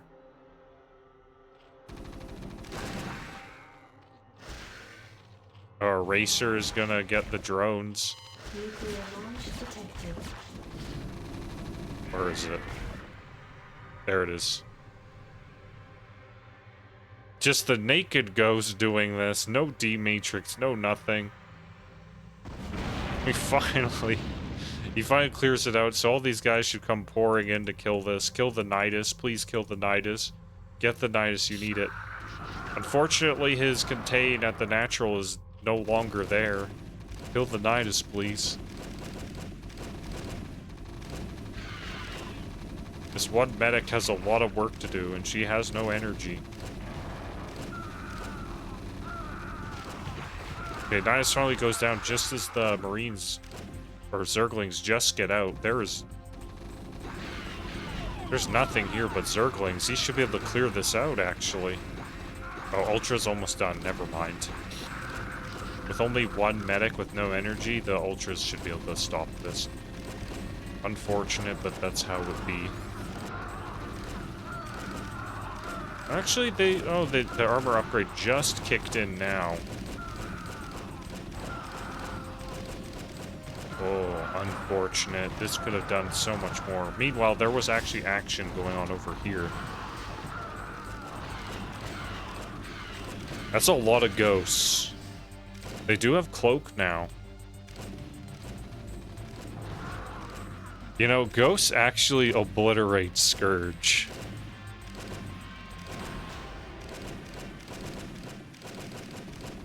Now who has the invisible men? As these ghosts tickle their enemies to death.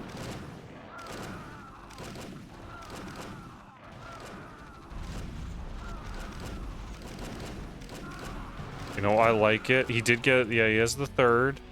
Bunkers are full of stuff. Okay, his barracks are, most of them are working. Are we gonna see another nuke? No, not just yet.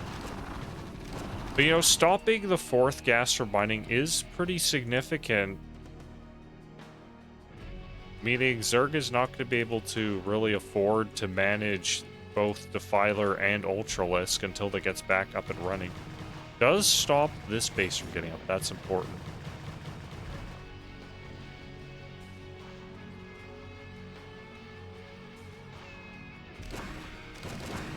And as you can see, ghosts are actually pretty good at killing units that their damage type actually works against.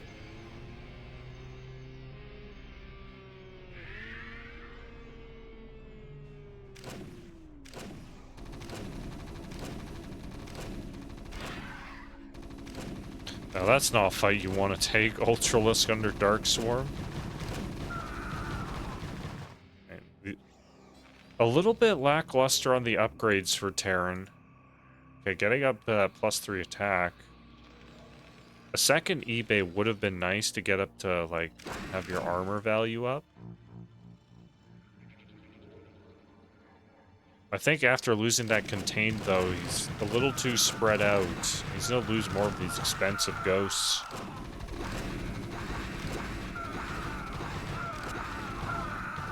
Oh no, there's just action everywhere, actually. The whole map is covered in stuff fighting in random locations. Oh, but Zerg is in a reasonably good position here. Another nuke is going down somewhere. Okay, right here. On this hatchery. He's invisible and there's no overlords. All these drones are gonna die. Rip.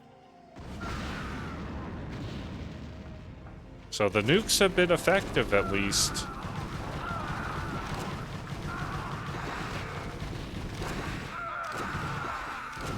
that bunker was empty. Issue is Thrive has a lot of money. And he's going out of his barracks reasonably fast. There's just no medics. He needs medics. To heal these poor guys. Okay, there's 2. I think Zerg should be able to clutch this win now that he has stabilized. Still mining. He is out of gas at his main. He's double expanding. And then when this goes down, Thrive will have no more income outside of the natural, which is basically dry.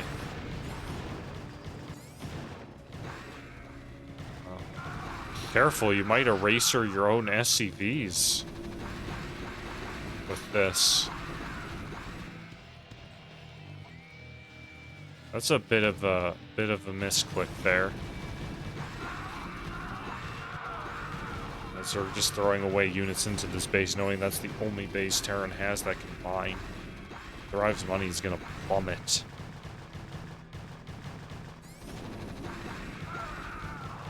I like the theory, though. The nukes came out a little earlier.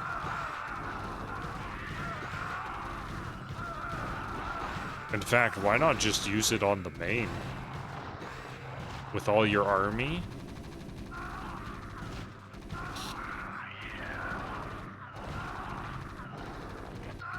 See more gray coming out. It looks like it's, yeah, Zerglings, Defilers. Terran doesn't have much, just these 5 vessels. Low energy. Gonna lose a few of these Scourge. Well, that's one of the higher energy ones, too. A Dark Swarm. You know, good game, though. It was actually fairly close until Thrive got broken. His contain got broken.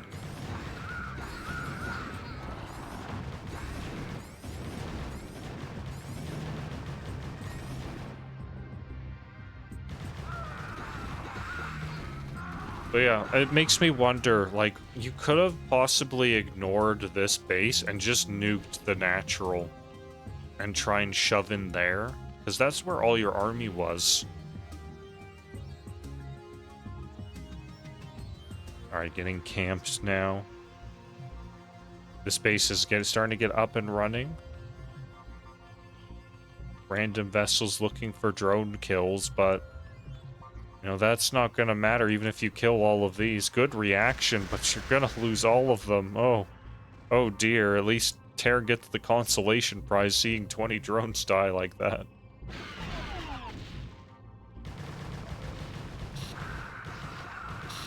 Terran's dead.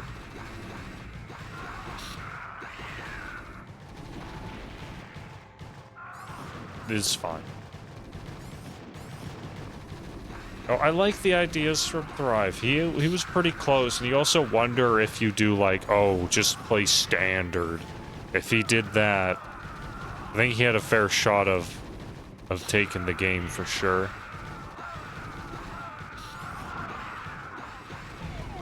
I mean, who needs standard? He won our hearts, right? GG.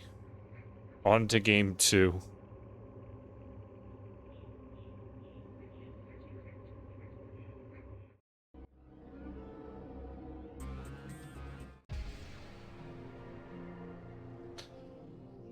Oh. I'm gonna look for smaller groups next time, I think. I can't do this. Anyway, game 2.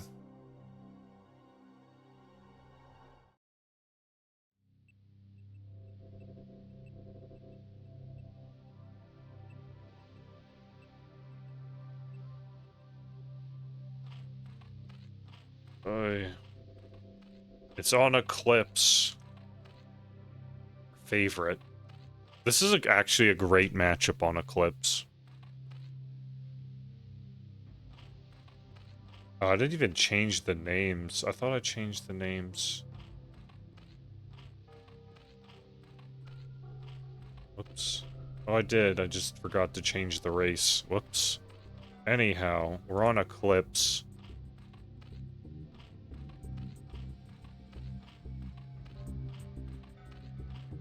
No 4-pool.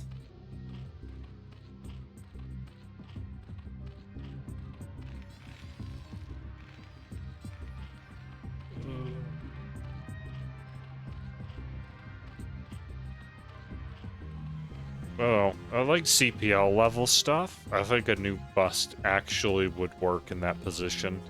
Just needs to come a bit quicker and probably have a significant army threat to threaten breaking in.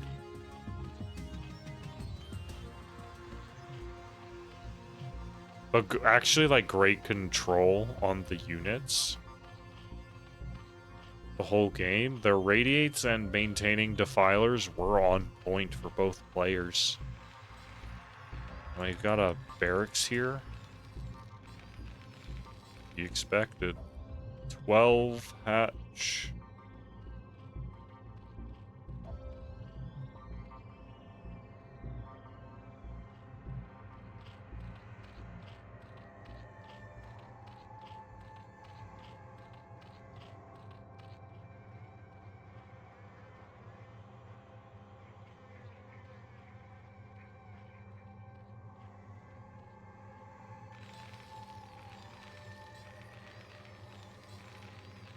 Well, go bio play again, it looks like. These CPL Terrans being ballsy, not going mech. That's fine. I can be a mech Chad. They can do bio. Drone Scout's gonna see that is in fact it's bio. With that, command center down. No weird things going on. 12 hatch, Terran knows.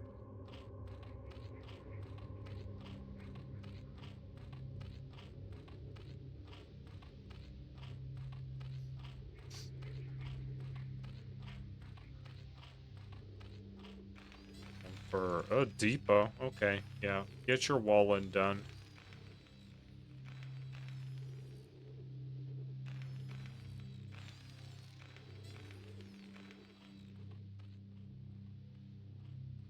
A lazy drone. We caught him. Oh, he's actually fighting. Okay, he's not lazy. Good, hard, honest worker right there. 2 Zerglings out. Stop the SCV.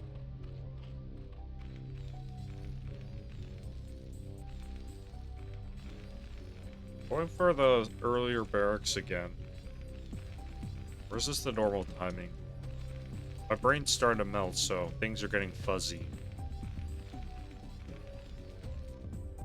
Going for a bunker too, playing extra safe.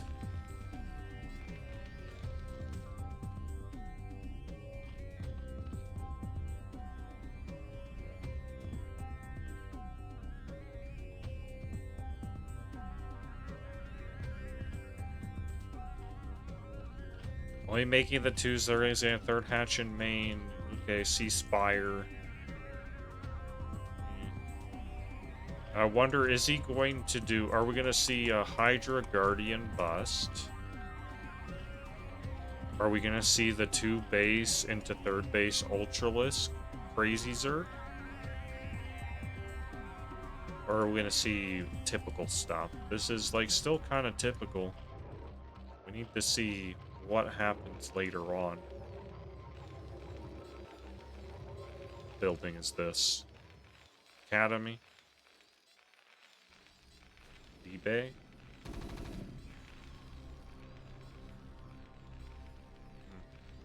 I guess Thrive doesn't know this, but your eBay timing can vary, I think. Pending if Zerg has gone 3 hatch versus 2 hatch. But this timing's fine. It's good enough.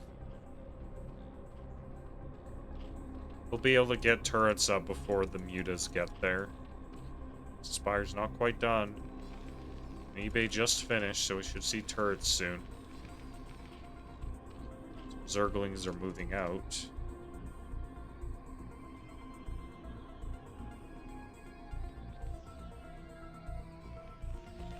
Not gonna get anything done just yet. Okay, turrets being built. Muta's just on the way. So yeah, the mutas aren't going to be able to, you know, exploit anything. But the turrets, some of them are being delayed.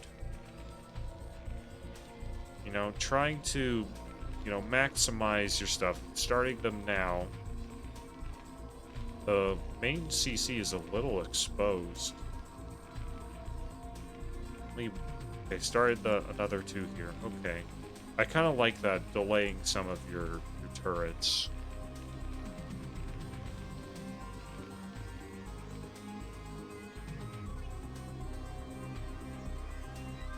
Be a bit more economical.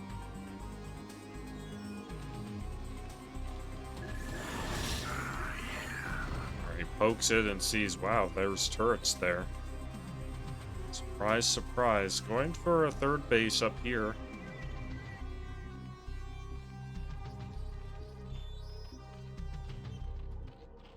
Okay, seeing a Queen's Nest and Evo Chamber. This timing really makes me think of Crazy Zerg. So we'll see. You know, so watch how he uses his mutas. He's gonna +1 attack, so maybe not Crazy Zerg.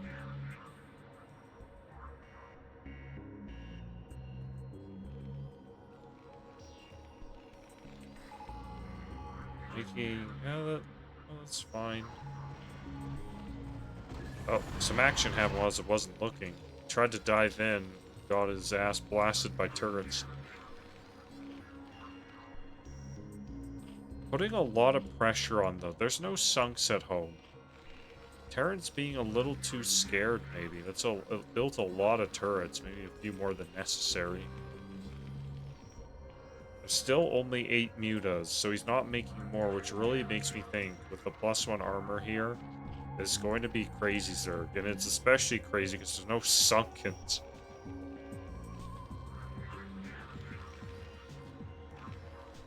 Okay, Terran's gonna push across now. This could do some damage. Being a little safe. Well, being very safe, yeah. Crazies are gonna. Oh, he's adding more mutas. Okay, that's still fine. You can go up to 11. That's okay. I would have gone for the +1 attack if it is indeed Ultralisk Man. The crazy Berserk Ultralisk Man. Where is it? Hive's done. Yeah, there's Ultra Cavern.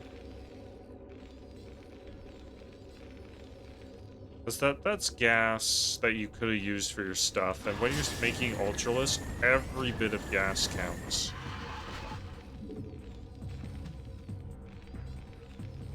I'd even argue that gas would be better spent making a queen and getting a snare, rather than +1 on the mutas.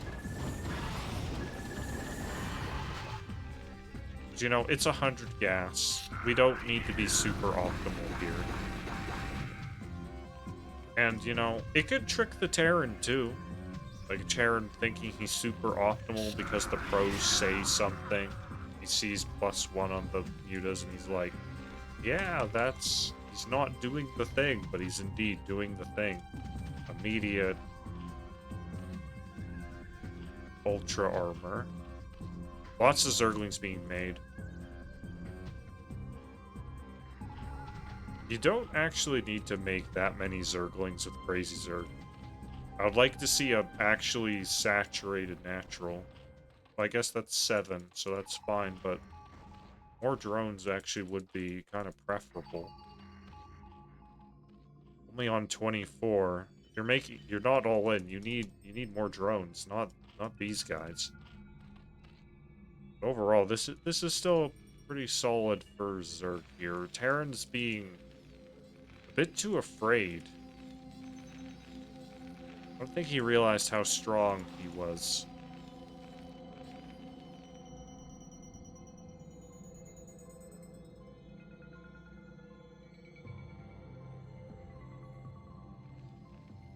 Yes, I'm aware the ensnare upgrade is more than 100 gas. I was talking about the total amount. Please and thank you.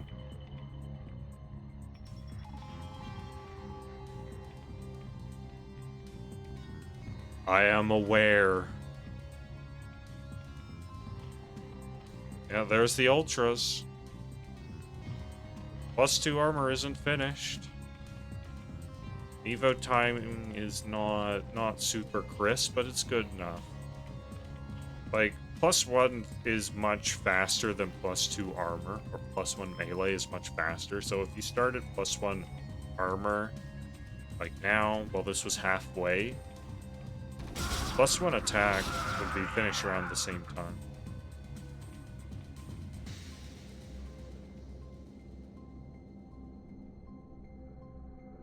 It's an extra 100 for the queen, so I was still talking about the total amount. For one, I don't care. Whatever. I'm tired. I'm dying here. Zerg is in a very good position here because all he needs to do is just send these Ultralists out of the map in some random corner. And even if Terran tries to push, you could just backstab with them or sandwich the army rather. Yeah, there's the Ultralist. Our +1 carapace is late though, for +2. +2.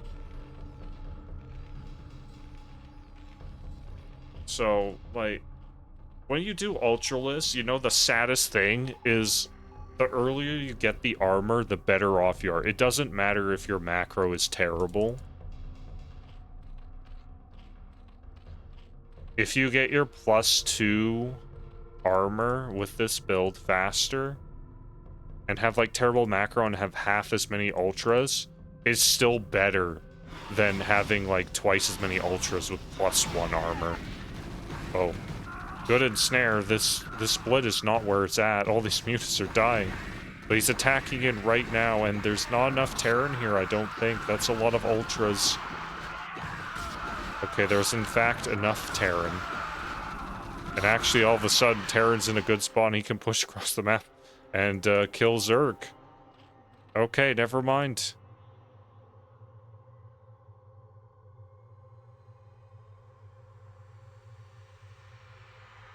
That was not the engagement.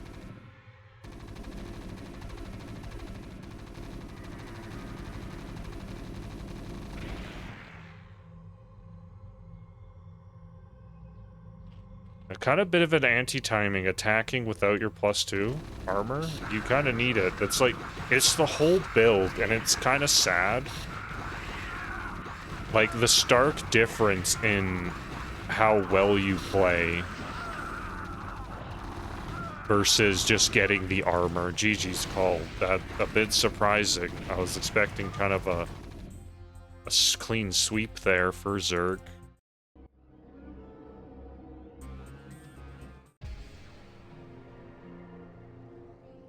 But yeah, like, with that build, armor is crucial. You cannot delay it.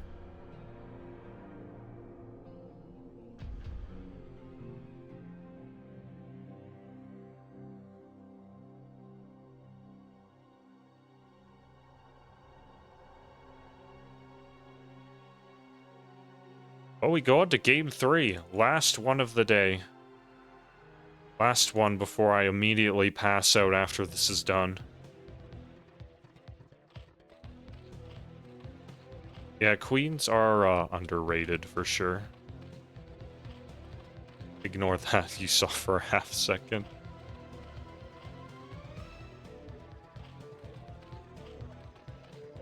Away.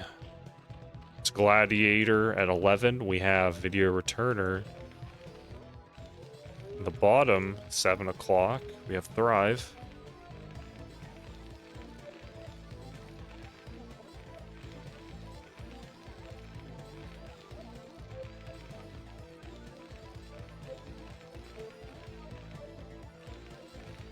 Or did I say Gladiator? I mean Dominator. I don't know anymore.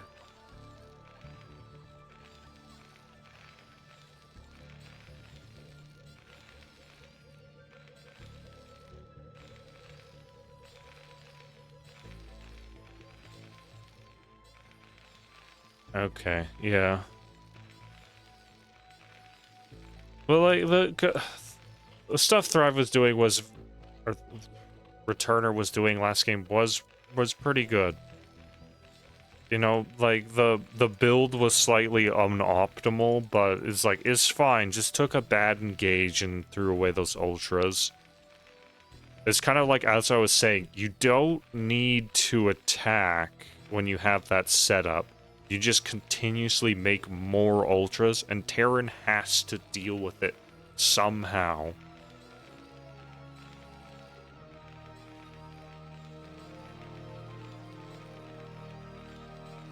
If, like, they go and expand, oh, sweet, you can expand, and then you can get up to Defilers, too.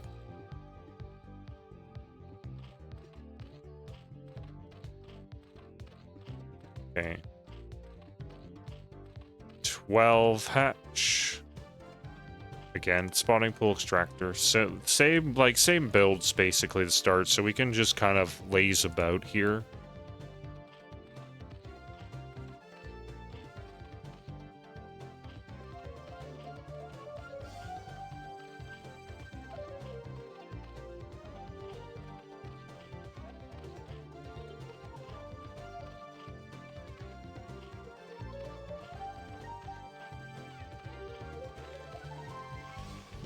What, are we all inning? Okay, thank you. Thrive is gonna all in. Gonna throw down the bunker. He's all inning. Let's go. Pull the boys. He's gonna save me from me melting my brain tonight, because I've been at this for far too long. Oh, he saw. The Overlord Scout saw this, so he brought all his drones to stop this bunker. A second bunker should be, like, started back further. It dies, unfortunately, so it doesn't get the cancel. This is why typically Terrans build a bunker further back and then build the next one earlier. This is actually a disaster for Terran. Zerg should win this. However, he is losing a ton of drones. If a bunker can get up in range of the hatch, looks like that's not going to be the case. It's pushing a little too far forward. He's going to just battle it out. This is not the way to do it. Oh no. The SCVs do fight better than the drones when not microed. Oh, poor Marine. He's gonna run around with these SCVs, kill these lings.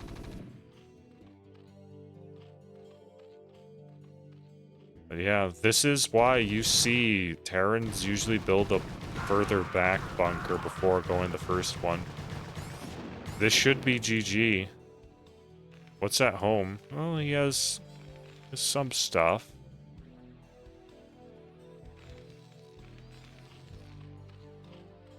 But Zerg is down to 8 workers.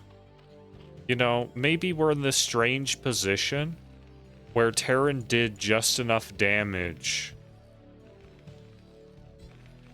that it goes even. But no, these are going to get right on top of these Marines. That's not what you want. Actually, good positioning, though. Like, very good. Get in the bunker. They're all very hurt. Good defense there. Oh, his rally is still out in nowhere, so this Marine's gonna die for free. You can't be doing that in this position. Oh, okay, he saves him. He's gonna get back. These lings are slow, so they shouldn't be able to kill him. Unless microed. Oh, he gets stuck. Oh no. Never mind. He's dead, Jim.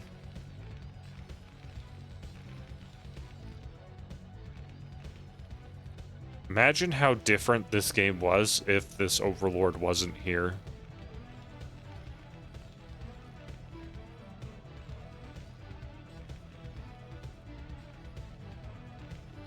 Okay, building a command center. Behind the Zergs going a lot of drones. This is still kind of terrible for Terran. Like, look at this pitiful amount. And Lair's almost done. That means Spire will be soon. So Zerg should still win this. It is very, very bad for Terran still. Like, economically, it's not horrible, but the tech is so far behind. There's no way that he should be able to catch up. Oh, there's a spire. Just think about where's the turrets? There's nowhere to be seen. Oh, is he gonna all in again?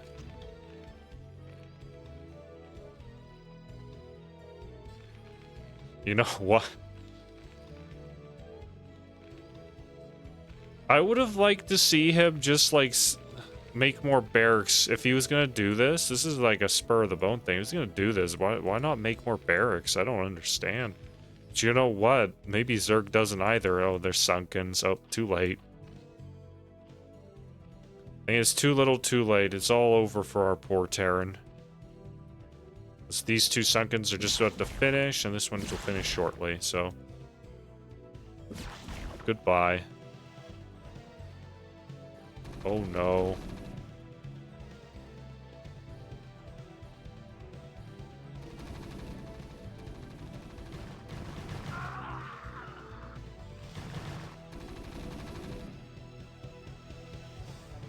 I appreciate Thrive for saving me from tonight, though. Thank you. Empty bunker's not gonna do anything. One guy, I guess, but that might as well be empty.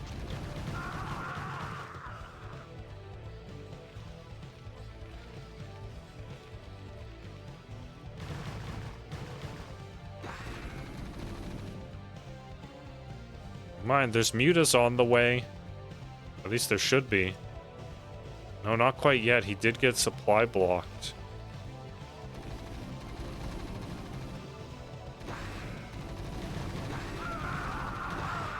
And this is even all the Marines die of the Zerglings, so there's nothing to be able to shoot the mutas when they get here. Oh, he's just gonna make Zerglings. He's like, you know what? I'm gonna make Zerglings. Here comes the mutas soon. I'll just make Zerglings. It's okay.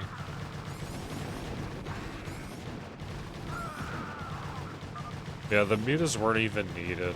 GG.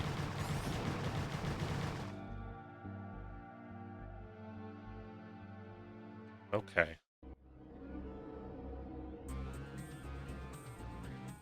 Yeah, rip Terran. Rip our thoughtful Terran who did nukes.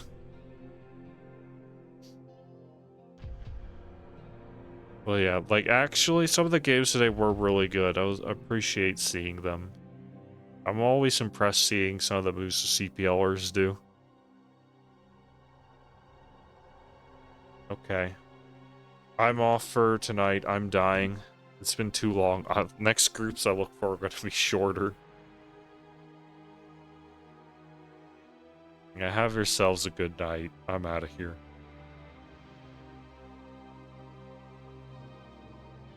Check out CPL or something.